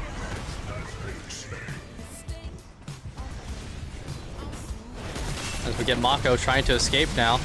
Mako 11 and 7. Mako, a nice little golf ball, flashes away. Ease in, gets away there, goes towards him. Unfortunately, Mako does get a kill, so now Mako's 12 and 7, or 12 and 8, should I say? And Seraph going down with Kwang, as well as the Feng Mao killing the Howitzer with his ultimate execution.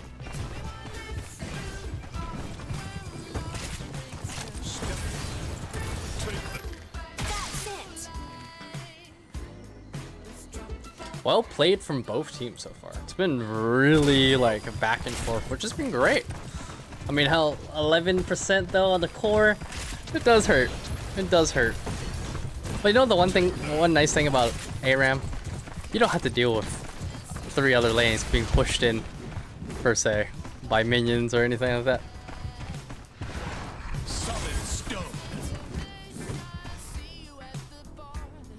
As we get in here into the fight here, that is in the mid lane, the middle of the map. The kill from Bellica, but also the 4th shot from freaking Revenant. Oh my god. Blue team losing their commanding lead so far as they're trickling in.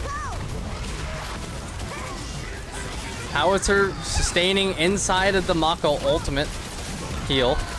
Mako doing so much you can do just to heal everybody. Sevrog getting the kill, or assisting Seraph with the kill here. Mako trying to use the E to smack somebody, but Howitzer with a double kill. The point blank rocket. And now full team wipe by just the Mako and the Howitzer, as they are the only ones that can get past this inhibitor, realistically, as Howitzer tries to def by inhibitor here. Mako trying to regroup with the team. No one has contested mana bug. Straight drippin', or straight derpin', sorry. He's on a controller, bro. Those are the controller movements.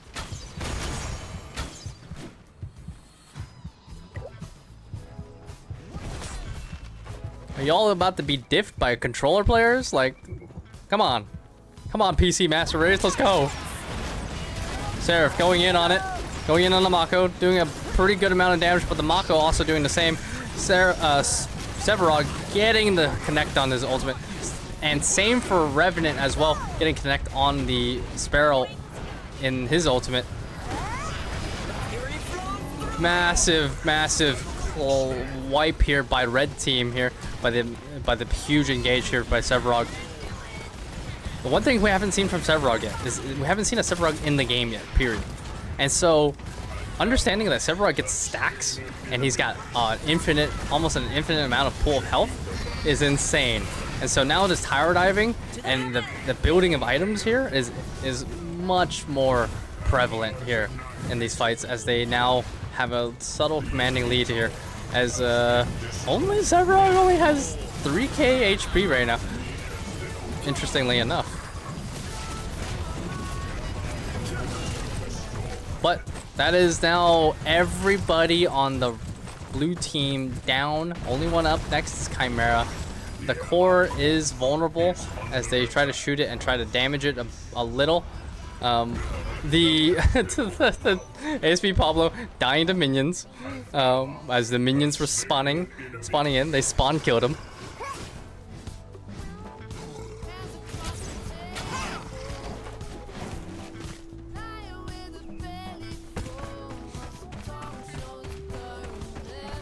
Everybody stabilizing the lanes here, and just a reminder, everybody, thank you again for all the kind support that you guys have been showing us lately. And today here in the D-20 ARAM League, this is a community ran event hosted by me and DapperDice earlier, and I'm glad Dapper and I were here to be able to stay here for the entirety of all, just like how Feng Mao is staying there in the entirety of that ultimate, that 2-second ultimate. The Feng Mao ultimate is not enough to diff the Mako ultimate, and the howitzer doing so much magical damage because there's no magical. Oh, sorry, there's magical defense. I take that back. Inhib on red side is taken down. Ultimate by Revenant onto the Sparrow is active. Sparrow escaping the Revenant way down there, but that is also makes her very weak. But Mako enough to do the healing there for her.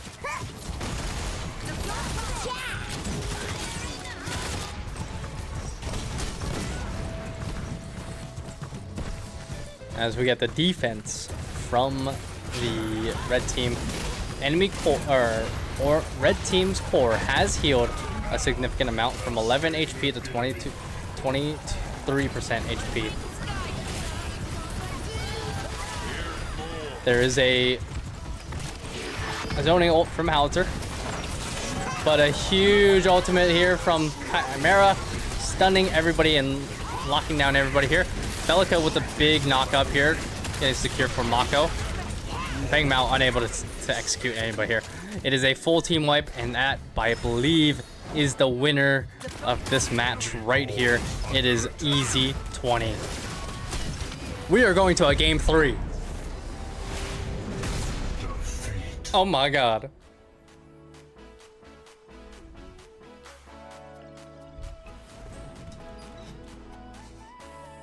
Congratulations to Easy 20 for leading that match and for winning that victory. 69. You can add that to the meme. You guys got a 69 on them. That is the prime time meme number for all of y'all. And as I keep forgetting to look at the stats, I'm so sorry. We kind of all know, but like that was a lot. That was a lot. That was a tight game, bro. That was a tight game. Well played, everybody. Well played. Game 3 on the way. 5-minute break. 5-minute break for everybody. And also, 1s and 5s. If you do want to help me cast, by all means. Yeah, I wouldn't mind it. Come into this Discord server and join me here in Casters.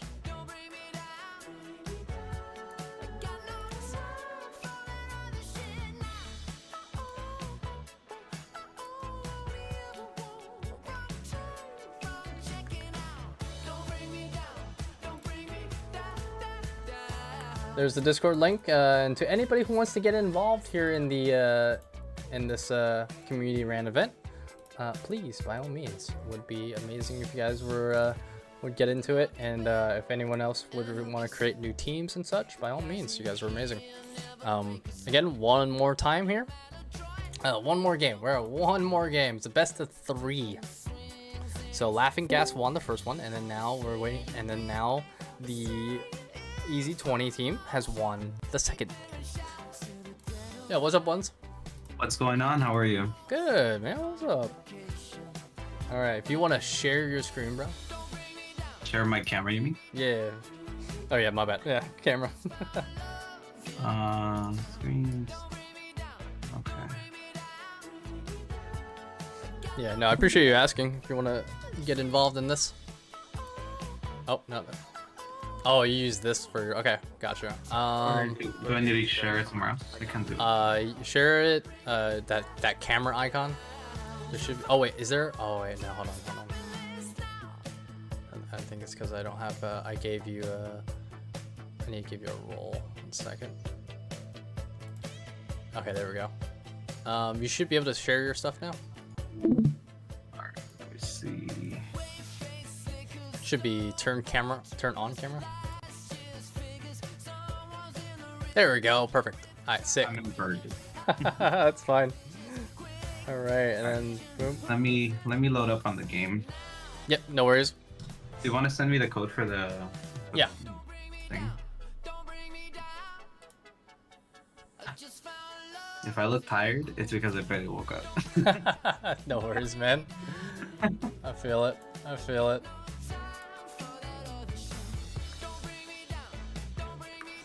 Literally that. Okay, I'll be right back. I'm gonna take a bio break. So, 1 second. All right, sounds good.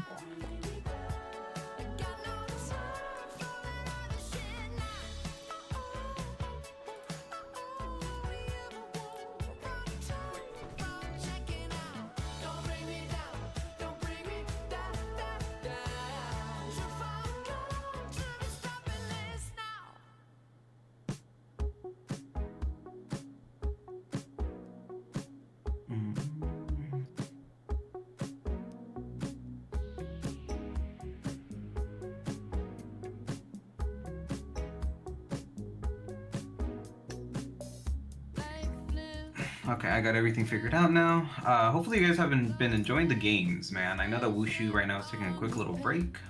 So hopefully you guys have been enjoying the games and you guys are having fun with it, and everybody is having a wonderful Saturday. Happy Saturday, everyone. So hopefully you guys are having a wonderful time. Hopefully your Thanksgivings were amazing, and we're just gonna be here and hanging out with you guys.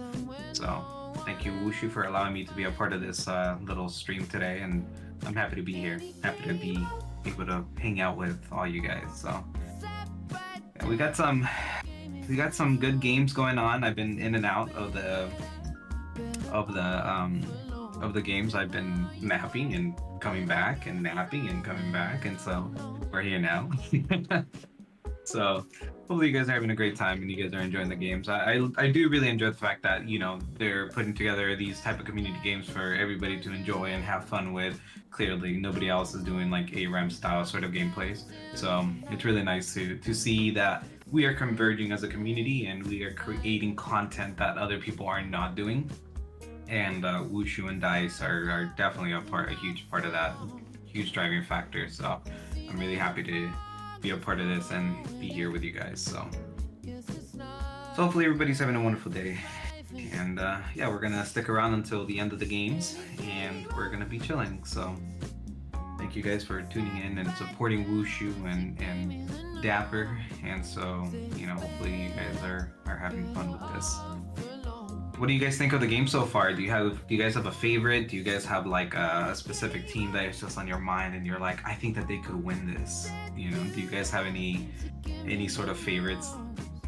I was very much surprised that Ponte basically brought his entire crew together, not only in a competitive scene, but also in an ARAM scene, and I love that, you know? That guy is wonderful. I love his passion for the game. He joins anything that he can get into, so I really enjoy that. Let me see who's in chat. I see Joe's here. Lowe's always talking trash about my height. You're great. I love you. Mr. Man, Mr. Man Bear Pig, I see you.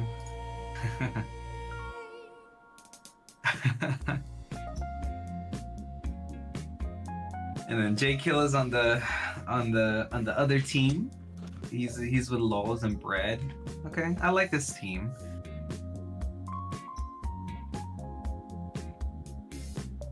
I like everything that's happening.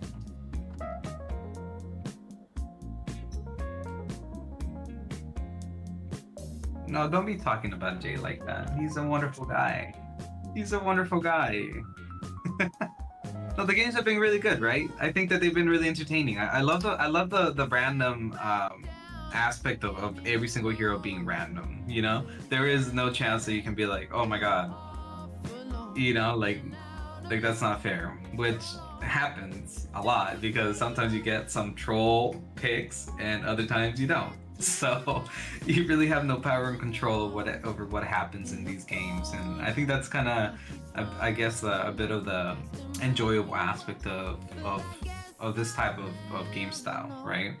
I definitely would like to see like the traditional ARAMs or Red Moon to come back. That'd be great, just because you can swap out heroes, and you know, if one person doesn't feel comfortable, you know, playing a specific hero, then you get the chance to re-roll. But I think that's also like a huge thing with this game in particular, or like this game mode, is just like sometimes people are forced to play heroes that they probably have never ever played. You know what I'm saying? Because if you throw me into this game and throw me Kwang, I'm having a rough time. You know, there's no way. So it's nice. It's nice to see. It's nice to see people playing new heroes.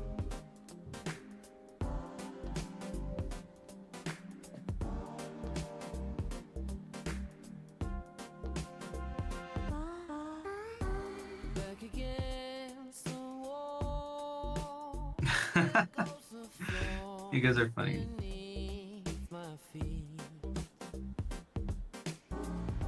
Oh, I'm sorry, I just woke up from a nap myself. It's been a long day. Okay. Alright, wish he was back. Never mind, he was getting food. I was wrong. He wasn't taking a bathroom break. Or maybe he was. And he got some food. I got food. I couldn't stand it. I was like, it's like fuck. Bro, I need food, bro. Fuck me. Yeah, I was talking to the chat while you were away, making sure that we kept the stream rolling a little bit. Thank you. Anytime.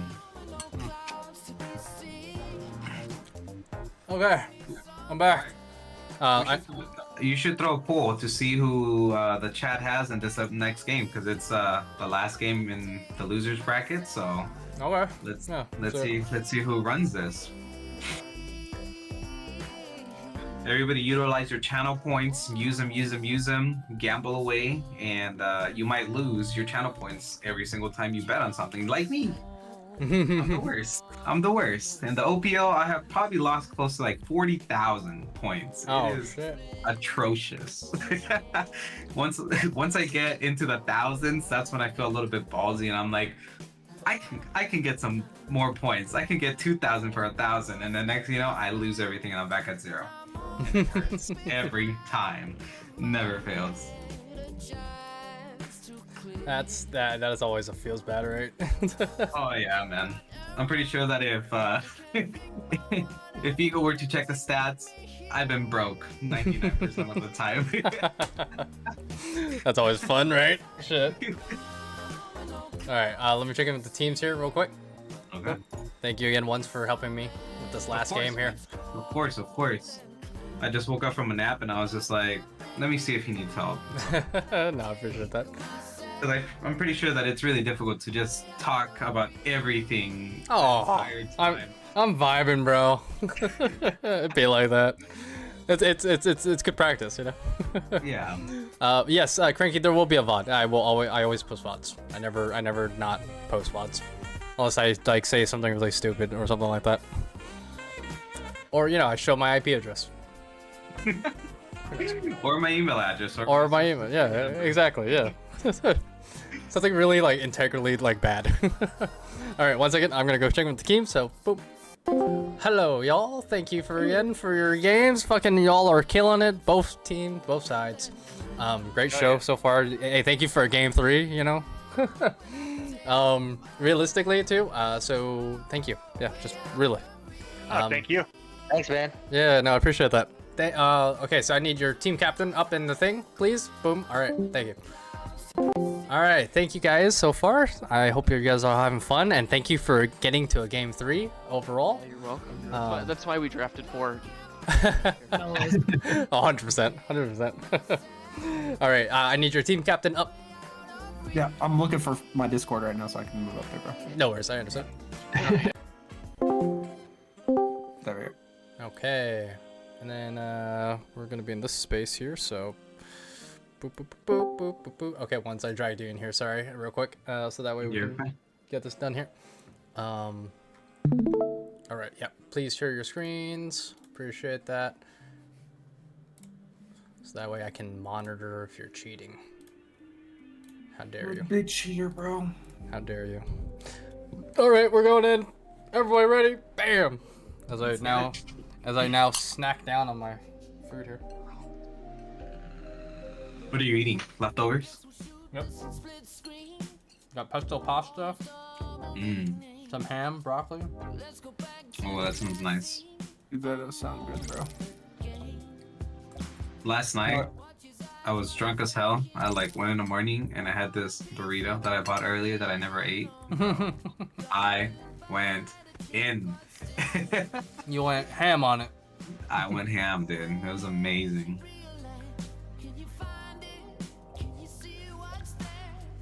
Yeah, Cranky, you like rewatching yourself? Nah, dude. It was really funny that when you got stuck there on Revenant and you got stuck in that corner, it was really fucking funny. Just got to see you you know, like full on like unfortunate. Like we had you on first person view mode and everything. Yeah, we were watching that. That was hilarious.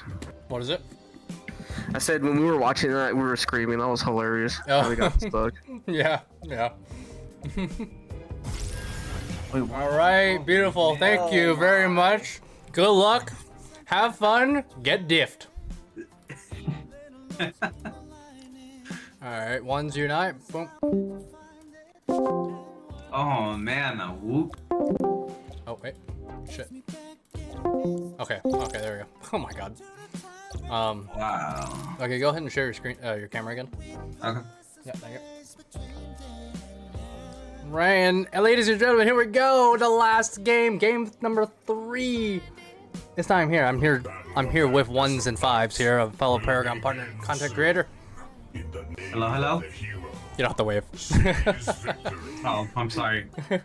I'm waving anyways. Just wave in the camera, smile and wave. Smile and wave.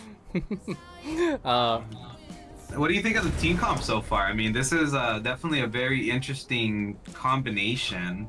Blue team is getting diffed hard. Oh yeah.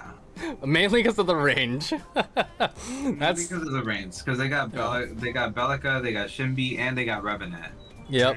But on the other side, it's basically a full tank team. It is. And yeah. at some point, tanks will, in some way, shape, or form, come together. Especially with the Grugs, I think that is huge for them. That's probably going to be their saving grace. If they don't feed Grugs, the game is over. Because Wukong won't be able to do a thing. Like, he's basically just an AFK, you know? Like, he's useless for the most part. Yeah. In this scenario. It does suck, especially in an ARAM. Because yeah, okay, you can take down tower, but you gotta get the level 6 first. Exactly. Like, we get the stun in from Wukong here. Shimbi, of course, is throwing those little wolves.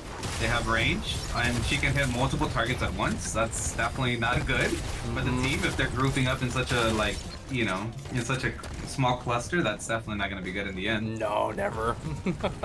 Especially once she starts getting fed. That's going to start becoming scary because those wolves are easily hitting for like 1,000. Yeah. Yep. And you get those stacks in, dude. Oh my god. And she could just literally run at them, and especially that they're going to have so much health, she's going to regen all of that instantly. And it is insane. As I'm chowing down my food right now, it's getting a little thick here in the mid lane. Got some bread involved. Nice little standstill here from everybody. Yeah, nobody wants to do anything right now. I mean, everybody's level 1, so everybody's just chilling. Shimbi is focusing the poor little Narbash, like the little ogre isn't doing anything. He can't do anything. He's the one being targeted. Hey man, you got the range? I'm gonna use it. That's what she's saying. And she now gets the mana bug here from that. So nice little sustain for Shimbi. So long as the Narbash doesn't have it, the mana consumption is good on their end. Oh, the steel did not block the Bellica. I don't think it can. I think that one goes through it, doesn't it? I believe it can. It's just that the elevation allowed it to go through. You know what I did have noticed? Like, maybe there's been like some issues with the wall or something, but like whenever I place on a wall and there's a phase using her E, it actually goes through it. It never stops it for whatever. Yeah, I don't know why. Kind of weird. Maybe that's the intention build for it now, because of the fact that like, oh, her E goes through objects now per se. But I mean I don't know. I mean Murdoch doesn't do it, but as we see this, the steel does try to disengage there from the fight. Does knock up the Shinbi, but it's not enough to deal any damage here. A lot of recovery is being used. Dustin's out of mana right now, so she's backing up a little bit. She's not frontlining as much. Shinbi is almost like close to half mana as well, so this is going to be interesting because she's a huge damage dealer for their team. Revenant constantly is just poking, which that's fair. So realistically looking at it too, you know, the screen team, they got a meatball, right? Oh, yeah. They're thick. Make it a thick meatball. Right. Maybe you can do something with that. Yeah, the unfortunate part is that they don't really have the damage to follow up with like the demos that they're pulling right now. I mean, perfect example right there. No, goes first blood to Adele. Adele's so weak too. Oh no, sorry. Rampage is so weak. But Wukong, the weakest. I think like the matter of the fact that Adele got the first kill is probably not the best like way to start it, because at the end of the day she's not gonna be a damage dealer compared to like a Revenant or a Shinbi or even a Bellica. Like I think that they should do everything in their power to feed these power heroes in order for them to be able to spike up faster instead of like having this game last like 50 minutes. Yeah, like Revenant or Shinbi. Yeah.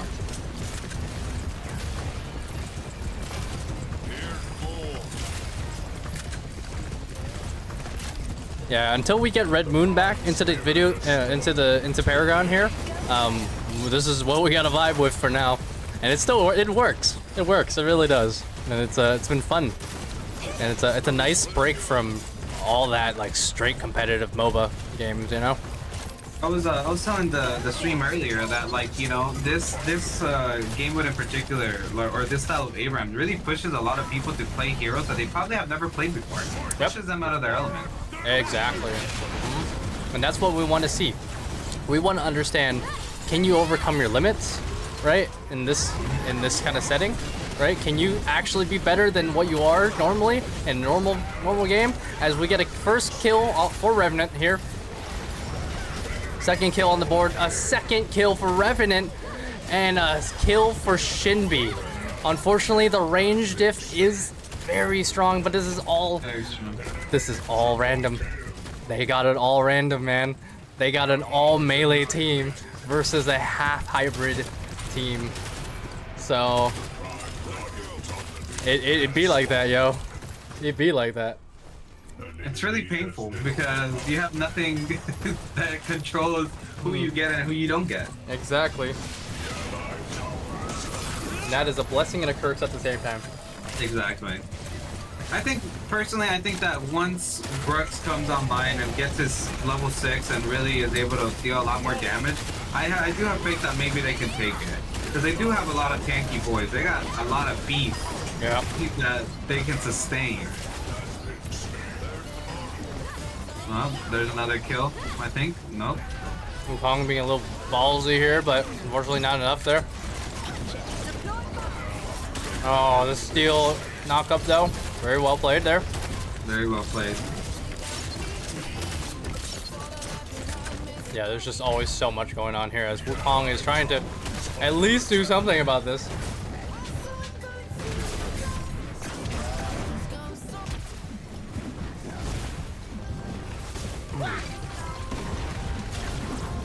I put chili peppers in my pasta right now. Ooh, hot. Maybe I shouldn't have done that. He definitely needs to be more mindful of his pools, because he could, in a sense, he could dash in and pull so many people and demo them, and then, you know, and then Steel can literally come right after, and then just deal some damage, and then, you know, Greystone can just pull his E and just continue doing damage, just like that. Yep. Shinbi got a mana, so she does. Oh, the big pull from Rux. There it is. Yep.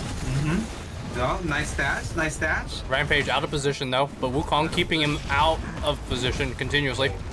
The boulder does not care though, as the Rampage now has safeguard here, but Wukong, come on. Oh, Steel. Oh, the Narbash thunk. There we go. Oh, you got the first person view of Narbash just looking menacingly with that pumpkin head, bro, looking straight at your eyes with the thumbstick. There's a lot of malice in that drumstick. That's 2 tons of drumstick malice.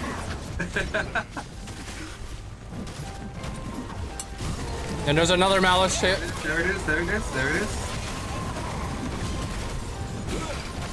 And see, guys, this is the true potential of melee champions. If you play range characters in the off lane, right, you suck. Oh, the big pull though. Yeah, big AoE damage from Greystone here right now. There we go, nice, beautiful. Oh my goodness. But now here's the comeback from red team. Was it worth for them? I think so. At least they got some more gold under their belt, so they're actually going to be able to, you know, make them more sustainable. Yep. They were able to sustain a little bit more in the late game. So. Oh, Wukong gets the confirmed kill there. What this timer reset was not enough. Was not long enough. Honestly, I'm vibing with the blue team right now because of the fact that they're all melee champions. I feel for them. Oh, there's that stun. Oh, another stun. Unfortunate. Not enough. Completely.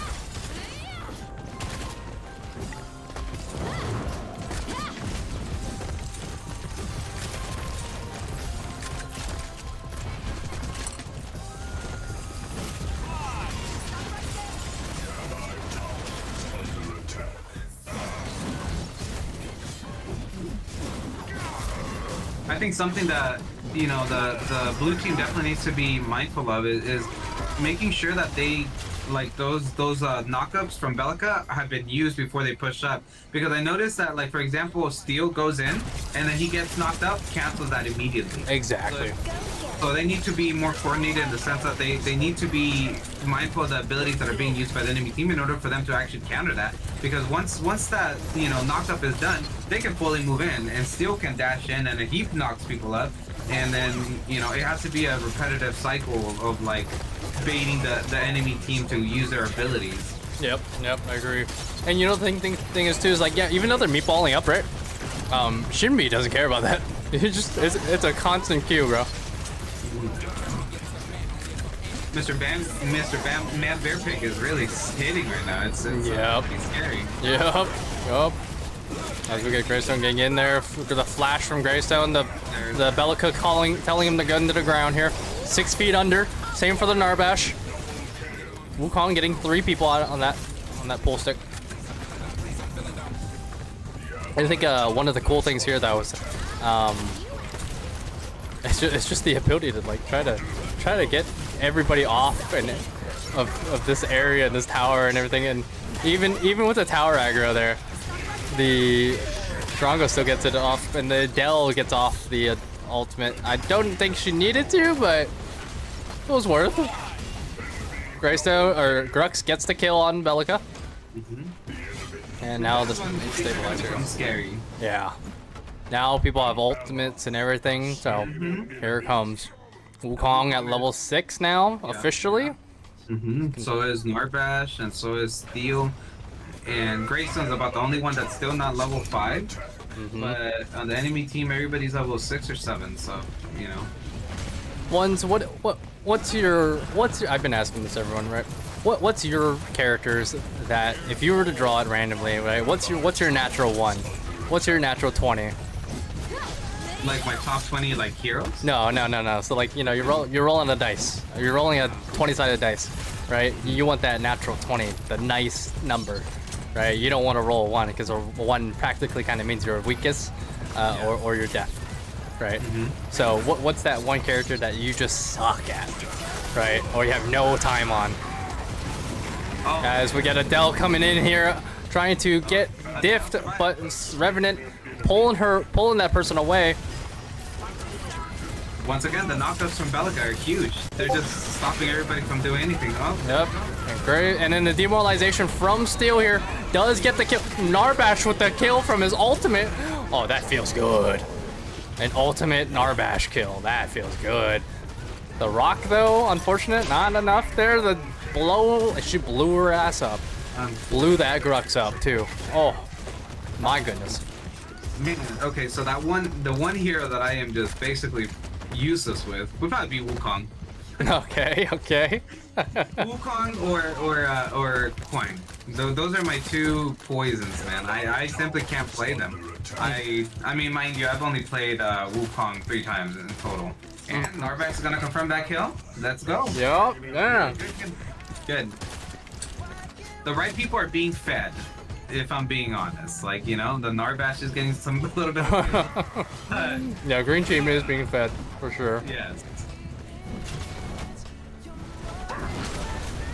As yeah, we just get the full melee meatball here. Mm-hmm. You know what? Okay, this is gonna sound a little bit crazy, but I am really rooting for the blue team. I really think that they can take this. That's what I'm saying, bro. Like, you get the chance to diff here, bro, as an all melee champion team, right? Like, oh, there's the Wukong getting the rampage. There it is. They've used that. There it is. See, perfect. Yep. That's what I said. Burn those abilities, and you're good to go. Yep. We love a combat Wukong, baby. We love a combat Wukong.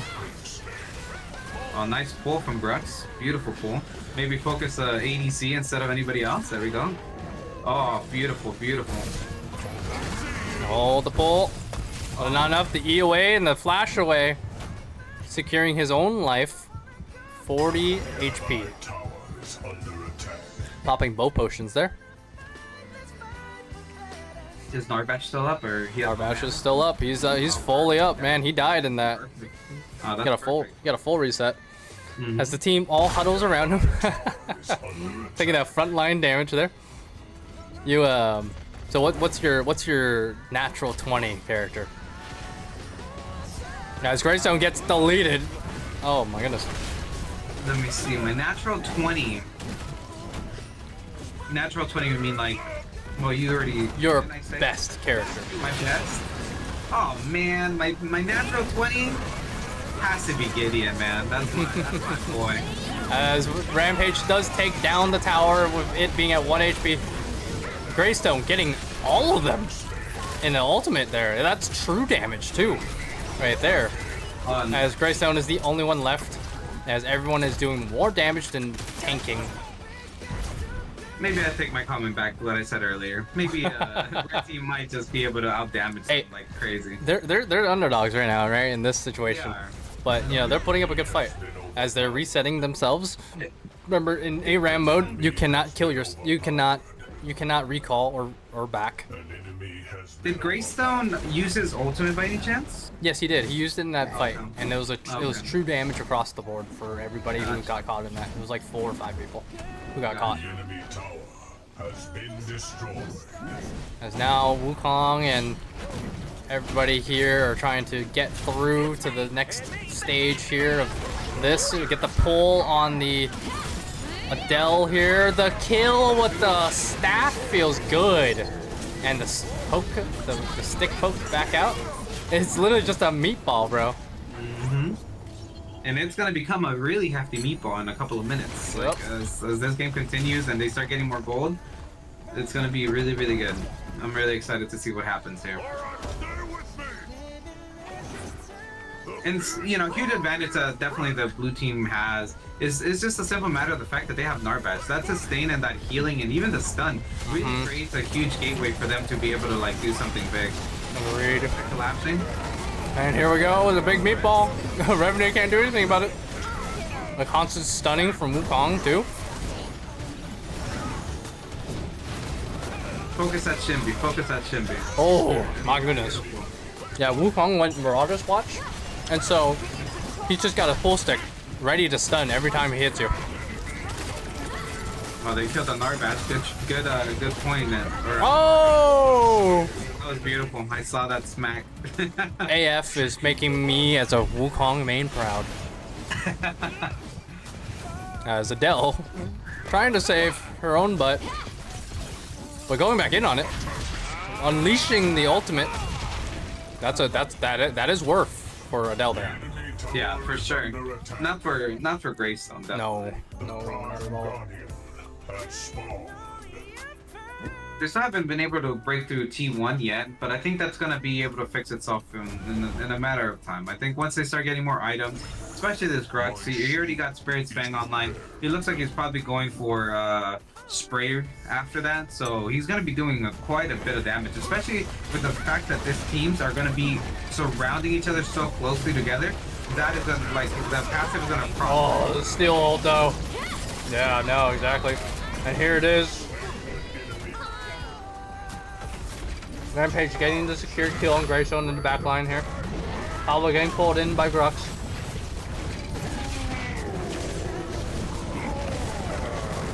Rampage trying to just do as much damage as he can to sustain for his team as he's too thick on that regen. And so is Bellica with that pop. He's alive. Oh. And as they rush the tower here, inhibitor. First inhibitor. Rampage looking for a reset. Yep. Somebody hit him. And same for Shinbi. Greystone does get the kill on Creamer. Nice, very nice. But as they get their first inhib here. It's just the perks of having an ADC and a Bellica, really, you know? Yeah, it is. Yep, 100%, 100%. They don't have that luxury, I guess. And I guess that range, the simple range hero is a luxury in this game right now. Yeah, it's an advantage. It's a fat advantage.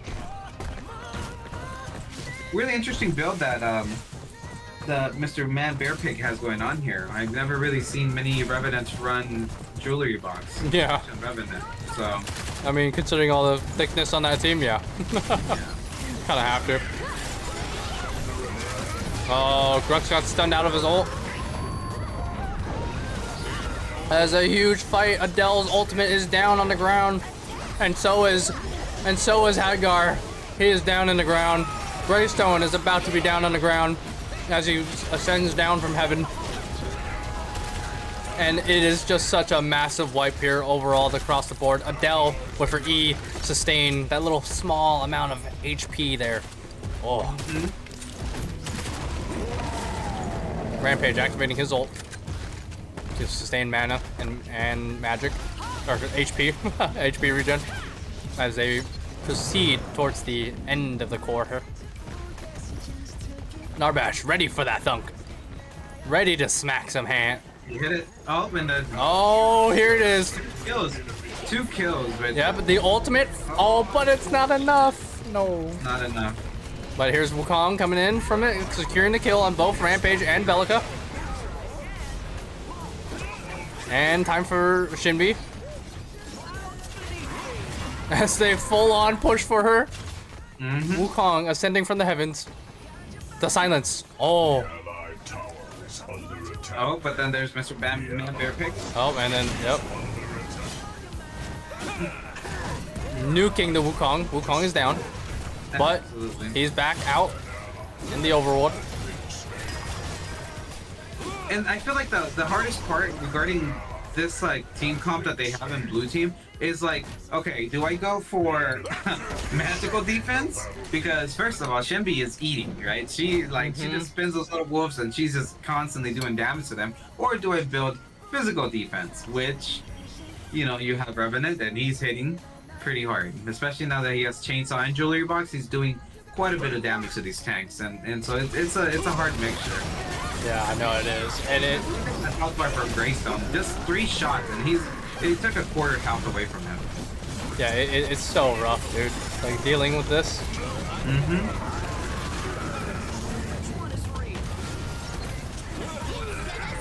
As Wukong does go down to the Revenant there.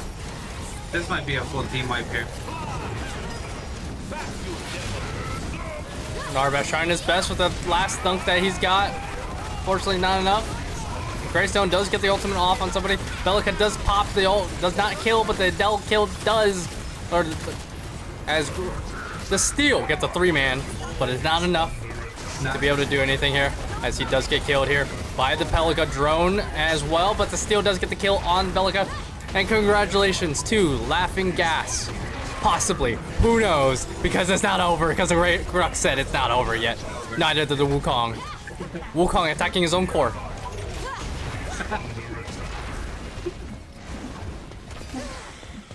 And now, time for the Adele. Oh, Shinbi said, goodbye, world.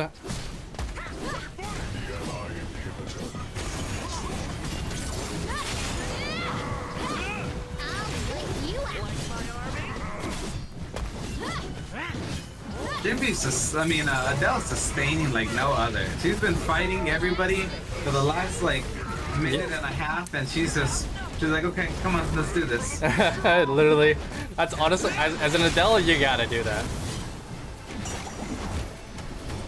Yeah, Adele, you're all in, bro. That's really it. That's the real reality of it all. Now they have, again, blue team, they've got a huge chance here. They gotta pull it through, pull it forth, right? Get the picks they need, continue on with it. There's one, that's one deadly virus there for them. Now for the next. They just need to focus the Revenant and the Shinbi and the Bellica. Don't worry about the tanks, you know what I'm saying? Like, the tanks are gonna sustain and do what tanks do. Exactly. But for example, this fight right there with Rampage, not necessary. Yeah. Because then people from the top get free damage and it does nothing for them. Yeah, exactly. Rampage is like, okay, like hit me, like focus me. Adele is the same way. No point in doing that. Yeah, and Bellica's almost back up soon too here. But Adele does not have ult, but she's close. Oh yeah, I think this is probably game here. As we get a full-on sustain here from the Shinbi ultimate or the E, and Shinbi still has her ult too, but it's not. It doesn't even need it. Adele, bro, Adele is the one reason. Greystone with ult here. Can he make a last fleeting play? No way, they're not letting No, yeah, exactly. Not letting him go through. And that is game, ladies and gentlemen. If possible, yeah. But hey, someone's coming back in 2 seconds. The Narbash, is he able to sustain for Wukong to help assist as well? Here we go. Here we go. Leave him alone. 1, 12, 10, 9, 8, 5, 2, and it is all over. Nice. Congratulations to Laughing Gas for being the winner of the losing bracket. Congratulations. GG's. Hey, yo, easy 20. It wasn't so easy for that 20, was it? Nah, I fucking kid. No, everyone did amazing. To show the stats because you say you've been skipping. Yeah, thank you, yes, thank you. Hey, look, a positive Wukong. Just saying. That's a thing. Look at that KDA, man. Look at a positive Wukong. 11, 10, 10. And thank you for ending on my favorite number for Wukong. I appreciate that. 11. No. Yep, exactly. No, well played to everybody there. You guys did amazing. So that was fantastic. Thank you again, everybody, for enjoying. And hopefully you guys were all enjoying the stream so far. Was a lot of fun doing this with setting it up with Dapper and everyone involved and everything. And thank you once for coming here in the casting booth as well for assisting us here. And yeah, no, it was amazing. I will be posting this VOD, so always, of course. Hopefully there's nothing like incriminating, but yeah. But yeah, no, again, thank you everybody for joining. You guys did amazing. Everyone played, fantastically. Everyone had that natural 1. Everyone had that natural 20. Everyone had that little in between. You had that 11, 16, right? 5 or whatever, right? So everyone played amazing. Everyone did a great job at proving that you could overcome your limits when given something that you're not so used to. So that's the one thing that me and Dapper wanted to provide and help the community, prove to the community that you can do that. You can be, effectively overpowered, but without needing, these hardcore like, hey, this is your main kind of thing, right? You can do better, right? So thank you guys again. Also, I did roll, and it was a 20 to what was it? It was a 20 to. Oh my god, what was it? I wrote it down. It was a 20 to easy 20, and then it was a 10 to laughing gas. Funny enough, but unfortunately, it was the other way around. So hey, the dice may call your fate, but it's not always in that favor if you can diff the dice. But yeah, no, thank you again to everybody. Please go follow DapperDice on Twitch if you guys haven't already, and then also go follow 1s and 5s here. over on his stream as well. Again, all three of us are Paragon partner content creators. If you see that symbol, you know, that little, or sorry, the other one, this one. If you see that top left corner symbol, that is the Paragon partner content creators symbol. Those are for us. So if you see those, check us out, please. And until then, I hope all of you guys have a wonderful evening, afternoon, morning, and wherever you guys are. I said I was gonna play ARAMs with all of y'all, but I think we're gonna skip on that because I'm hungry. I need a break. We'll come back later. I'll start streaming again, if anything. But thank you again. No, thank you, dude. Appreciate it. And then I want to go into these comms here real quick and say a thank you to everybody if they're still there. So, again, ones, hope you have a good rest of your day, dude.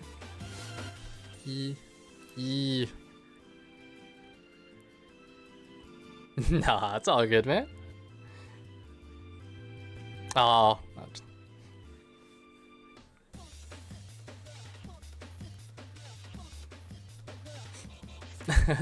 Thank you.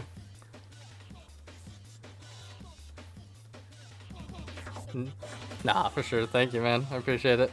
And then congratulations again to Bad Timing for winning WIF in correspondence and collaboration with Rom King and Conte. Yeah, good shit, guys. Well played. You guys proving yourself. Like, hey, you're fucking players. All right, but with that, I appreciate it. Thank you, ones. I will see ya. I just wanted to say thank you for your participation, guys. Yeah, no, of course. We'll do it again, and we'll shoot it out. Who knows? I don't know if I can do it weekly. Maybe, possibly. We'll see. We're waiting for the Red Moon map to come back in order to like really get things on the board, right, and get things going. So, you know, until then, right, we'll kind of like hold off on going super hard on this kind of event for now. Yeah, just get.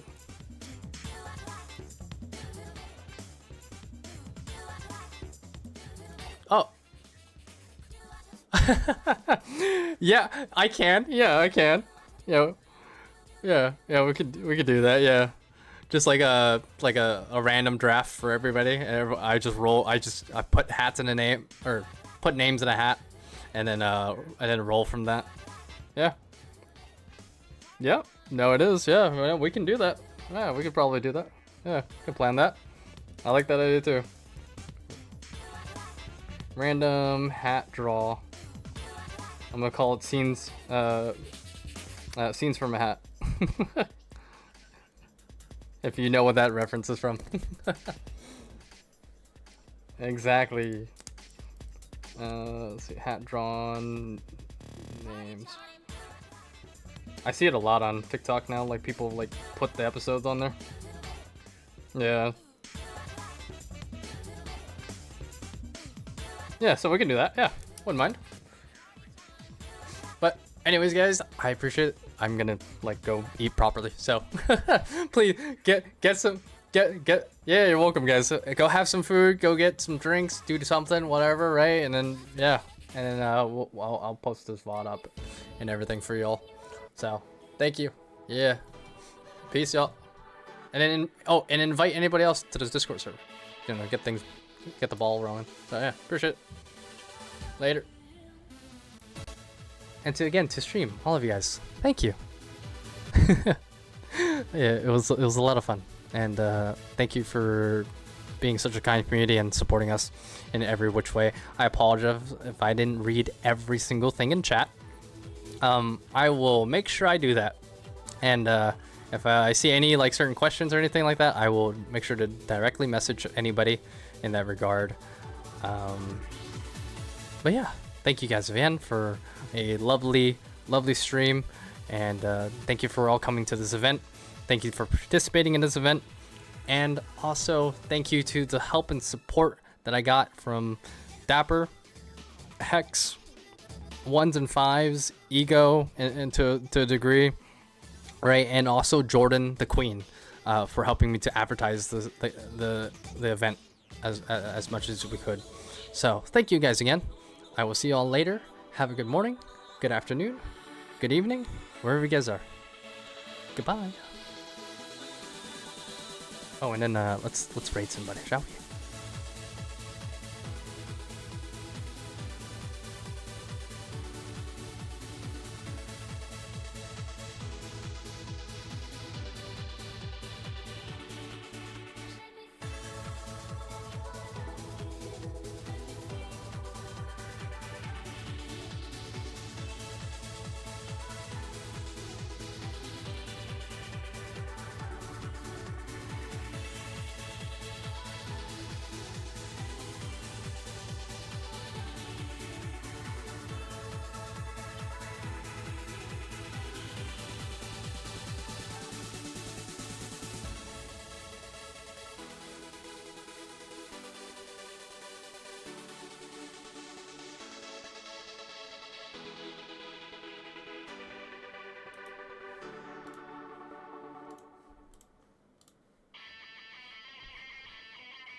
Now he's lost and useless.